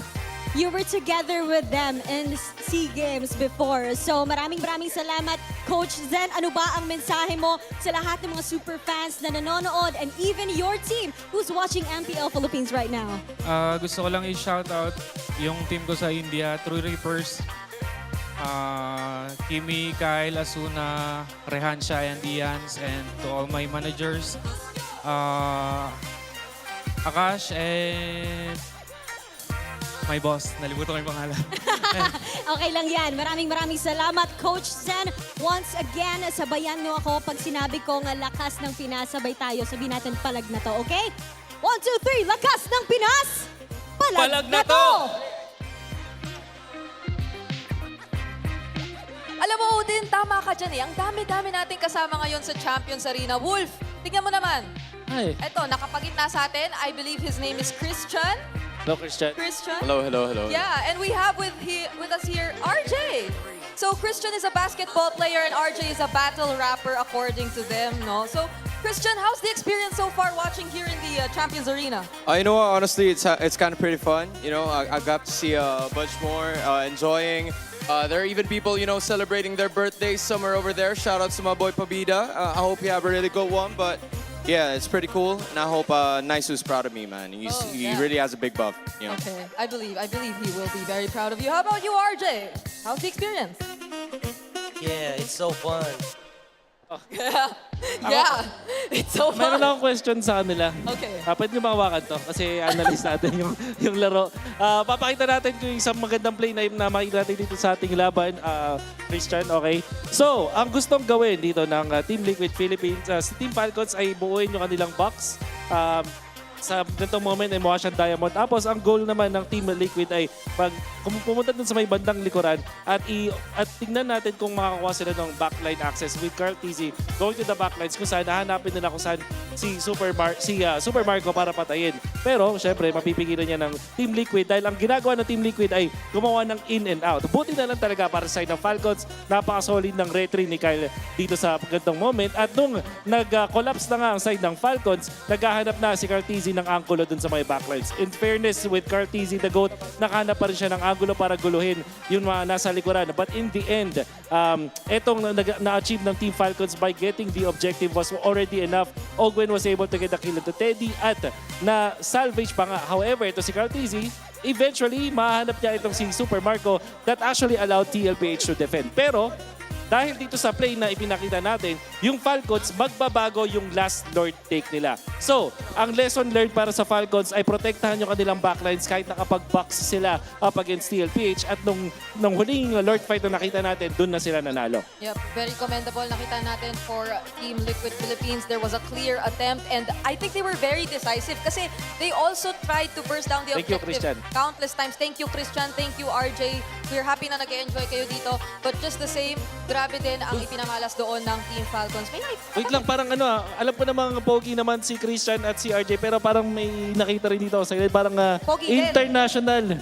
Pogi din. Pogi din. Sino Oo. yan? Sino yan? Okay. Isa sa mga favorite ata ng mga viewers natin. Oy! Okay. Lipat tayo, Wolf. Lipat tayo dito. Hello. Can you guys hear me? Yes. Yes, I think the whole arena can hear you. Naririnig niyo ba siya? Okay, they can clearly hear you and I believe a lot of us know who you are. DJ Y, welcome to the Philippines! Thank you. Yeah, okay. So, Can you introduce your friend to us as well? yeah. Tryhard Geek, but you can also call me Daddy. Nah, just kidding. Yeah, just call me Geek. All right, so he's geek, but you call him daddy sometimes. All right. Okay, so we have DJY and Geek, and so let me just ask you real quick. So, how's the experience so far watching here in MPL? I got invited to MPL PH like yesterday, right? And then, you know, when I came here, I didn't expect to get recognized by a lot of people, so I'm actually really happy that I came here. You know, I wasn't supposed to go here and just watch at home, but I'm glad I made a decision to come here. All right, so what's the difference now? Because you've been watching MPL Malaysia, right? Now you can feel the energy, but also the quality of the game. So far, wow, how's the experience and what are the main differences that you noticed? I think the difference is in MPL PH, the fans are way more supportive, like with the dances like they do. And like, you know, I get recognized more here compared to Malaysia. But still, both regions are pretty cool, actually. But, you know, I appreciate both the regions. Okay. I think I just got to ask your friend as well, because Geek, yes, I heard previously you introduced yourself as the EXP laner. right? So, what do you think about the games that you've been seeing so far here in the grand finals, especially from your perspective as an EXP laner? I was shouting so much. Like Sanford was doing so exceptionally well. And also, Carl TZ, you are so good! Oh my god! Like, in exception, like, he's not dying. Like, when he's about to die, he's not dying. It's just way too perfect, his gameplay is. Okay, okay. Right. So I believe that DJY and Geek here will help us with the upcoming draft.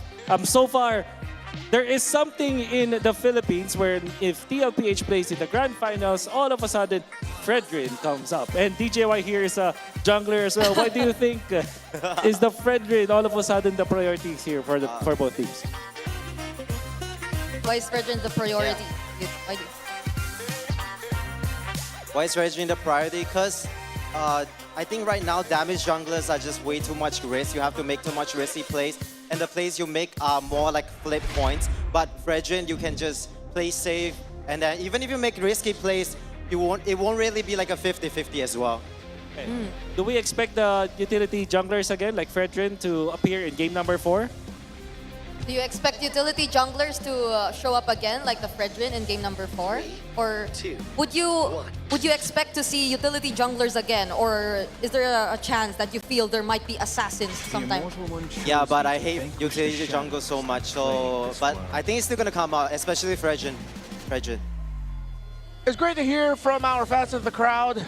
That DJY guy looks pretty familiar. You know him? I feel like I've seen him a lot. He looked a little different from when I last saw him. Oh, yeah? That's the uncanny bit.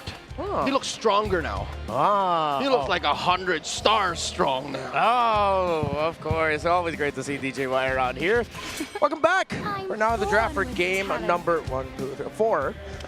Ooh. You tend to lose track in yeah, epic like this. Yeah, it was a 20-plus minute game in the last one, too. I feel like we went through 2 games when it was just one really long one. All right, Falcons.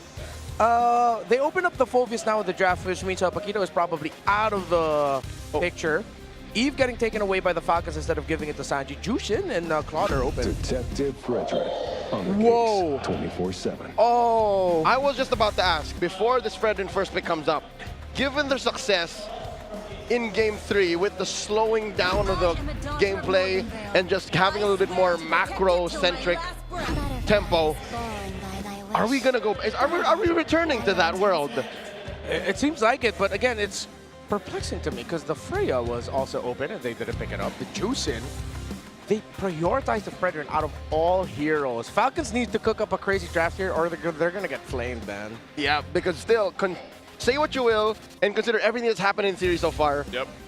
Absolute truths. You gotta mention, Freya is still nuts. Yeah. Freya is still pretty Brizzity broken. Yeah. And Brizzity broken. Brizzity broken. And without the Eve here too, you're sort of out of answers for the Freya to try and manage it. You have to go for something like Burst or just get Haji on a Kimi now. But the Valentina is still going to be open, but you don't see enough picks to pick it up. Yeah. Are they going to save their mid lane pick for later? It's going to be a big question. They get the carry. They get the carry, they get the Phoveus. Is this enough to deal with the Brizzity broken Freya? Oh, wait, no, yeah. That's what I forgot. Something that completely goes over my head from time to time is the Phoveus is one of the best lane counterparts you can pack against the Freya.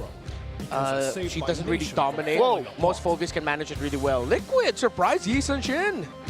They're going deep. Yeah. Not a Leomore, not a Harley. When have we seen this? When was the last time we saw a jungle YSS? But here's the thing.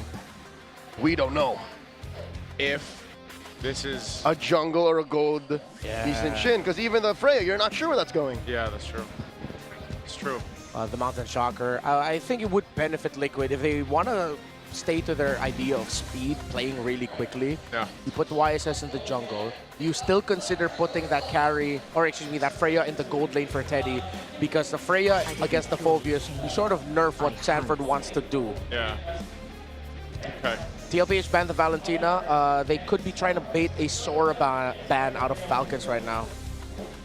Because again, we don't know where things are landing yet. Yeah. There's also a chance that Liquid might shock with a Leomord pick, so then you put that YSS in the gold, you put that EXP Freya, yeah. Yeah. But then it's the Freya that's going to be the sort of pick that you need to help out a little bit more. So the Juicin in the mid, that pretty much secures your jungle. You can back any roamer with that, like no matter who the hell it is. With With the Juicin, yeah. Lahailo, you're gonna be fine. That's why I think almost you have the Gatakacha available, since the Hylos is going to be one that they take out. Team Falcons will ban that out. Because I think even a Revitalize would really help them if it's going to be a Revitalize roamer for JP. Unless they end up bringing out just something else other than the Hylos, other than the Gatakacha. I'm expecting him to just pick up the Gatakacha here. I don't know, could a Cho work in this lineup though too? Against Falcons? Yeah. No. Not at Even all, worse. no? Yeah. With the Phobius around and even just generally how Falcons have been playing, I think the Cho might actually hurt them. Let's see, Liquid, who the heck is that? That looks like Aaron. Is that, oh, is that Burrito? That's Aaron Paul Gaddy. That's Burrito. Oh, that's Burrito? Oh my god, that's APG. Burrito. Oh no, they've started it. And he can't even fight back. He's literally right here. Yeah, I'm looking at him right now. He has no idea. All right, last ban here. Are they still going to hone in on the roams for JP? Again, he could just end up with the Gatakacha. Yeah. If they take it away, then there's no more healing trifecta. If they don't take away, Liquid most likely ends up with just the only revitalized roamer. Because even Box is gone. What about just Khalid? Khalid, then yeah, they go damage. But they're all dive. Yeah. Yeah, it looks like it's going to be a Gatot ban. Oh no, Terizla. I thought I read the lips of Coach Moody as saying Gatot Hatchet. Turns out it was Terizla. Ah, okay. Seeing the gaps of the hero in the mid and the fact that a Terizla going into the EXP lane would have meant that they have a really good option. Liquid are still kind of soft stuck into the fact that this Freya might end up in the EXP with it being uncomfortable. Still, Sora's open if they want to, but then again, with the Phobius around. Yep. Whoa, did Falcons just solve Liquid after 2 games? I mean, they still have a lot of good options. So far, it seems like they solved them in the draft. Gameplay-wise, it's still a 50-50. Yeah, for sure. But that was a big part of the problem for them, those first 2 games, was solving the draft first.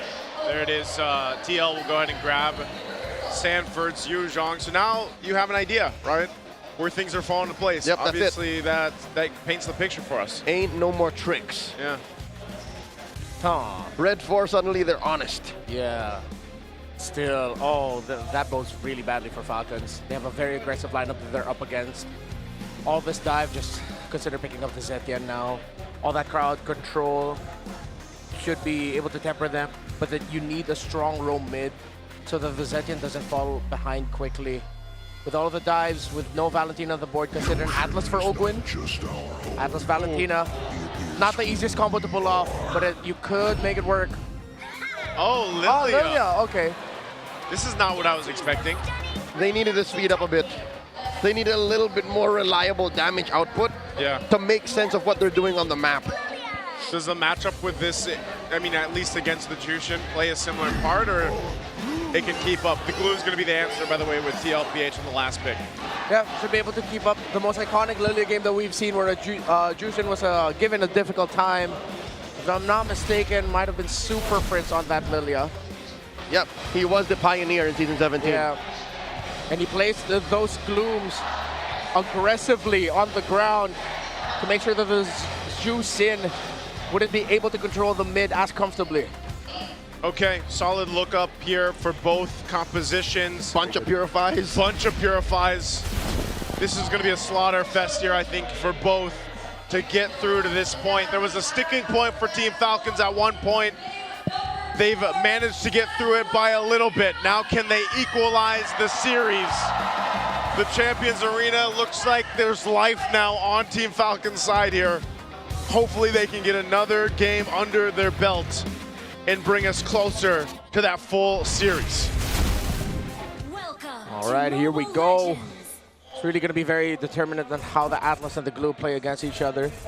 Super Marco, again, going to be a very demanding game for him, honestly. Love the picks that you have. You forgo crowd control for damage, meaning that makes it harder for your mid laner, or excuse me, your gold laner to operate during team fights. Up against a lineup that has a lot of dive. So Haji and Ogwin need to slow down JP and Sanji as much as they can, similar to what they did in the previous game. Whoop! Already a little bit of a skirmish in mid. Haji put down a third of his health. But this will send Sanji home. Unless, oh no, he's just brave smiting his way to staying. Yeah, one of the advantages there, having the Brave Smite, especially with the Jushin. You know, you're constantly keeping the lantern over someone anyway, whether that's the minions, whether that's the heroes here. JP making his way through. They have control, but this is one of the things too. Lilia, like we saw earlier in the season with Super Prince, you know, you're able to go at least kind of duel it out a little bit better from more of a safety vantage point. With Lilia, once you get the black shoes, there's something there that can be said that you can try to bait some of the resources out for TL. Oh, look at that perfect match burst out of JP and Sanji. It's a deadlock. It's been a while since we've seen almost no one budging in the mid-roam duo. Again, without an EXP laner similar to a Paquito, things do tend to slow down here. Ooh, good use of Purify. Uh-oh. Haji, but down to a 5th again. Carteezy almost came in clutch for that engage. Yeah, both Purifies used. Super Marco not making it easy for Teddy. Here comes Ogwin. Oh, that's deep. Defensive use of the Valkyrie's descent. And Ogwin will get away with it, wasting Teddy's ult. Yeah, but that might have been enough time to go ahead and solidify TL's first turtle take. Yeah. That was a bit of a distraction that Falcons had to deal with, so clean take on the turtle. We didn't get to check in on Kyle so much. How did he get so delayed? Carl Tizzy invade took away his beetle. I can't recall if he took away his golem. But Kyle, yeah, just was green camp short of being able to hit level 4. Okay, so right now it's just a battle of attrition, these small little moves that TL is making now across the map. This is interesting though too, just because we haven't seen the YSS in the jungle too much, you know, and in this case the matchup between the YSS and the Fredrin. You know, you have back-to-back games for Carl Tizzy on the Fredrin from game 1 to game 2, and now you've got back-to-back for Kyle from 3 to 4. Ooh. Well, they both hurt. Lantern Flare on Haji. Refuses to press the black shoes, instead uses a regeneration. Liquid are so used to playing the slow style too. Yeah.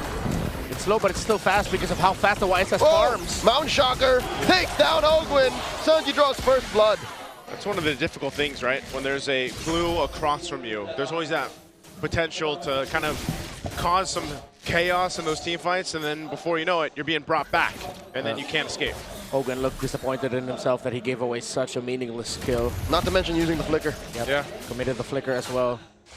Especially now that he has a level 4, he's got the Fatal Link, so there's no surprise factor for more so about a minute and a half or so for this, but they try to make a play. They do get the beacon out from Sanji. So that's one of the strengths of the Fredrin. You know, you can kind of swoop in, try to get that energy eruption off. That doesn't happen. But yes, not much happening in the early game. But despite it all, TL builds a bit of a lead. With not much happening, I'm expecting at least Kyle to have good pathing.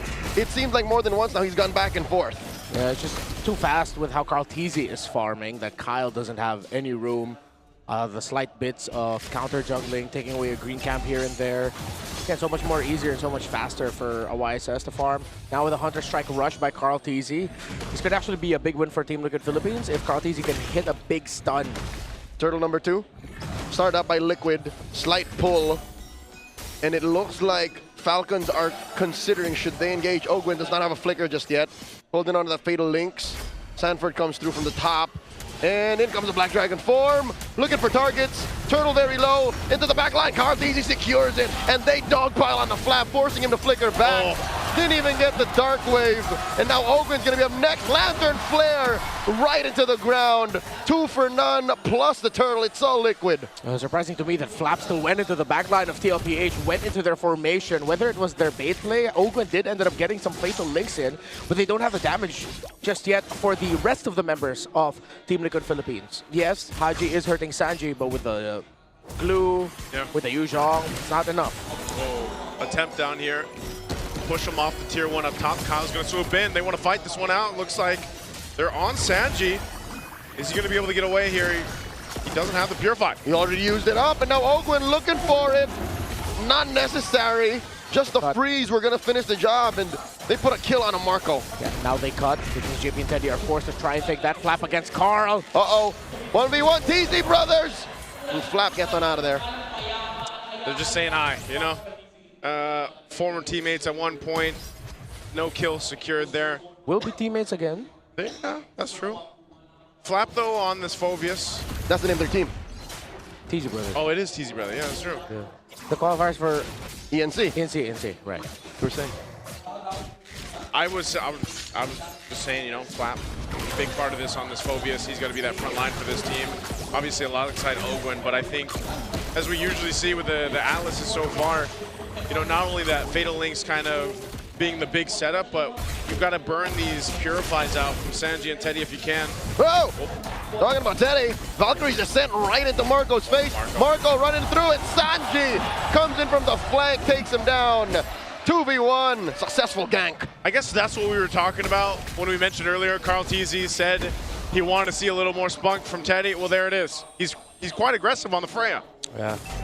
Also knew that with Sanji rotating topside, there would be a sure kill for them. Great call by Liquid. And now they go straight for the turtle. Hat trick for the cavalry.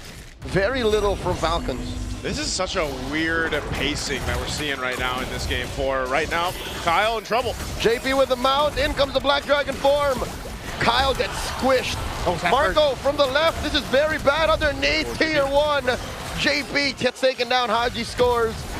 Valkyrie's descent coming through. That triggers Flap's Infernal Pursuit. And he goes for another one. Flap flickers back. Just too much damage from Liquid's front line. Yeah, good thing he didn't commit that. He would not have survived, and it would have been another meaningless kill. JP, though, of course, went down as he was absorbing the hits from the turret. Team Liquid Philippines. I think Carl TZ specifically just out-rotated Kyle in the jungle. Hurt Falcons in the long run. Oh, they're on 40. Ogwin and Marco. No dragon. And Marco gets it. That's what they need. Marco might be one of the cases again, just like we saw in the previous game, where they're going to rely on this carry to scale up the way they are. Oh, Sanji sniffed him out, stopping Marco and Ogwin's recall.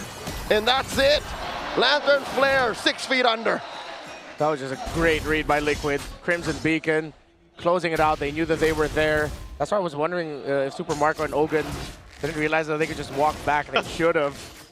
Probably the safer route. Yeah, I don't think they can. They're not exactly reading JP's and Sanji's rotations right now. Yeah, this puts TLPH now up almost 3,000 gold, approaching that point. Very low kill game, but it's more so a game across the map is what we're seeing here. This will all lead into that first Lord take. Once it's up, you're thinking Team Falcons in a position to actually go ahead and contest it. You know, you got 2 big items for Super Marco, but if he's caught out without the Purify, as we've seen, there's just a little bit too much crowd control to deal with here from Team Liquid, especially, once again, dealing with a Jushin in the hands of Sanji. Really feels like that YSS was a checkmate response to the Fredrin jungle, just with rotational speed alone. And of course, with Carl TZ being proactive. Okay, Fatal Links used, but Sanji uses Purify for that. 1 for 1. Can Falcons even use it to reposition? They pull out a Crimson Beacon out of Sanji. That's actually pretty good for Team Falcons, though. Right now, TL still has control, though. There was a push by Super Marco in it. I guess that's enough information for TL just to blitz down the Lord, and they take the tier 2 on the top side. So despite that, they look to put more pressure on the purple side of the jungle of Team Falcons. No commit, though. Yeah, no Fatal Links from Ogwin, so he couldn't try and make something happen. Just a bit of freeze and a bit of peel to send Liquid back. Ice Queen 1 for Sanji. So for the map looks good for Liquid. Teddy's been very active. And this has just provided so much space for Carl. Teddy's applied the right amount of pressure. It's not like he's actively looking for fights. Yeah. Sometimes he just pops the form. Yeah, he's just doing what needs to be done where he goes. And that's what made the map so small for Falcons now. Oh. Mountain Shocker. Liquid are saying we want this tier 1. In comes the Black Dragon form. And then they dive in. Valkyrie's descent. Sanji gets taken down. And now there's another one in JP. Falcons are running it. Sanford very low. Glooms underneath that half dragon. Super Marco wailing away. Finds him. Double kill for Bulletproof. And that's a 3 for none. The punish on the tier 1 push. Talk about greedy. But still, the tower up top is going to get pushed in by the Lord. Carl TZ is getting chased by Kyle. Okay, they send Flap to take care of the marching pusher. And in mid, they continue. Kyle versus Carl. the man-to-man. In comes Teddy Carl. with a Valkyrie descent. Mount Shucker. Teddy, defensive use of it. And Carl gets taken down between 3 members of Falcons. Might have been too much even for the GOAT. The plan was there, but it was stopped in its tracks by Ogwin and the rest of Team Falcons. Super Marco popped his Purify so that when he would get hit by the turtle boat, and it did, he would not get stunned. He'd take the damage, but at least he still got the free hit. And of course, a momentary taunt as well coming out from Kyle was perfect. And again, energy eruption, right? Yeah, energy eruption. I just remembered it now. He erupted the energy, man. That was just good defense for Super Marco. That's why we were saying earlier for this game as well. They want to go ahead and lean towards Super Marco on this carry to actually carry through the game, get to that point. So now it's them trying to put pressure on the purple buff of Carl Teasy, but he is going to go ahead and secure it. They will disengage from that. Look at the positioning from Sanford here. It's TL playing in a different way in this one. They sort of have to. That's what we're seeing them throughout this game.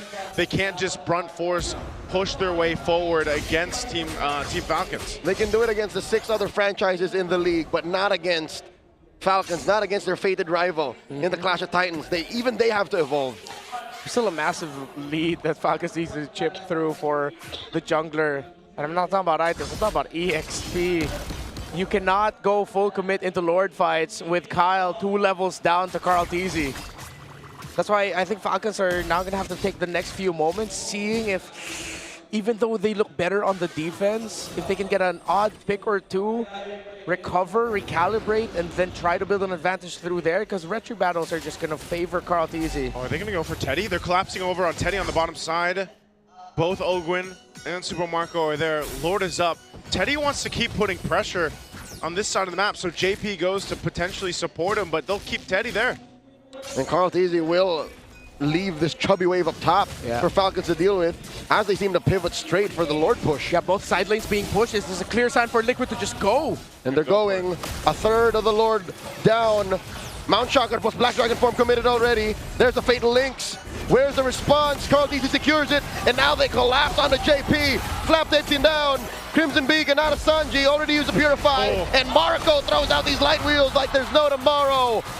Sanford backs off, 2 kills for the Lord. Again, you're seeing Team Liquid make the decision to, hey, zone them out while I secure the objective, and they want to disengage. Carl Teasy compromised by Owen. Dark Wave plus a stop, serving up a kill to Super Marco. They pushed here too. Do you know what this feels like? It feels like I'm watching Haji back with Blacklist. Oh man, it's a different style of play, and now the tier 3 turret in the mid lane of the base of TL is going to go down here. Falcons demolished that inhibitor like it was nothing. It was nothing, man. They can still got to deal with the Lord, but the Lords that TL has been taking pretty much resulted in nothing. Because again, Falcons are so much better in the defense. They have a great counter punch, and they're playing around Marco. It's a Falcon-flavored ube. No healing, but it's just playing for your main core, not cores, core, with a Fredrin at the heart of it all. Yeah. Hey, it's like getting to that core of the kunafa. Yeah. What's a kunafa? It's a Saudi Arabian delicacy. Oh, is that the trending chocolate? It's the one with pistachio. It is pistachio, but yeah, it's different. One of these days, I'm going to try, what is that chewy cookie? The Dubai chewy that's cookie. Dubai. Isn't that the same thing, kunafa? No. Okay, well. A few Habibis have just got, Habibi, what? I'm sorry, I need to be educated. Right now, we're being educated on how Team Falcons has been able to maintain this game on a defensive lineup to protect Super Marco. That's the game plan. And it's interesting too, because Haji, the way he's activating this playstyle on the Solilia, is he's just enough to go ahead and whittle down the health bars, and even having a lantern himself, he's hurting these tankier members of Team Liquid. Yeah, and with JP going down, Sanford going down really quick, there's not enough time for Teddy to do Teddy things on this Freya. This is one of the difficult things about the Freya come into the late game. Yeah, she really hurts, but so does the marksman that you're trying to take down. And as long as Falcons keep their formation tight and keep protecting Marco, they should be able to coast. This is going to be, again, another long game. As we've discussed, the potential of that happening over and over again with Fredrin making a big comeback for this series.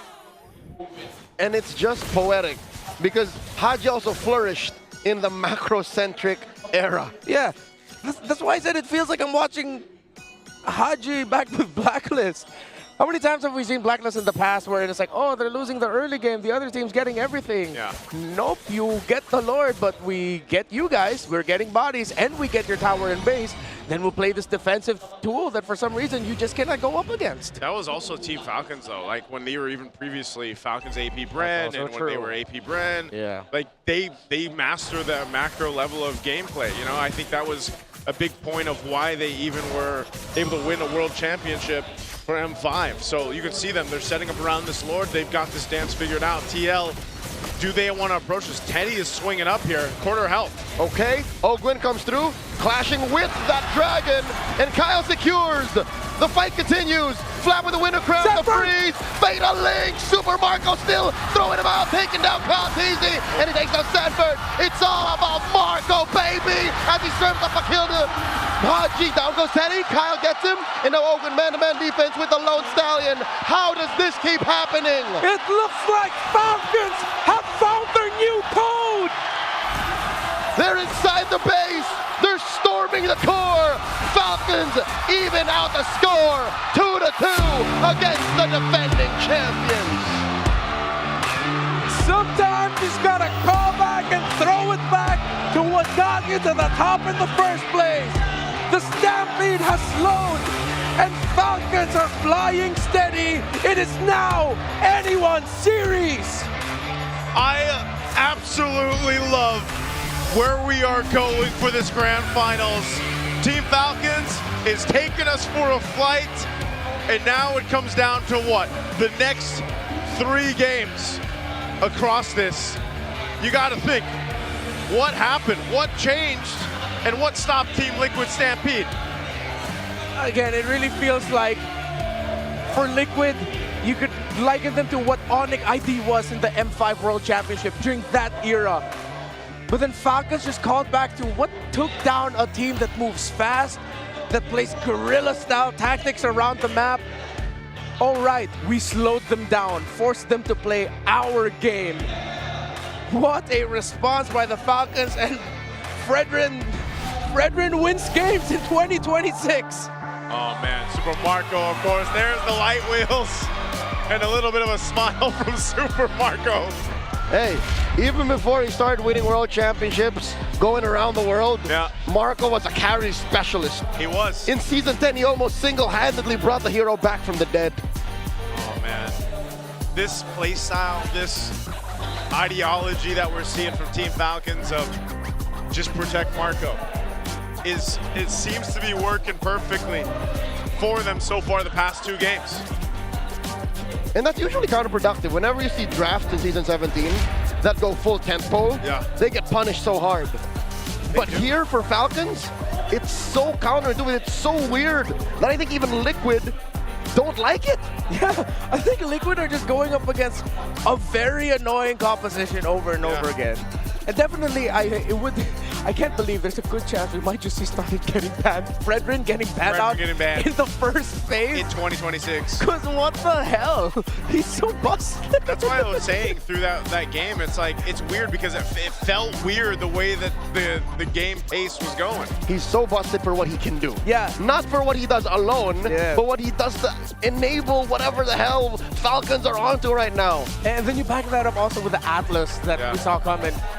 It's a tempo breaker, which is why we saw Falcons also attempted with their Batang pick out. Didn't work out so well. And we have to give this to Team Liquid Philippines. The first 2 games, we also did say, with them holding on to the Fredrin, the Paquito they had, that was their flavor of controlling you while also being able to play the Stampede. Yeah. While Falcons just doubled down into controlling you. Defensive, counter punch, or we're the ones setting the tempo because we just have a lot of crowd control and it's too awkward to fight into us that you're just forced to lose the map. And then what I like about this is you have 2 contrasted styles of play and approach to the game so far that we've seen throughout the series. The very aggressive, fast-paced, offensive lineups that we saw from TL the first couple games. And then you have, okay, how do we answer that? We get a better defense. We get more defensive stats locked in on our composition. And that's what it gives Team Falcons, especially that Fredrin pick. Again, which is why I have to say, and this will be the last time I say it, it really feels like I'm seeing Onyx ID versus AP Brand in Rizal Memorial Coliseum late 2023. And remember that time. Here's the thing, it's not for everyone. It's not for everyone. If ever this is what prevails tonight, Yeah. it's what's bringing us to Paris, then everybody be prepared to watch 20-minute games again. This is literally what is showcased through the last 4 games is the evolution of the Titans themselves. Like this was a story within the story Oh, that's true. of what we're seeing. Because we've seen them go through like multiple eras of their gameplay as well. That's how they've been good through the years. Through the years. They have to, and that's why, you know, when you see the best teams at this point, at this stage, they're able to make these drastic changes from playstyle to playstyle throughout a series. And now that, you know, it's evened out, like you guys mentioned, it's almost anyone's game. This one didn't reach the 20-minute mark. I almost thought it would, but that just a very strong, decisive fight there towards the end and the way that they were able to go ahead and capitalize on the right targets, keep Marco alive, is what kept them from getting it stretched out too long. You know, you didn't get to that 20-minute mark. Team Liquid might have been able to do better if they got to that point, but it just never happened. And Team Falcons really, they worked on getting to that point throughout the series. Allow me to present this, gentlemen. Did Liquid overcook in this draft? With Did they enjoy the benefits of Flex in red a little too much? Okay, for me personally, I don't think they overcooked because it makes sense, but I think they just weren't ready with how sharp the formation of Falcons would be to hold on. And how hard they pivoted from there. Yeah, and how hard they pivoted from there.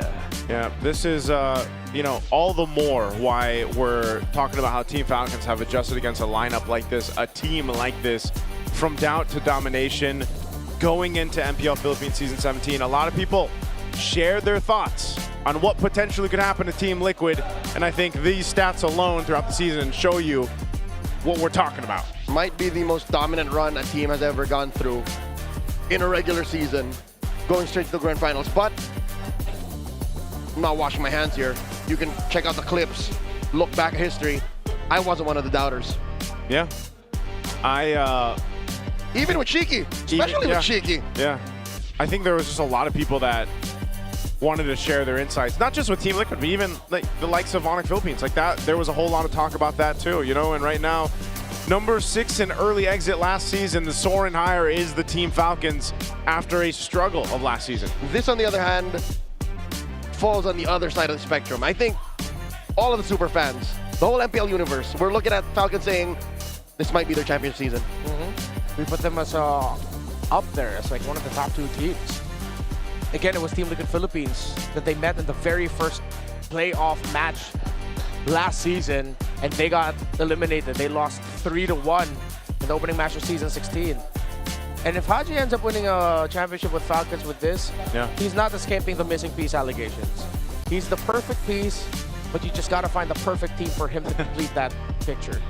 Poof. The three-peat MPL Philippine champs never has been done. We had the back-to-back back in Season 4 and Season 5 with Sunsparks. At that point, I was just a viewer. I was a fan, and I saw throughout that. And then, of course, you have Season 7, Season 8, Blacklist International. I remember these as well, the back-to-back. So it hasn't been done yet. There's a potential that if Team Liquid wins tonight, this championship, their 3rd one, history is made. Do you remember where you were, Enmar, on these fated days? Season 7, I was in the panel with Momi. Season 8, we were on the desk with Rockhard. Season 4, I was on desk with Rockhard. Yeah. And Season 5, I think I was online panel during the pandemic. That was pandemic, right? Because that's the first time that I watched an online... An all online production. All online production. Because before that, I had stumbled upon it in the mall in Season 1. And that was amazing. But let's go ahead and, before we head on to our next game, we have an interview with our host and a KOL out there. What's going on? Tabla na ngayon ang Team Liquid Philippines and Team Falcons. Kaya naman, buhay na buhay pa rin ang San Juan Arena! And also, right here with us ay ang mga bumubuhay din sa community ng MLBB. Welcome to the Champions Arena, our MLBB Philippines KOLs. Pakilala nyo naman ang inyong mga sarili. Sino ba? Sino muna? Ikaw muna. Ako nga pala, ang nag-iisang mabait Sa larangan ng MLBB. Ako po yun, si Pabida. Daw po. Ay, huwag ka naman kunwari. Hindi ka mabait. May basher sa gilid. Oh. Okay, next. Kala ko binabash ako eh.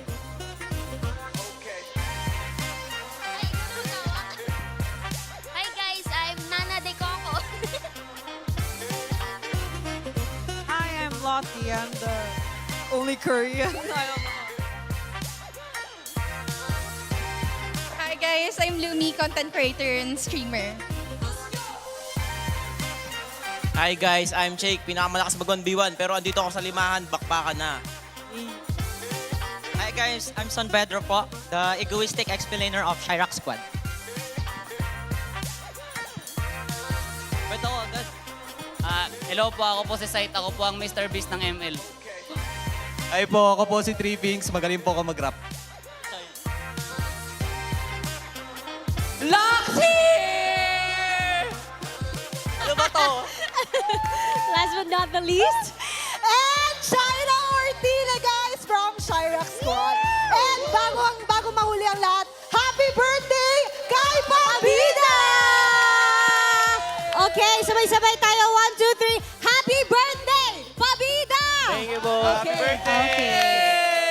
Pabida, bidang-bida ka today. At ramdam na ramdam mo, sure ako, ang pagmamahal ng MLBB fans sa'yo. So ano bang Thank you po. wish mo today? Wish ko po, sana mag-rank up na ako.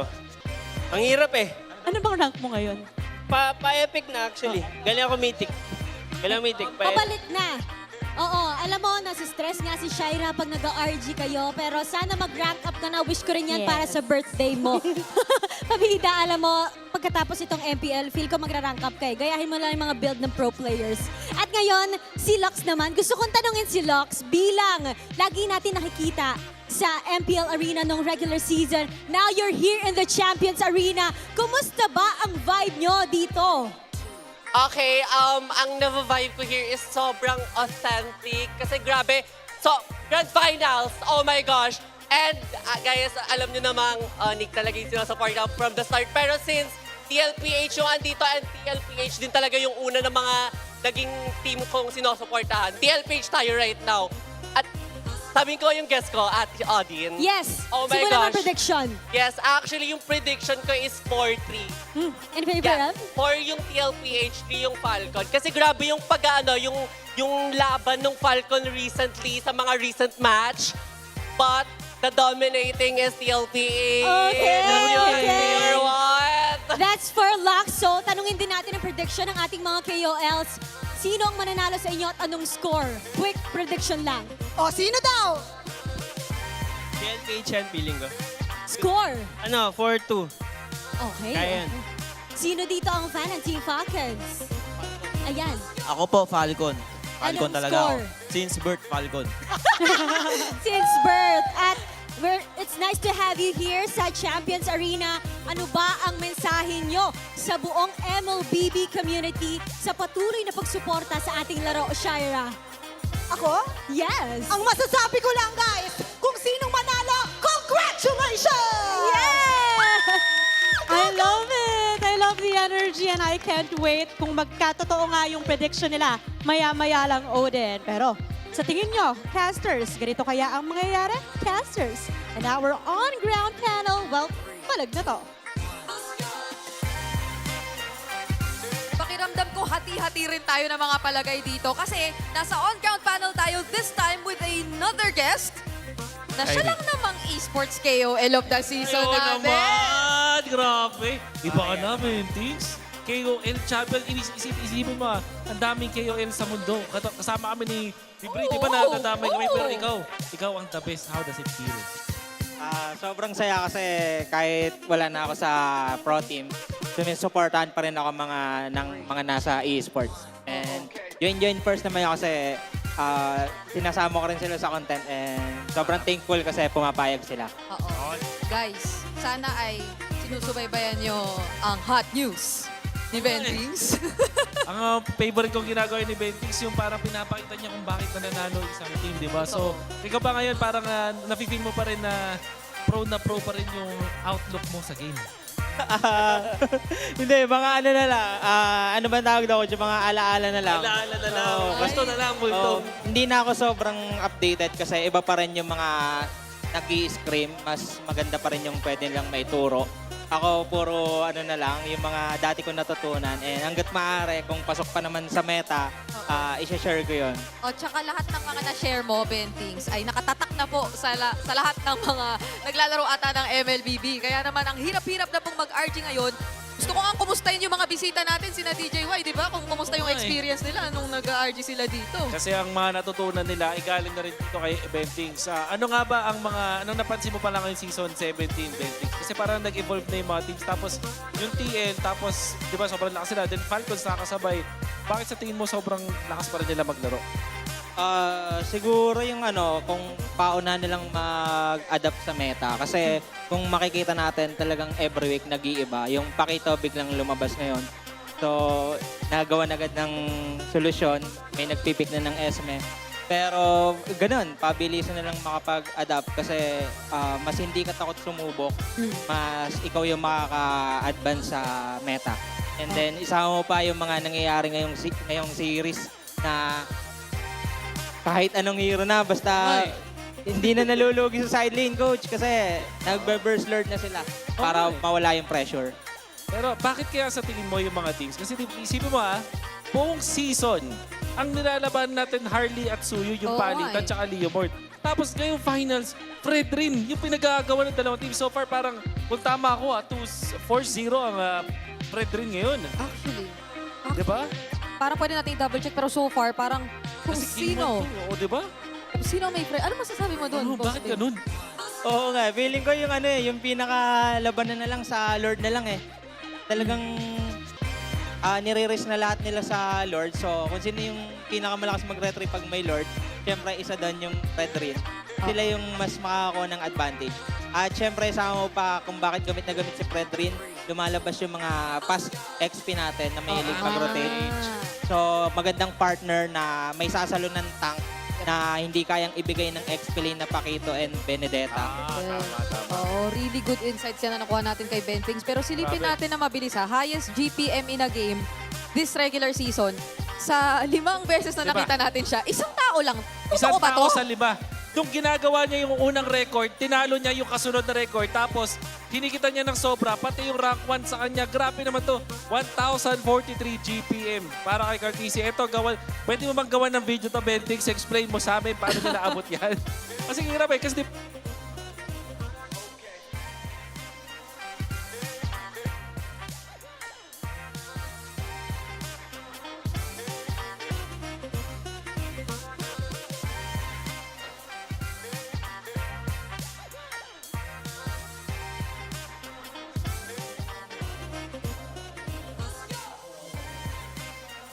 in between. Pero gaano ba ka-crucial na mabilis ka mag-level 15?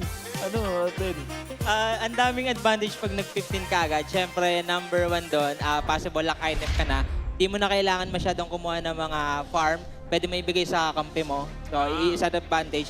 Mas makakapwesto ka. And siyempre, tataas yung damage ng retry mo. Hindi ako nagkakamali. Tama. And napakahalaga nun kasi invade meta tayo ngayon eh. Ang dami nag-i-invade. So, paano ka makakapag-level 15 agad? Alrighty, welcome to the draft here. We're going to be jumping into Game 5.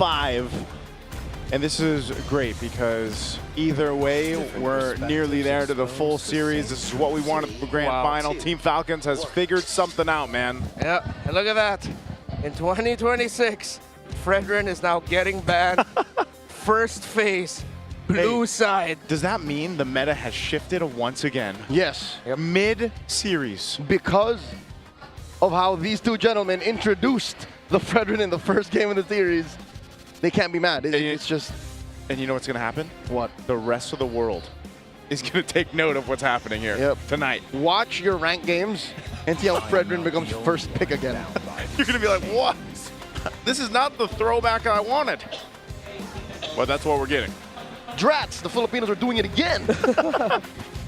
Let's see if Falcons will ban out either the Freya or the Juicin. I think they're okay with the Freya, but then with the Fredrin now gone, that puts weight on the trades of Atlas, Valen, Leomord. Harley, wait. Harley and Suyo are both open right now. Yeah, Harley Suyo. What about Jushin? Yeah, the Jushin. I think Falcons opens the Harley Suyo trade, and then they consider banning out one of the mid laners, or... Yeah, it has to be a mid lane ban, it looks like. Yomord is up 2. Who of the 3, the prior big 3, seems to be the least prio now. Okay. This is interesting. Freya's actually going to be banned out? What do we... This is What do we game think on 5. that? This is game 5, so Liquid's choice to be blue. And it bodes well for Falcons again that they open the Harley Suyo trade. The Paquito's open. Oh, the Paquito is open. Is it like that? That... Does that warrant the first pick Paquito? Do it be like that? Yeah. I mean, we have seen first pick Paquito previously. Unless TLPH are worried that Falcons are prepared for it. Because it seems like Liquid's aggressive nature. No, they're not. Yeah, it's just a really good pick. I think Falcons would want to consider it this time, picking up a Benedetta. Instead of trying to counter it with like picks like the Esmeralda and all that, just go blow for blow with it, pick up a Benedetta for you. Gentlemen, the 2 other times it was a blue side first pick Paquito. Yeah. Onyx did it, they lose.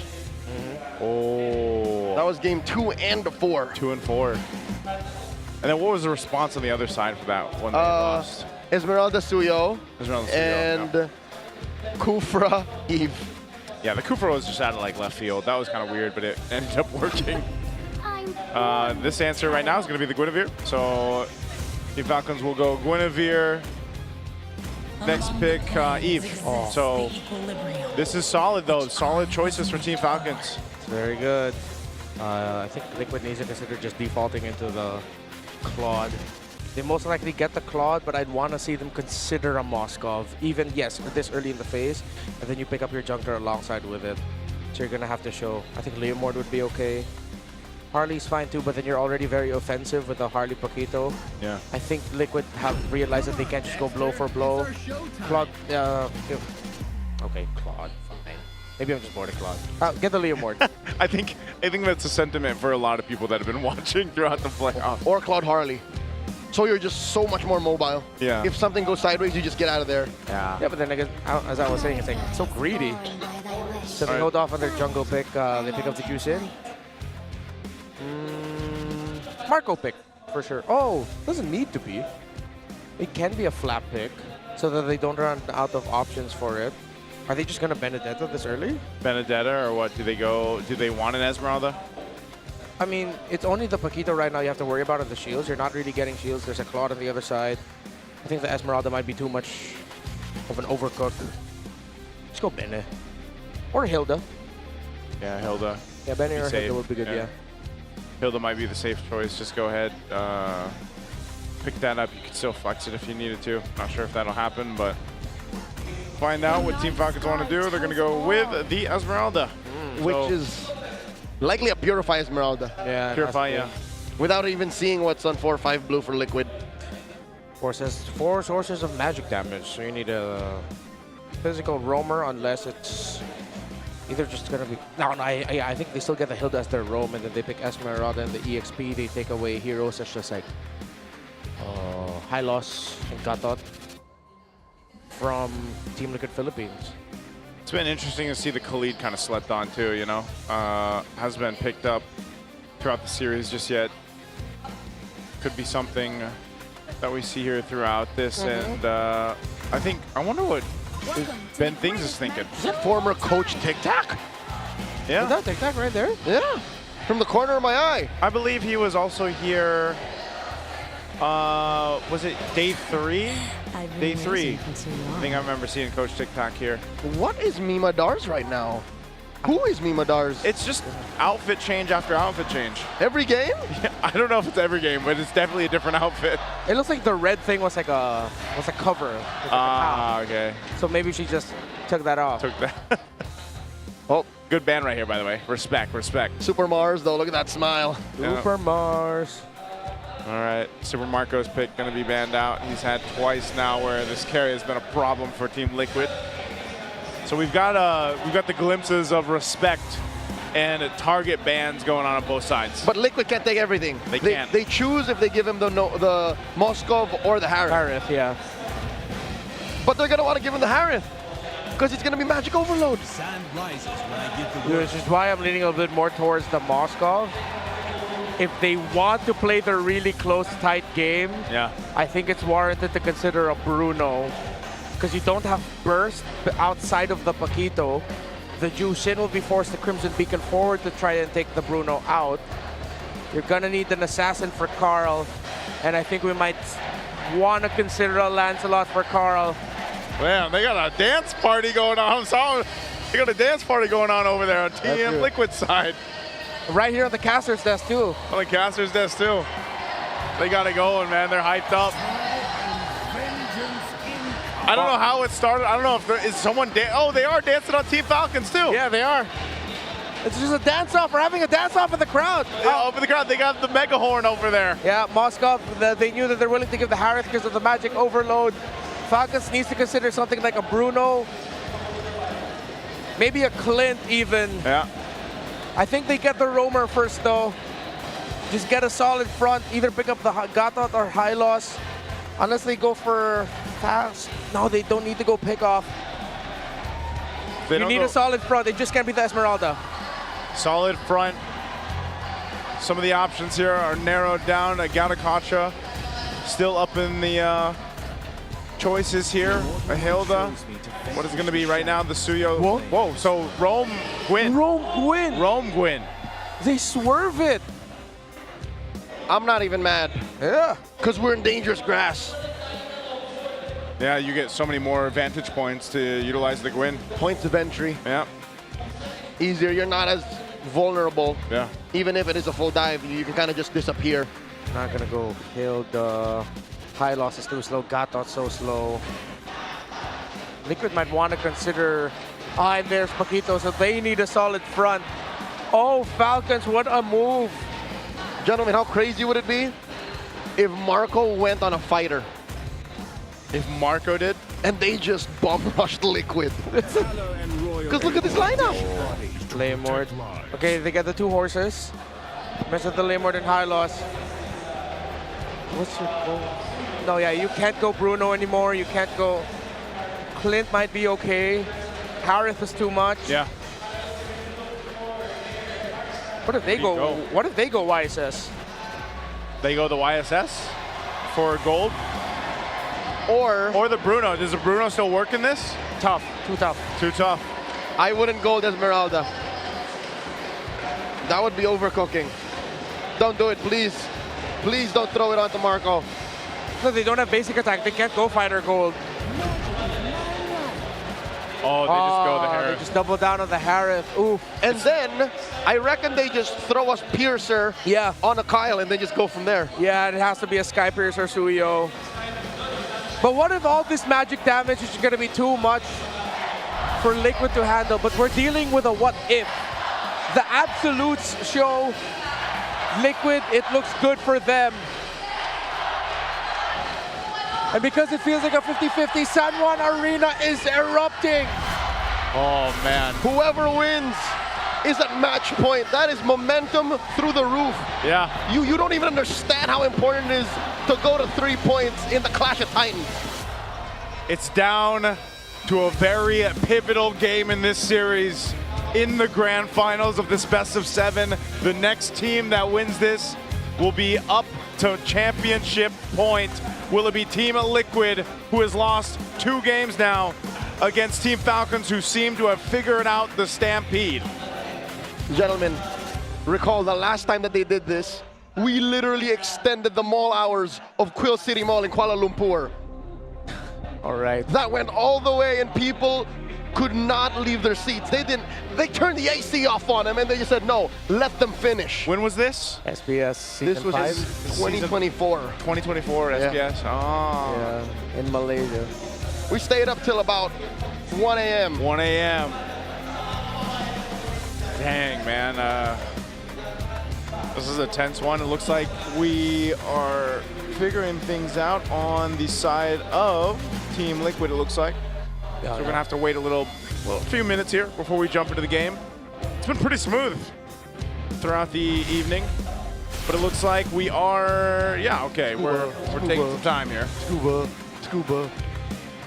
Joseph, have you jumped on the scuba craze? I haven't, man. Trying. The furthest I went was Scuba. 6'7", and even then, Scuba. no, Dude, it's fun. Try it. I'm not doing it. Even in my head, it just, I just say, You're missing out. I'm a grown man. Grown man, by the way. That's just, that's how I feel, you know, if I'm doing that. You don't stop playing because you grow old. You grow old because you stop playing. I guess I'm growing old. Hey man, you have your big goofy ducks. No, I don't. We see your story, sir. That's true. We know you got Carl. Hey, everybody's got something, you know? Everyone has something that's keeping them young. I'm sure you can look at that because, guys, we can't be like the players right now jumping into game 5. We're done with our playing days, at least in Land of Dawn. What I have is just undiagnosed. Okay. All right, let's take a look at the emblems. Yeah, pretty standard across the board. Oh, let's look at that trade in mid. Pretty aggro. And this is the tough thing about playing the Gwyn roam. I mean, we had our very clear opinions about it when Twisted Mind played it earlier this playoffs. It's just so highly punishable that now it's paired up with an Esmeralda. It's Haji who's going to be saving the Roman trio. And it's tough because, especially in a laning phase engagement like this, there's not much the Guinevere can do. She shines when it's fighting time. And it's so much magic damage. It's the Gwyn and Suyo though are a great combo because it's a long stun if you get hit by the Blade Surge and of course her jump. Yeah. So there's a good combo with it. Yeah, you can see the combo, you can see the vision. Yeah, the question is just will it get to the point where magic damage is just too overwhelming or Radiant Armors are going to be Falcon's biggest enemy? Kyle's game with the Suyo is important too. Oh, forcing out the Flicker and Sanford. That's a great start for Turtle 1. Through the wall too. 30 seconds till the Lord comes through. Yep. Once that turtle comes up, they'll go ahead and get things into position. A Flicker being down from Sanford is a great start for Team Falcons to at least secure this. We'll see how they set up around it. Carl's just going to go ahead and grab a camp real quick. Ogwyn about to hit that level 3. And this is one of the great things I will say about a Roam Guinevere, though, is like you don't have to be that level 4 to bring value to these early skirmishes, these early fights, right? You have enough with the jump, that spatial migration to set things up. You do most of your thing. Yeah. Mako gets the hit on the Gold Crab. Dangerous grass floating very well for the Suyo. Lots of angles, but Sanji, great zoning. Okay. In comes Sanji. Crimson Beacon knocks up Kyle. Kyle very low, has a surge on through. Queller as well. And now Flap dancing to protect that backline retreat. And they knock up Ogwyn. RWM defensively used by Haji. Carl TZ already secured the Lord. It's a win for Liquid. That's what I call some big damn, and I don't know if Kyle was ready for it. Turtle. Great combo there for Sansan. Sanji just brought Sanford 2 great burst targets, and one of them being the opposing jungler. So Kyle needs to watch out for how he gets vision and how he positions himself around the Lords and Turtles, knowing that Sanji is fearless with using the Crimson Beacon as a means to set him up. Usually you'd see that as a defensive tool or something like that, but no.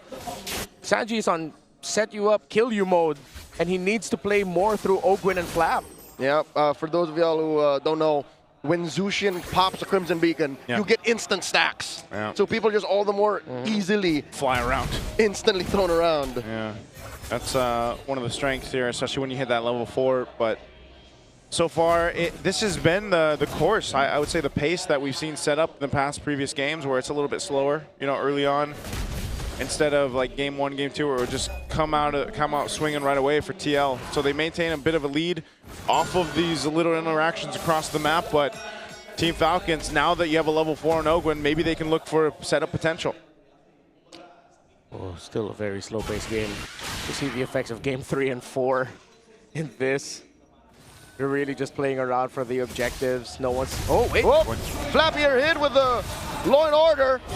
Used to back off. had to purify. Glorious Pathway used up by JP already. Yeah, Ogun wasn't able to knock up anyone because when the Glorious Pathway was brought down, that little bit of extra movement speed just meant that Ogun wouldn't be able to land the spatial migration. Unfortunate for him, I think him and Flap were looking for a bait play combo type. Uh-oh. Oh, no. Flap in trouble once again. 40 has lethal intent. Flap dashes through, catches a shield, and there's not much of action for Falcons either. It's quite scary how much damage Teddy Paquito can do. Oh, all right, he should be fine. They're going to trade it. They don't have to trade too much. This is going to be an objective second turtle in the hands of TL. Yeah, cross-map trades. Falcons know that maybe fighting the turtles are going to be a bit risky for them, so they're just getting the farm. They know it's important to get the Sky Piercer on the Suyo. But here comes the first item for Carl TZ. It is the War Axe, while Haji gets his glowing wand. It's not going to be a Sky Piercer rush. He full builds the Hunter Strike. Probably best to go ahead and build that anyway. He's been dealing with so much pressure towards him. So 5 minutes in, Falcons haven't put anything on the board. Yeah. Are we afraid of them expiring? Is that the problem with this Magic-centric lineup? Oh, well, the good thing is it's an Eve, and no matter how much of that Magic defense you build up, she will hurt. Yeah. And I think that's also the theory around this Harith. Falcons can play this game as long as they don't suffer any big losses. Again, their counterpunch is really good. It's one of those ones where it's like, you just wait. If you have to just kind of hold on, buckle in, and wait for the late game, especially once Super Marco's online, then you have all the tools you need to go ahead and set team fights up in your favor. So Team Falcons seems to just be taking that route. Like, let's just kind of sit in, get to this point where we can, and it's TL trying to actually find these moments to potentially make something happen. Good take there. Wow. Teddy with the last hit. I think it was the Art of Thievery that got it. Uh-oh. Flap here, refusing to purify up until the last moment. Has to falling Star Moon into a wall just to survive. Sandy knocks him up, but it still lives. Kyle instead gets fell by Carl TZ and served up a kill, a double over to Sanford. The RWF canceled here. Now Hodge has to flicker back. Cyclone Eye through as well, but JP will continue to pressure them. Oakman can't save him. Oh my lord, Haji gets squished here. Not much Guinevere can do, and Liquid aren't done. Under the tier 2? Another double for 40. That's why they call him the Apex Predator. And the straw that breaks the camel's back, you were just waiting for that moment where everything snaps. And it snaps in favor of Team Liquid. Again, they have the lineup for it. And Sanford now has secured all 4 kills for Liquid in this game. Gentlemen, remember when we posed the question, should you not give the Paquito over to Sanford? I think that's been answered once again. You know, again, it was a priority pick. He's sitting on 4-0 now. He's already got that Hunter Strike, and you're seeing the way they play around it. I think that's why it's such a threat and why it is such a priority, because you're seeing how they're allowing Sanford. Let's see if he does something here. He's 1v3. They're looking to shut him down. Quick knock up. All the ults thrown out, but here comes Sanji to save him. And the Stand duo quell the trio from the Falcons. Oakland here. Lantern Flare. He's got a combo. Sanford knocks out Master. Here comes Carl and JP. And they go in. Double horse combo. Haji gets taken down. And Kyle does not know what to do. Carl gets a double, and Flap follows through. Sanford 6-0-1. Marco don't know 1-0. That ain't no horse, that's a Ducati. It never fails them. The Hylos and the Leomore together just has a good history for Liquid. And maybe the slight overcook was the fact that the Suyo ended up just going into the jungle and there was a roam Guinevere. Call me a hater of the pick, but just for the role specifically. But let's see if Falcons can make a comeback. So far, though, it is all Liquid. Teddy's gold compared to Marco. He does have a 1,100 gold lead. In comes another Glorious Pathway. Nowhere for Oakland to go. Goes sideways. And under goes Flap. Zaman Force. That does compromise Marco. Blazing Duet to the face. Teddy gets a double. Teddy wanted some of the action. He just got a great placement on the Blazing Duet. And so TL has brought it to this point, an 8,000 gold lead. Where did this come from? Win after win, massive 4 kills. They get towers out of that too. The fact that Super Marco couldn't get a big considerable win or lead against Teddy in the lane despite a few helps and rotations from Falcons because of how well Teddy was able to control the lane as well and keep himself alive. Oh. Yes, there's a lot of eyes on the Row mid trio and the 4 horsemen. But Teddy's play in the lane was crucial for Liquid being at this point as well. Oh, I feel you. I feel the crowd in here too, because did someone pick a Hellcurt? Yep, someone picking a Hellcurt here, playing with us. But right now, TL, easy take on the Lord. So they'll secure that. Team Falcons, they gotta just prep up and be ready. I was thinking buckle in for the series. Well, now, quickly, in a matter of a few minutes, 3-4 minutes, they're in their base buckling up. Let's see if they can make it happen. Haji picks up a Divine Glaive, but you're looking at the items. There's a massive disparity. Glorious Pathway slowing down. Falcons retreat. Carl TZ also calls in his Ducati. And that just opens up 40's push up top. You got a Ducati. That's what Carl TZ showing him right now on this Leomord. So far, the synergy between having all this threat AoE. I'm talking about the Hylos. I'm talking about the Jushin. Even Teddy. They have free pickings in these team fights and around these spaces in the jungle and into the base. All shields are gonna pop. Lord will make its way down the bot, getting ready to charge in. JP's already in the base. RWM by Haji. Just swiping away at the Lord. Requiem, put it in. Teddy! Teddy with a massive blazing duet. Taking down Kyle. Serving up a kill to 40. And now Flap falls in. That's a double. Mid lane tier 1 drops. 3 defenders left. Falcons are reeling as the Liquid slowly but surely take out Ogwin as well. Ogwin is holding on. Liquid at match point. One away from making history and solidifying themselves as the greatest, making it undeniable. One win away from the first ever 3-peat in MPL PH history. History is on the verge of being made here in the Champions Arena. Can feel it. It is full of Let's Go Liquid on one side, and on the other, the Falcons Nest is looking to see if Team Falcons can readjust the flight again, because this game, Game 5, was not theirs. They kept the pace from the first early game, but then boom, quickly was the work done by Team Liquid. Sanford's Paquito here was massive. Of course, this link up with Sanji. As great as this was, a lot of the big turnaround highlights came through the San duo. Sanji and Sanford together, and I wouldn't be surprised if one of those names is going to be the MVP. Oh, we know it's the Paquito. We know it's the Paquito, guys. We know it's the Paquito. It has to be. Again, you can't give this guy the Paquito for the next game. There it is. We're all getting uppercut. Oh, whoa! He's flexing on him too! Man, what a performance. 8-0-2, Paquito, Sanford. I don't know. Oh, what else can we say about this? It was clean from the very start. Oh, he was trying something else. He was on his way to a Rose Gold Meteor. Yeah. So there's a little bit of innovation in the late game build for Sanford, but I can't even call it a late game build. It ended so quickly. Well, Renmar did mention that it was a magic-based damage. Oh, we were almost in Harry Potter land, right? But he basically, he went Hunter Strike first, he finished his boots, and then he went the wings. And that was like enough. My goodness. I mean, this game could have gone either way. It's just that, I think that first turtle was misplayed there by Kyle and Falcons. Because Liquid already had the information that Kyle was holding the bush right behind the turtle pit. Because when the turtle first spawned, he used his Evil Queller to just poke JP down. And he never really left that. He would just either go there, go to the bush beside the beetle, and then go back. So with an easy read for Sanji to just use the Crimson Beacon forward, and then Sanford coming in from the lane. As good as the Esmeralda is, of course, with the idea of getting a shield, that raw hard crowd control isn't there outside of the Falling Star Moon. And even if you get that in, it's not that long of a stun. It needs to be follow-up right away. But since it's the Suyo that got jumped on, again, this is why I'm very iffy on the Guinevere pick. It's so conditional. To do this, you need this to succeed.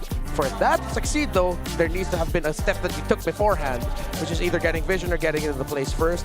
Ogwin was getting into the place first, but then just that link up with an Ogwin, Flap, and Kyle in the first turtle, it hurt them in the long run. Because that's where the 2 kills from the Paquito came first. Yeah, there was also just really good usage of the synergies that came to this lineup for Team Liquid, you know, and that's why, again, when we break down the drafts and we really look at it in a certain way, like the play style that comes from a draft, they knew their timings on it. It took them a little bit longer to initiate that or execute it, but once they did, they didn't stop. And again, this is the importance of keeping the trio of the roamers that can pack healing or revitalize. We've said it so many times. Gata, Hylos, Kalea. It really looked like the swerve onto the Guinevere hurt them in the long run. They should have just kept the Guinevere in the jungle. Yeah. I know that they were looking for physical damage. They probably accepted the fact that they are not going to end up with enough physical damage because of their priority again on the Esmeralda. I think that Esmeralda definitely could have been something else as well, because yes, it steals the shield. Sure, it manages the Paquito, but it's just it. This is insane, by the way. 10:48 game time on this one. We just went through like some distance games, right? We had a 20+ minute game, then we had a 16, almost 17 minute. This one, holy moly, 10:48. Remember the stat we had the other day about how many games were actually finished under the 12-minute mark, and it was 8 for Team Liquid? Like that's just, that is the epitome of the Liquid Stampede we're seeing. And that's why this was a non-starter for Falcons to begin with. The fact that with this lineup, they can't slow down Liquid. Look, between Ogo and Spick, it's very all-in. We either win or we just die. Between Flap, who can just jump in, or die. It just doesn't work. For Falcons to get one over Liquid, it has to be start, stop, slow down, we win. Yeah. That's just how you stop Liquid. Well, you could even make an argument that an Atlas would have been better here. Still would have been good. Keep the Guinevere in the jungle, make up an Atlas again. And I'm wondering if that was just the method to the madness, like they actually want to put the Guinevere in the jungle, and then for some reason it ended up swerving, right? Yeah, again, which to me I think the reason is they realized that they'd be lacking physical damage. So then they backed on the idea of a Piercer Psuyo or Psuyo. Was there no chance or room for them to consider picking up an assassin? Again, the Lancelot worked out for Liquid. Yeah. So yes, it did experience a difficult comeback for it. They were able to make a comeback for it eventually. Yeah. Still, I think one of my biggest learnings in this playoffs is just don't pick the Guinevere. I'm sorry if I sound like a hater on the pick. It's just not for that role anymore. Not in this meta. In recent history, I think it's only won once. When Fanny was picked at the last moment for Omega, but we're far removed from that. Yeah, it's so kind of crazy to think how fast the meta has shifted just in the playoffs alone, right? But even towards the end of the regular season to where we are now. Look at this though. This is what hasn't changed. Well, maybe his names have changed because he's the man of many names. Sanford here, he's gone through a whole bunch of names. Apex Predator. Highest match win rate, 73%, 73.53%, 100-36 all-time MPL Philippines. CC Immune. This was the 4 times MPL Philippine champion, 2 times finals MVP, M4 world champion, MSC 2025 champion, finals MVP. Of course, way too many. There's just so many. I think, doesn't he have more than these 2? Yeah. Wait, Apex Predator, Immune, Raging Sanford, King Bob, Dole. Like, what do we forgot some, but I think that's the point, you know? Raging Sanford, by the way, was just like one of those it's a happy mistakes. Yeah, it's a happy accident. Happy accident. You know, was that us on Des? A coinky dink. I was not there. I think that was me and Renmar with her. I love how it's an iconic figure in Philippine esports that ended up giving the name of CC Immune. Of course, a professional athlete from a different game title, but within the same genre as well. Also innocently calling him CC Immune. Yeah, all the way to CC Immune. That's very funny. He was playing Lapu Lapu. Yeah.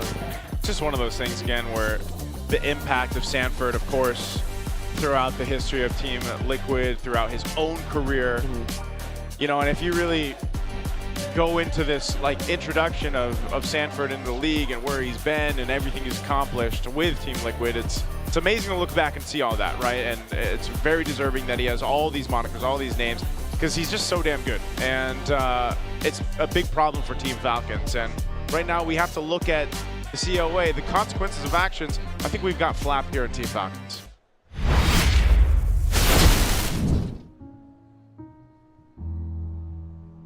Bago kayo maging mag-teammate, anong impression mo kay Flap?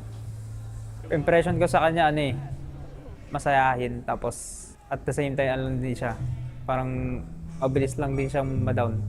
Sa tingin nyo, sa camera, lagi siyang masaya, pero sa mga di nakakita, meron din siyang parang soft side si Flap.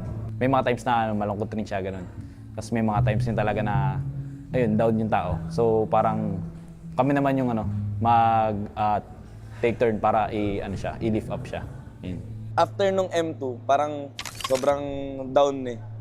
Tapos walang pumapasok sa isip ko na senaryo na kaya ko ba bang mag-champion, ganon. Gaano kalaking factor si Flap sa success niyo ng M5? Sobrang laking factor ni Flap, lalo na sa finals eh. Parang siya yung game changer din nung time na yun. Malaking part na rin talaga siya nung pagkapanalo namin sa M5. Talagang nag-focus siya sa sarili niya para mag-improve yung laro niya. Nagpa-stay sa akin is yung talaga MSC eh.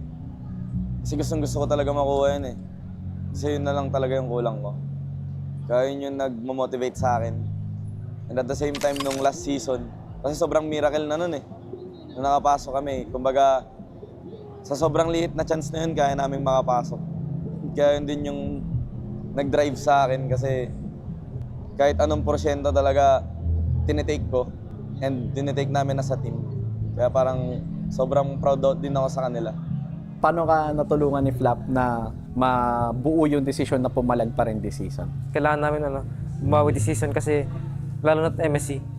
Gusto namin bumawi. Tapos yun, minamotivate kami ni Flap na huwag na namin siyang iwan sa team. Si Flap talaga, parang ayaw niya rin kami maghiwa-hiwalay. Siya parang siya yung unang umiyak nung time na yun. Gusto niya rin talaga bumawi kasi pangit yung naging run niya this last season. So, tas ako rin. So, yun, nag-connect lang kami. Naasahan nyo na mas gagalingan namin and mas prepared kami. Kasi gustong-gusto ko rin talaga mag-Paris eh. Namin din. Gusto rin namin mag-Paris. Hi, ako nga pala si David Charles Cannon, aka Flap from Team Falcons, XP Laner. Palag na to!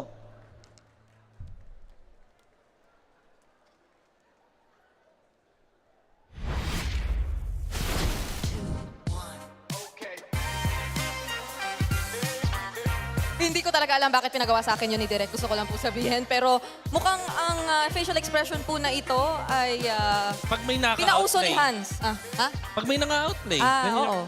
Kasi sinusuportahan mo yung tao na naka-outplay, di ba? Parang ganun talaga yung reaction eh. Oo nga eh. Medyo matindi ang naging palitan at bawi doon ng Team Liquid, bringing them to match point. Surprisingly, after that game. So, grabe ang ating naging shift din sa game na yun, Wolf. Kailangan ata nating pag-usapan kasi ang puro Fredrin na first, ilang games? 4 games? 4 games. Ay biglang nawala pagdating ng game 5. Eto ngayon hindi kita niloloko dito, Bray, pero talaga naging instrumental para sa akin yung quality ng gameplay ng Sansan Duo na nakita natin nung game number 5. I believe na sila rin yung dahilan kung bakit sobrang aggressive ng Team Liquid Philippines. There was a time na tatlo yung pumunta doon sa may top lane para kay Sanford around the 7-minute mark. Tapos, nung itatry nilang i-gank yung Pakito doon sa yung first pick, Pakito by the way, mula kay Sanford, biglang ginamit ni Sanji yung river flow. Yung fact na mabilis siya maglakad dun sa river para makatulong kay Sanford dun sa may top lane. Eventually, yung Sansan allowed for the rest of TLPH na makakuha ng panalo sa teamfight na yun. Oh, and that's when we were probably a bit worried about the presence of another Esmeralda with no direct answers whatsoever coming in from Liquid. I guess it was mainly on the Claude lang talaga dito ni Teddy, no? Pero wala siya nung typical na Gord or Freddy na talagang hold down lang ng lahat. Pero parang sub-sub mindset lang yung ginawa doon ng Liquid, especially through the high lows. Oo nga eh. Nakita ko din yung parang relentless na tuloy-tuloy lang sila na kumuha ng kill. Mind you, this is a lineup na ginamit nila yung Leo Mord na parang pakiramdam ko halos parang unli yung kanyang paggamit ng ulti. Oo nga. In a way na hindi sila nagtitipid ng kanilang mga ultimates. Even si Sanji, hindi nagdadalawang isip na gumamit ang kanyang Crimson Beacon to go in. Partner that up with that Glorious Pathway mula kay JP. Nakita natin na sub-sub nga talaga ang mindset ng Team Liquid Philippines at nakuha nila yung panalo because of that. Pero ano kaya ang hatol naman natin dun sa biglang ng pag-shift ng Guinevere into the roam role. Kasi akala talaga natin buong time ay magiging jungler siya. Pero ano ang tingin mong naging epekto na nilagay nila sa roam etong Guinevere in that game? Parang naging greedy sila afterwards. Naramdaman natin with that Esmeralda, tapos meron kang Suyo, and then the Harith, na meron kang tatlong heroes na kailangan ng farm. So what I got from that was, biglang nawalan ng early game presence itong side ng Falcons. Although, ang ganda ng idea na inuubusan nila ng jungler hero itong si The Goat. Pero bigla naman nating nakita na nung time na ng papaghahanap ng farm, dun sila pa nalugi. Yep. Marami tayong mga nakita at naobserbahan na changes throughout that game, but it was relatively fast and something na parang kagulat-gulat in terms of just how quick Falcons was in terms of picking up the pace or momentum. Parang binawi at pinakita na naman yung stampede sa atin doon ng Team Liquid. It's perfect. Makikita natin dyan dito sa ating clip na ipapakita ko sa inyo. When you look at the red side team, na dito sa, tingin tayo muna doon sa minimap kung saan tatlong members ng Falcons ang makikita natin na kumulaps na para kunin itong si Sanford. Pero, mapapansin naman natin na ang gagawin lang ni Sanji ay i-take advantage yung river flow. Again, tatlo at napapaligiran na itong si Sanford. Ang piniling gawin, mag-try niya mag-apply. So may mga nadadodge pa rin siya, but eventually afterwards, ang kunat masyado ng isang Pakito at tinulungan na siya ng kanyang tropang si Sanji, the Sansan duo, making it so na makakuha sila ng isang kill. Inarangan pa nga ni Sanji yung talon doon ni Ogwin, and then ito na yung the rest of the cavalry. Glorious pathway sabay gamit ng ulti nitong si Carl TZ. Nakikita mo yung synergy ng ating jungler pati ng roamer ng TLPH. And while that is happening, 4 horsemen were able to take down the members of Falcons at sa may bandang gilid may masaya. Uy.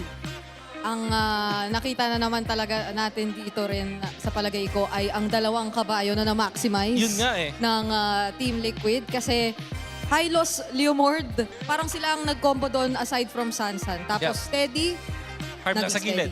Oo. Siya yung nakangiti sa gilid na sinasabi ko, Bri. So, imagine mo kasi yung mga kakampi mo nagpa-farm para sa'yo. Talaga mapapangiti ka sa gilid. But kidding aside, nakita nyo kung gaano kalakas yung 4 horsemen dun sa team fight na natin na yun. It was Sanji saving his Sansan duo, tapos yung JP plus the Carl TZ na mayroon kang kabayo at Glorious Pathway na kasama. Nakita natin kung gaano ka-impactful, and that's the reason why they are at match point. Okay. Now it's Liquid on blue. Hindi, mamaya. Hintayin natin. 1, 2, 3, 4, 5, 6. Okay, Falcons. I believe they picked red side. Flying Clouds. Tama ba to, Coach Will? Parang kanina pa nagiging preference ng Falcons ang red side. Whereas Liquid, it seems like they do prefer having the blue side. Exactly. Kasi nag-aaroon sila ng mga first pick na first pick material heroes like the Pakito. So far, Bri, if my memory serves me correctly, Pakito laban sa Esmeralda ay 2-0 na ang panalo. Ooh. Eto balikan lang muna din natin saglit dahil Haji makes a return to the international stage after 1,232 days since the M4 World Championship Grand Finals. Kung nandun si Haji sa M4 World Championship, ang kanyang katapat ay none other than Coach TikTok. Nakatabi ko ngayon. Coach Tik, baka naman may message ko. Wala naman. Mahihain. Wala Mahihain. Na-jump scare Na-jump scare si Coach TikTok. Alam mo, kanina pa kasi tumatayo yan kapag nandito yung mikropono Nagulat siguro siya. Tayo Wala Pero shout out at masaya kaming makita ka dito, Coach Tik. At pakiramdam ko ay masaya rin siya sa nagiging resulta so far. Pero hindi pa naman tapos ang ating serye. Alamin natin kung ano ang mga magiging kaganapan dito dahil we are about to enter the draft for the next game in just a few moments. Wolf, sa tingin mo ba, itong kalahati, second, parang may, may part 1 and part 2 tayo ng buong series na to. Dito sa part 2, ganoon na ba ang magiging draft natin? Wala nang Fred rin talaga. Tingin ko, lalo na nasa second pick ata ang Falcons, so mas madali.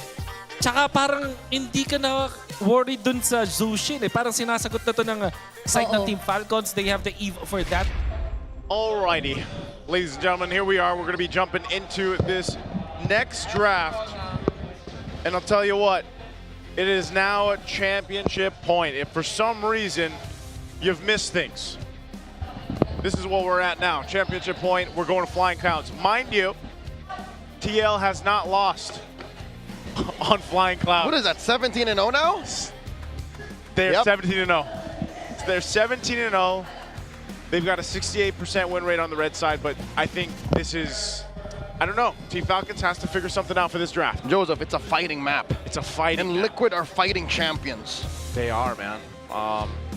Gosh, this is, I guess this is you going against the odds if you're Team Falcons. A punch for a punch. Finally respecting the presence of the Paquito. Seems like we're gonna go back to the Harley, Suyo, Leomord, Phovius trade. Kalea hasn't been banned yet. Neither has Marcel.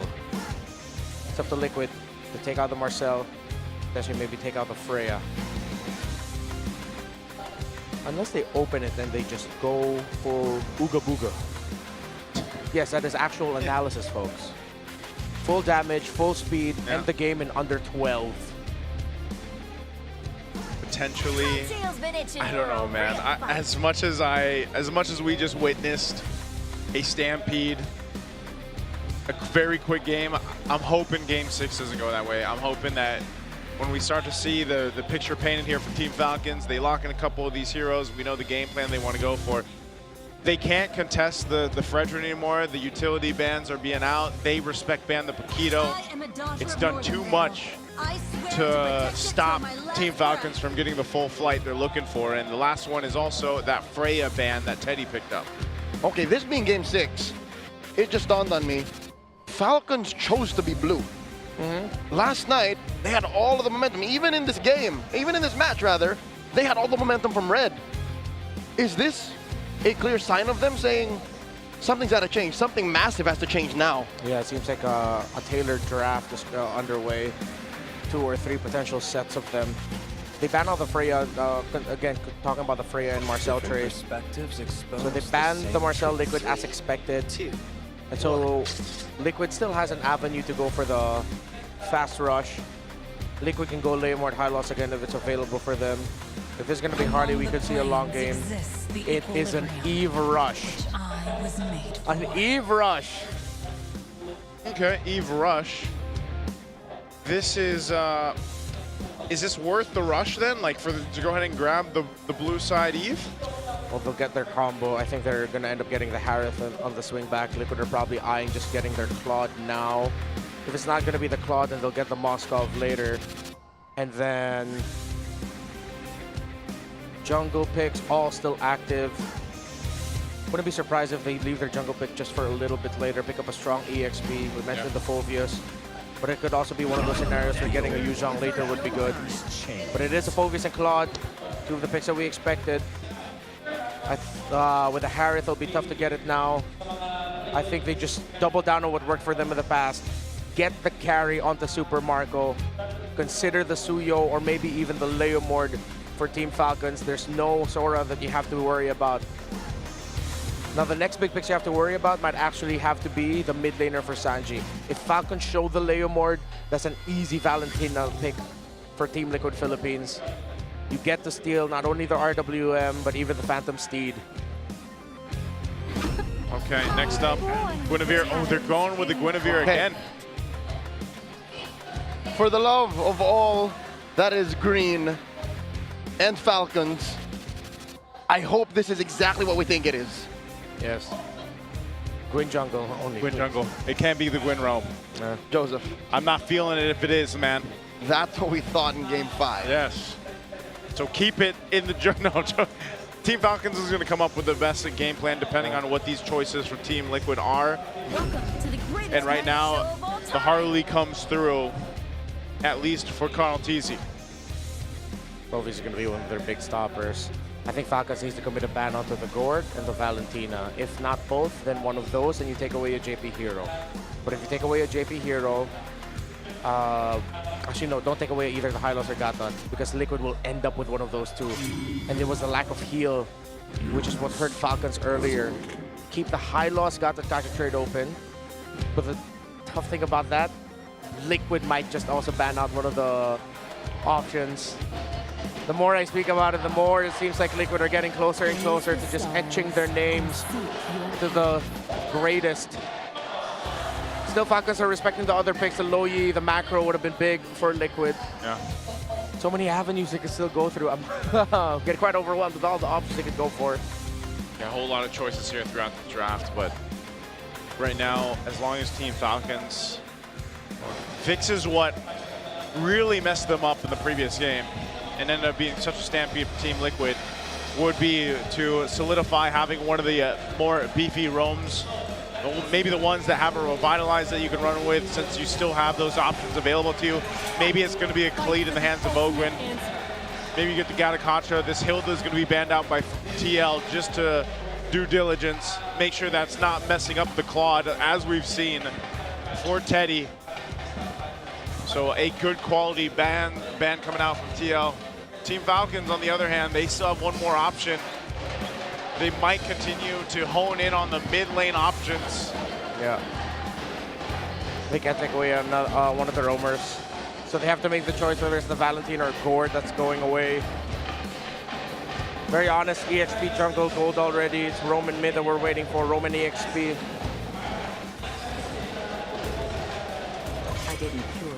It's the Valentina that they pick.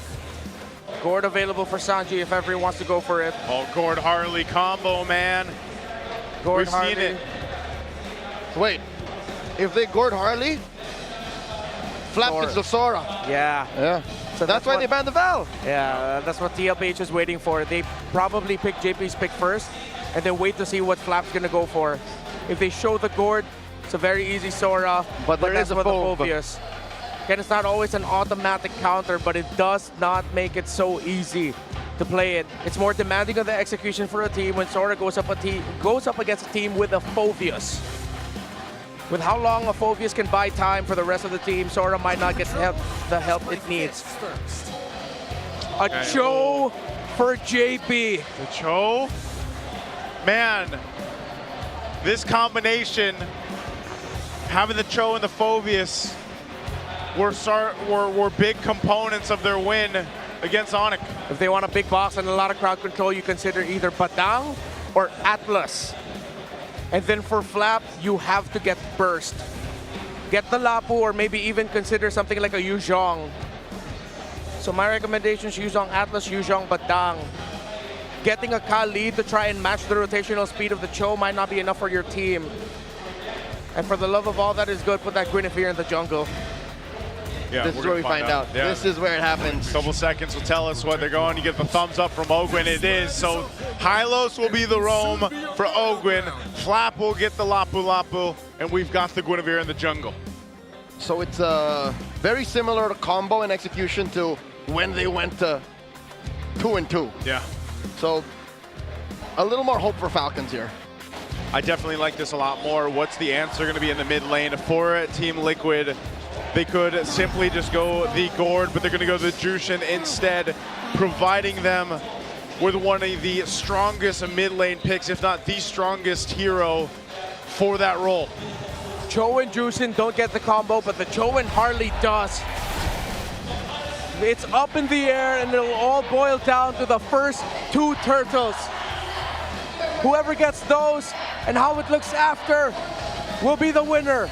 Will it be Liquid ending it here in 6, or will Falcons force a fated game number 7? Man, we need that game 7, Team Falcons.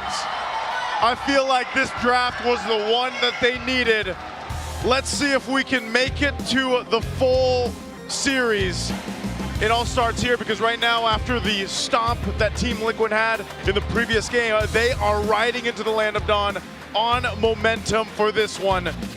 So will they continue it forward, or will we see the Falcons once again soar higher?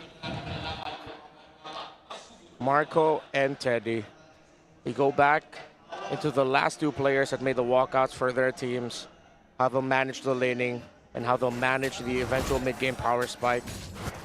Master Assassin for Super Marco. It's expected a Festival of Blood for Teddy. Cause Gwyn jungle will get faster access to cooldowns. Yep. After using the ultimate, but there are 2 purifies on the side of Liquid. And it's the main targets for this Guinevere, that Jushin and that Claude. Meanwhile, Marco is the only one packing a purify for the team, but there's a good amount of CC immunity built into the Falcons lineup as well. Yeah, even with this. Ooh. Oh, Forgets Crab. And he spams TP. You don't see it on screen, but you see it on the map. Whoa! Mid lane. Gonna drag him back. Ogwin trying to get out of here. JP secures it. And a flicker out of Haji might go down as well. And Carl finds him. The GOAT is bloodthirsty. One kick from JP, and that's not even the way of the dragon. It was just literally an attack. And you've got 2 kills now for Team Liquid. A mishandling of the trade. Carl Teasy, after going full orange side clear, shows up, exchanges basic attacks, and he shows up just at the right time as Sanji and JP layered their crowd control together. Who in 2026 shows a Genflix Aerowolf emote? That's a deep elite, cut. That's elite ball knowledge right there. That's elite ball knowledge. I wish I had that knowledge. Now I do. Thank you. Those were the times, Joseph. Those were the times. Very old ID team. So now with this lead, Turtles up, first one of the game. Team Falcons is looking like they want to go ahead and grab control of it. TL, want to contest? JP, relying on the G Kundo here. It's him against 4 members of Falcons. In comes Sanji with a Crimson Beacon. Requiem helps Kyle secure. Turtle goes over to Falcons, and Sanji gets taken down. They trade for Kyle. Now Oakland caught inside, RWM by Haji. In comes the dunk from 40, and 40 gets taken down by Oakland. Carl takes down the big horse, and SOD, no one home. Falcons win, but just barely. Yeah, Kyle had to use his Violet Requiem. Teddy blazing to wet, and they are gonna steal the purple away! Kyle is hungry. That's his lunch money. What a perfect play there by Liquid, but Haji got the last hit! Void Blast from the Eve! Okay. Haji says thanks. Carl didn't have the retribution, so it went from bad to good. Yeah, not too bad. This gives Haji a little bit of a advantage in the mid. Oh, they dogpile on a Sanji. He purifies, but he gets taken down still. Now JP, tail end of the Bravest Fighter dodged. Falcons pick off. That is Onyx-esque in how they executed that. They found the pick off right away, forced out the Purify from Sanji, but Sanji already took too much damage. The aggression. Falcons needs to keep this up if they want to force game number 7.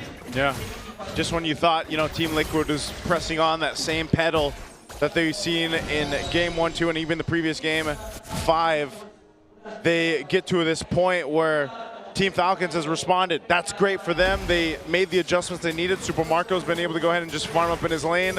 He did throw out an SOD earlier. I'm not sure if he would have followed that up or not, but still, part of this game plan for Team Falcons has been leaning towards Haji, leaning towards Super Marco later in the game, and that's still a potential here on this Moscow. Guinevere has been one of the signature picks for Falcons this season. Often banned early on, it showed up as a surprise pick that ended up working out really well. Flap had to use the Bravest Fighter for the CC immunity so that, for that little jump, so that he would not get caught by Liquid, and he is safe. Oh! In comes Kyle, forcing a blazing duet from Tere. He lives. Didn't even need to use the Purify. Yeah, that's going to be Turtle going to Team Liquid, but now Falcons have to trade it up for the tower up top. How much will they get? Seems like not much. In comes Sanji. RWM, Carl DG secures the Turtle off camera. Haji swiping away. Ogwin comes through. Last minute. Glorious Pathway forcing a Crimson Beacon out of Sanji. No dice for Falcons. Okay, so they trade for objectives. TL doesn't end up losing anybody off of that, but there was definitely an attempt from Team Falcons. They just couldn't capitalize on the kill, so it's pretty much an even trade. I'd rather have this than them overextend and end up with nothing either way. Yeah, it's a good thing also that Teddy didn't need to use his Purify the last one, just the raw power of Blazing Duet, Fighter Emblem Festival of Blood, keeping himself alive through raw lifesteal and spell fan. And I think just the movement speed that he got, it just allowed him to get out of dodge. Yeah. Good moves here on both sides right now. Team Falcons just slowly cooking with this lineup. 700 gold lead now for Super Marco, so that rotation from the Falcons ended up helping their cause. They want to get their Moskov out of this lane quick. They want to get him out here quick. Part of that is just continuing to let Super Marco do this. Again, I think even if he lands the SODs in the last turtle, it depends. He's right there on that side of the map. If he has an opening, he'll take it. If not, he continues to scale up on the Moskov. So far, though, your advantage is fighting around Haji. Potentially Kyle's threat. Whoa! Like this.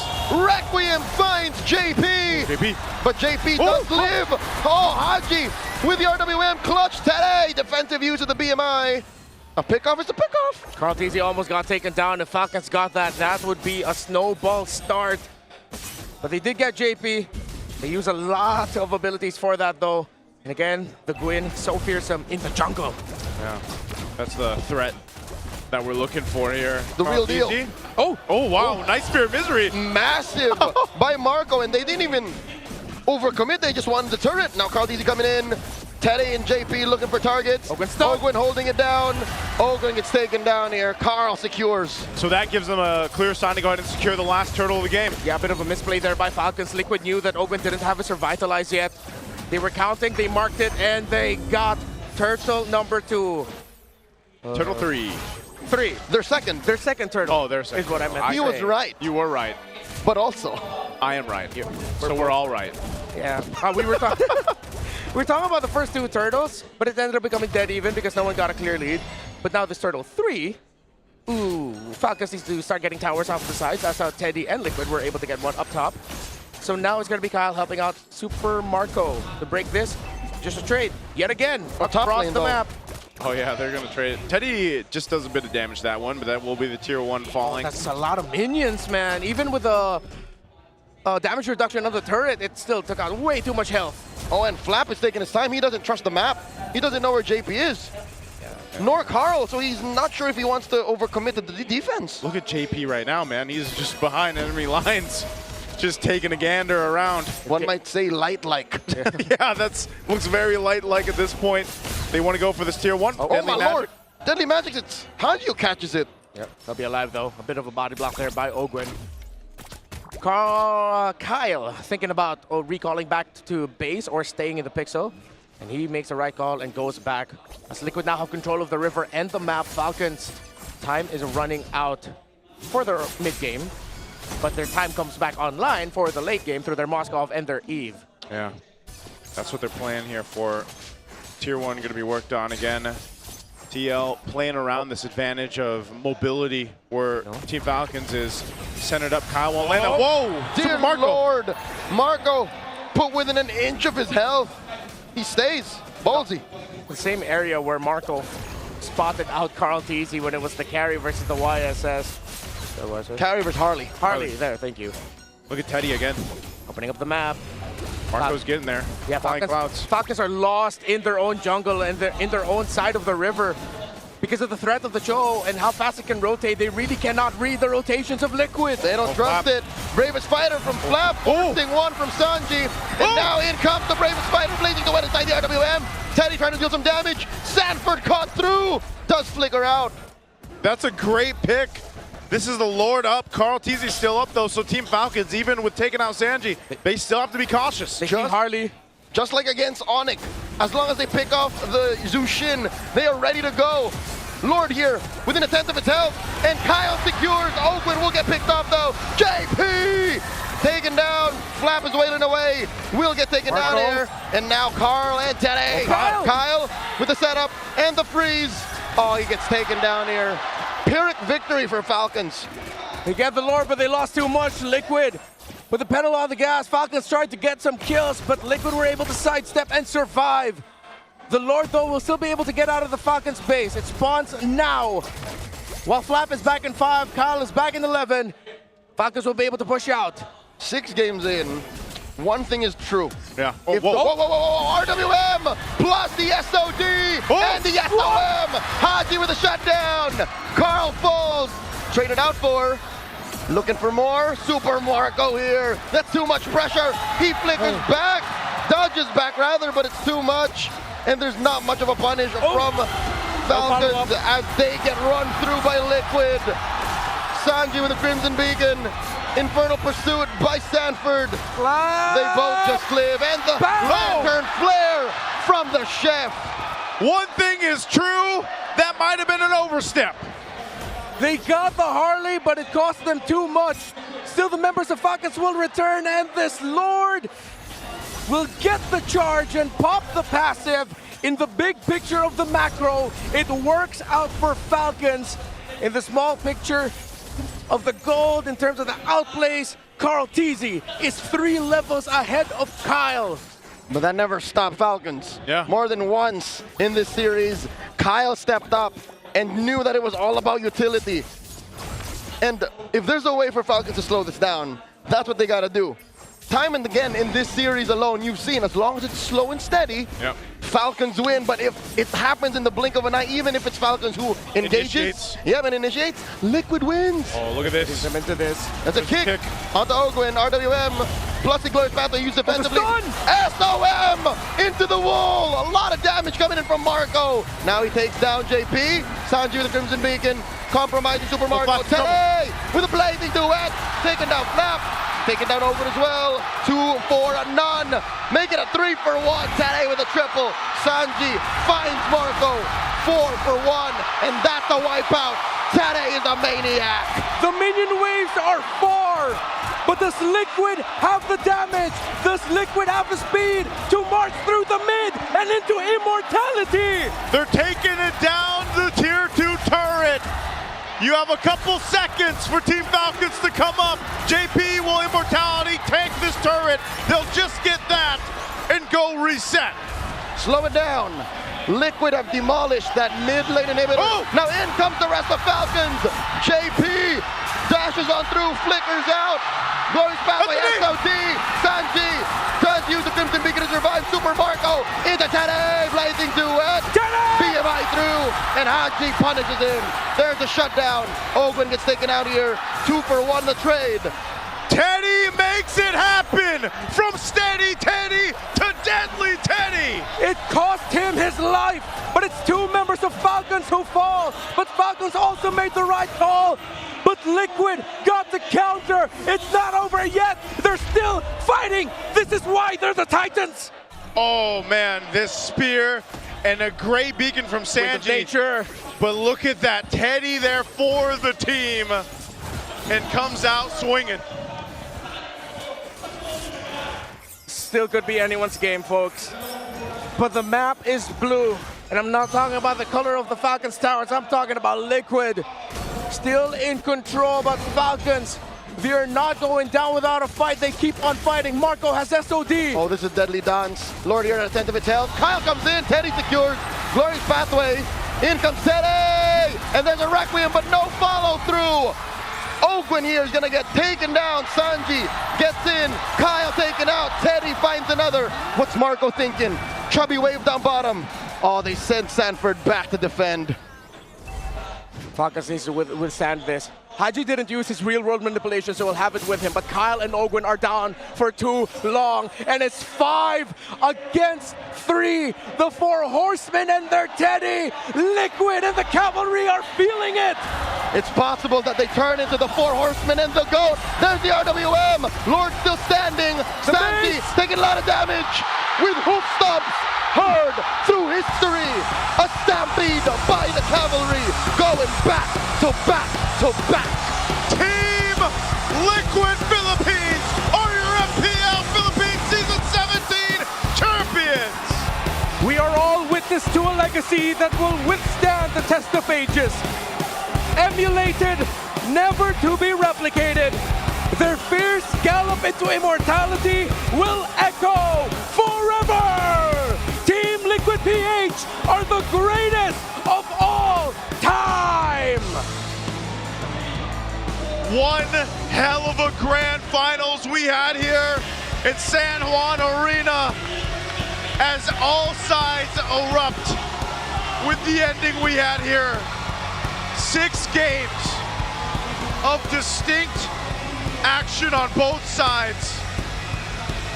One hell of a series, and again, congratulations. The Titans roared here in San Juan. Carl Teasy kept his promise. Snap, Aeon, and Teddy got their titles. And San Juan Arena still remains his home. A gold medal in 2019, 3-peat in 2026. We've been the Wee Bear Bros. Thank you so much for joining us here. Let's throw it over on the stage for our winning ceremony. They fell 1 step short, but they fought a good fight. Maraming salamat, Team Falcons!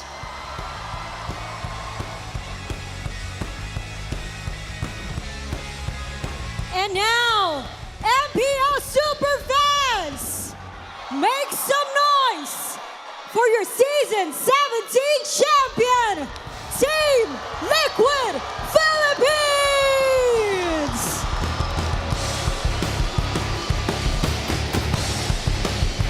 Team Liquid Philippines, get ready to lift the trophy that you've earned.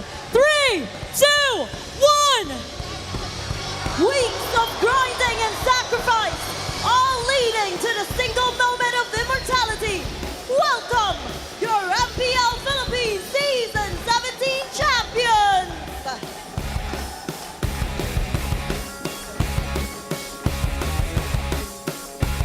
To present the mock check, may we call on Mr. Victor Kabuay, the Philippine Esports Organization Project Manager.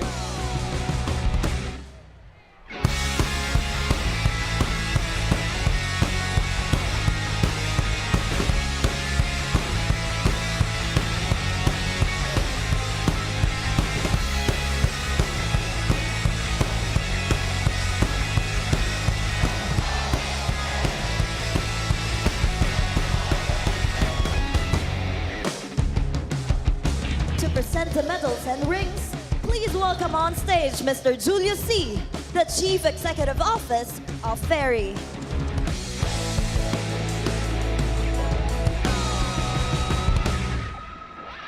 And for the first time ever in MPL Philippines, our champions will also receive championship rings from the official jewelry partner of the MPL Philippines, Ferry. The Lone Stallion, Saji! El Daddy JP!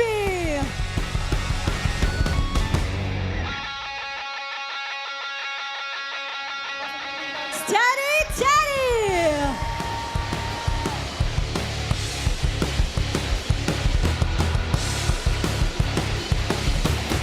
The greatest of all time, Carl TZ!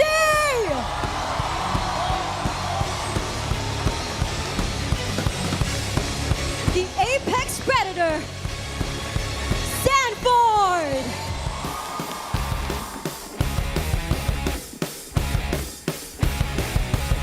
Daiki!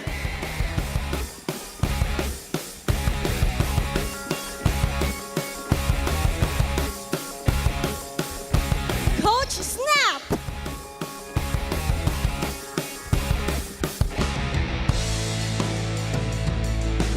And Coach Aeon! This is the ultimate proof of your legacy. Tatak na ngayong season ay kayo ang huling pumalag!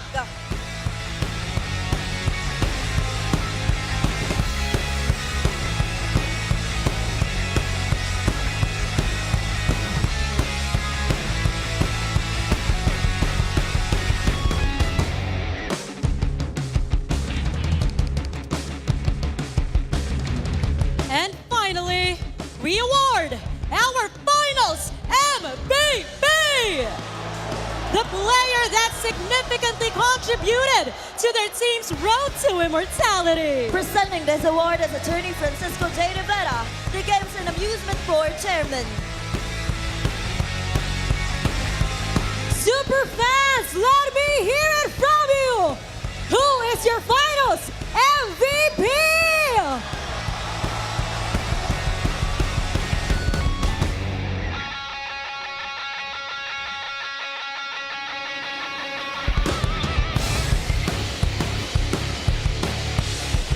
Congratulations! Sanford!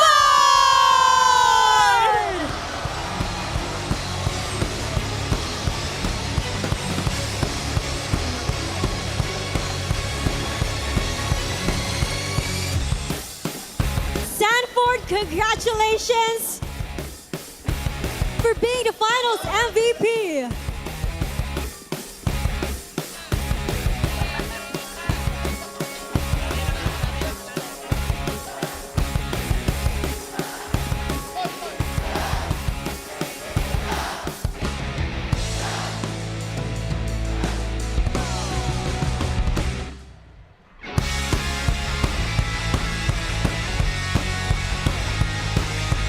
Sanford, congratulations! You're already a champion! Not just a champion, it's a 3-peat. And you are a finals MVP. What's one thing that you want to say to your supporters, the whole cavalry, and your family?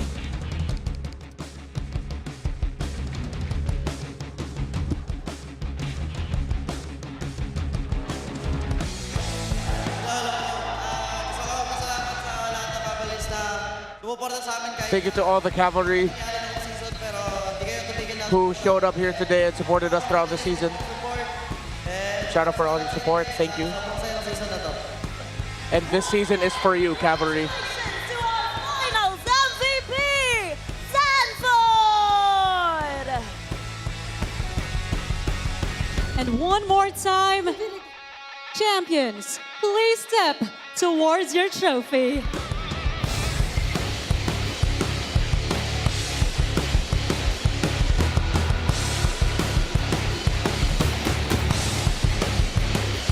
On the count of 3, raise it up for the world to see.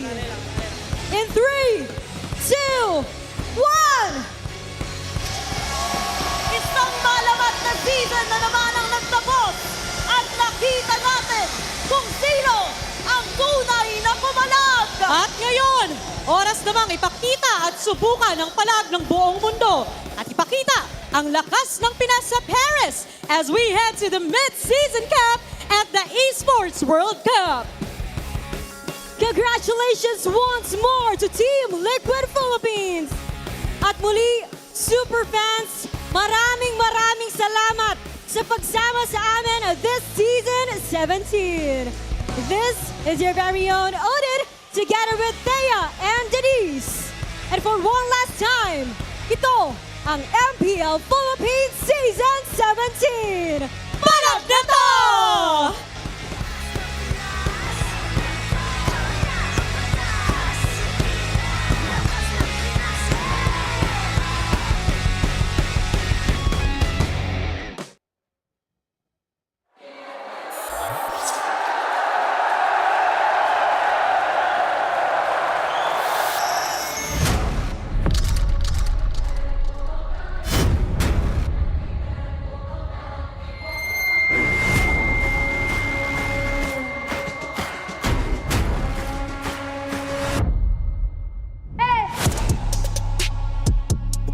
Pinagpagura natin. Peso's goal has always been to build a sustainable path from the grassroots to the global stage. So, and here we are. Excited na din kami kung sino ang huling papalag.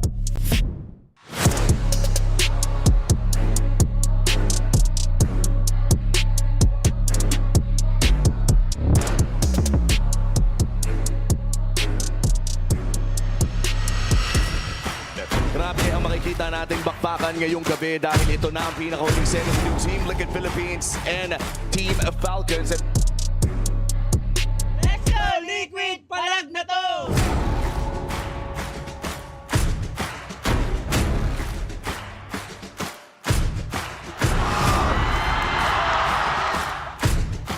At ang buong kupunan ng Falcons ay pinipilit lamang na ma-depensahan ito pero napakahapdi na rin talaga ni Sandy! At rekta na sila kagad sa tore! Game on! Ilista mo na sa cavalry!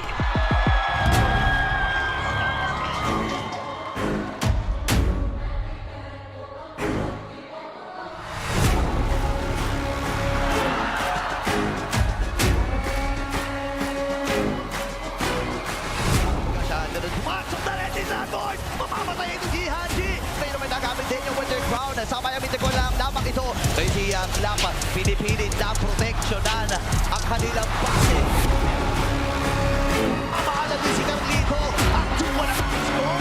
At nakuha na ng Team Falcons ang kanilang unang panalo sa aming Grand Finals. Parang pwede na ata ilista ito. May 2 for 2 ata tayo. Lahat ng tempo sa mapa for Team Falcons, sila naman yung hindi makahinga. Bawal kang kumurap kapag kalaban mong Liquid. Match point na ang cavalry! Isa na lang ang kailangan ng Team Liquid Philippines para magawa ang hindi pa nagagawa. Natapusin ang Team Liquid Philippines! Maitangala sa kasaysayan ng unang 3-pin sa Pinas at sa liga ng pinakamalalakas.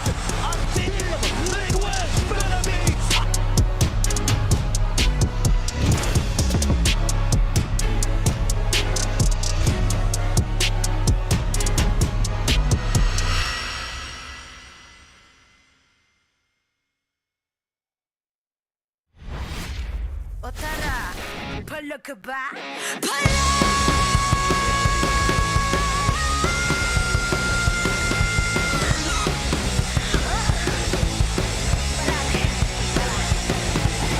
Handa sa laban, sanda ka sa aking kamay.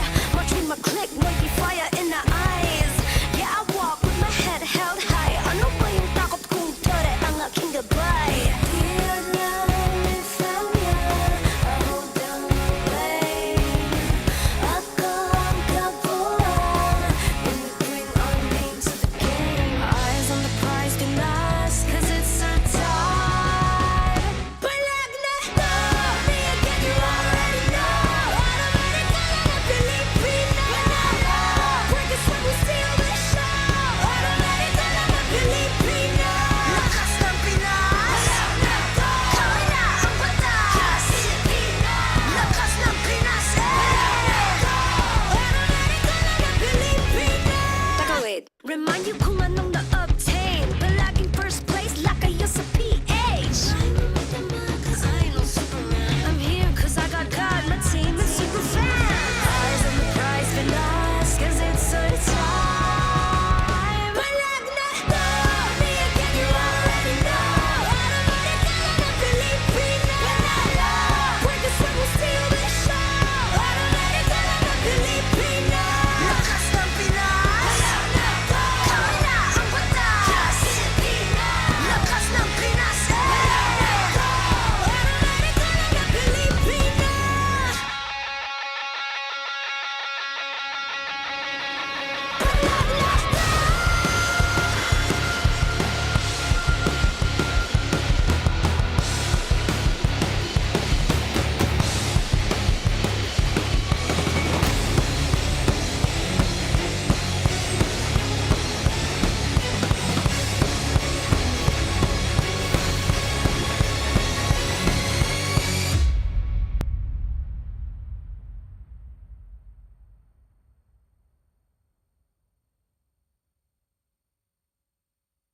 O tara, pala ka ba?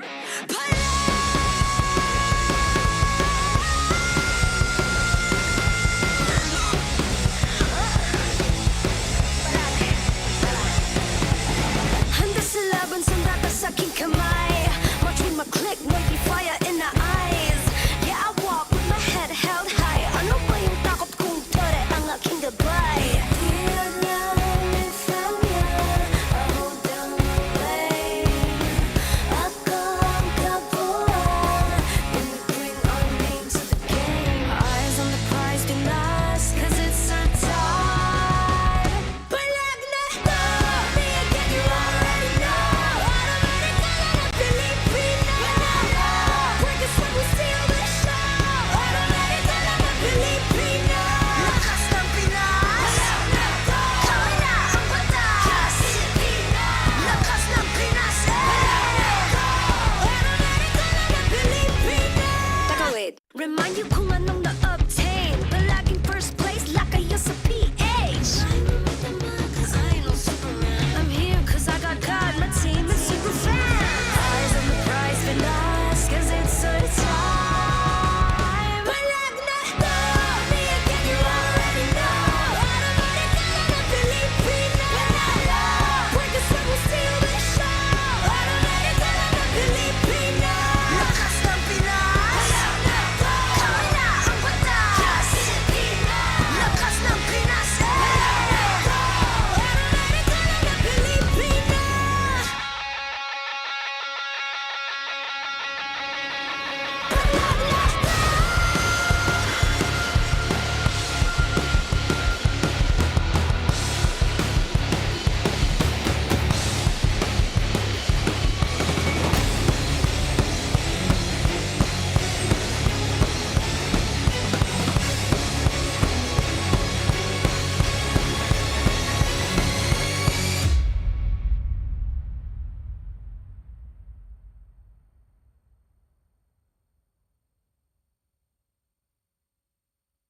O tara, pala ka ba?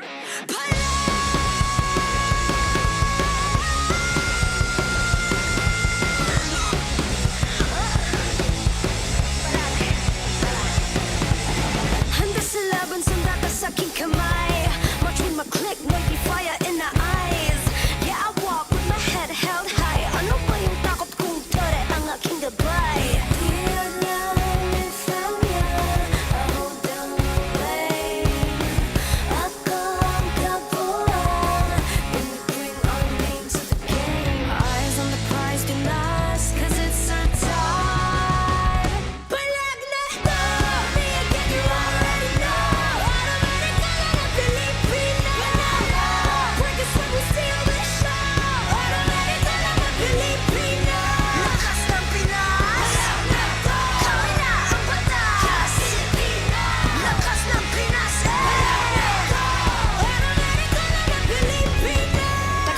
Remind you kung anong na-obtain. Palaging first place like kayo sa PH. I'm here cause I got God, my team is super fast. Eyes on the prize, been lost cause it's our time. Palag na to, me again you already know. Automatic ka na Pilipino. Panalo, porque somos still the show. Automatic ka na Pilipino. Lakas ng Pinas. Kami na ang batas. Lakas ng Pinas. Automatic ka na Pilipino.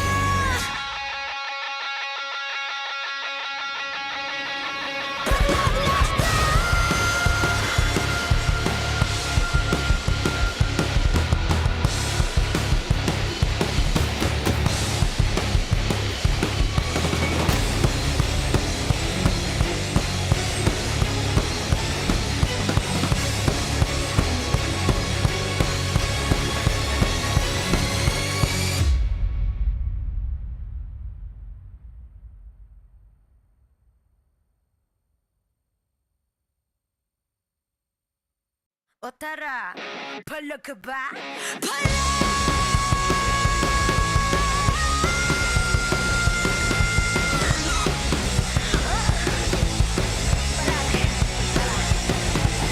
Handa sa laban, sandata sa aking kamay.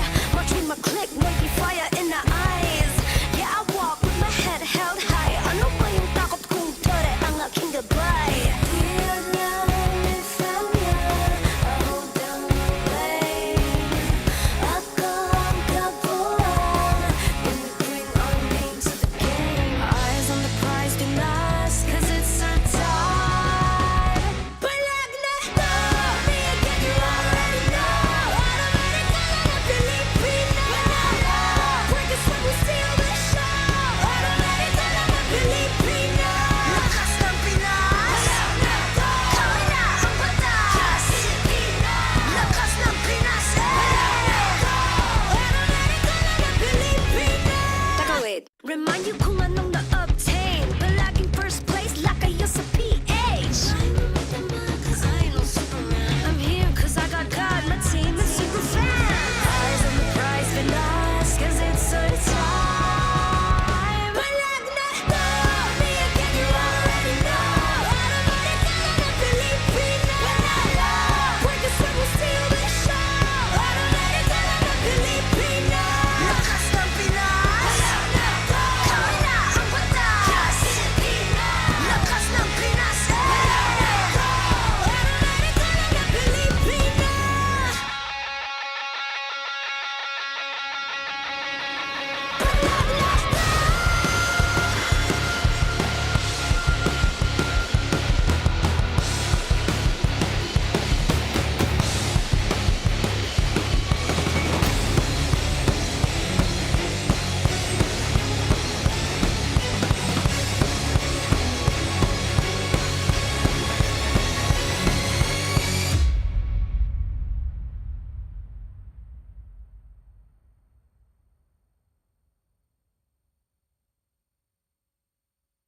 O tara, palag ka ba? Palag!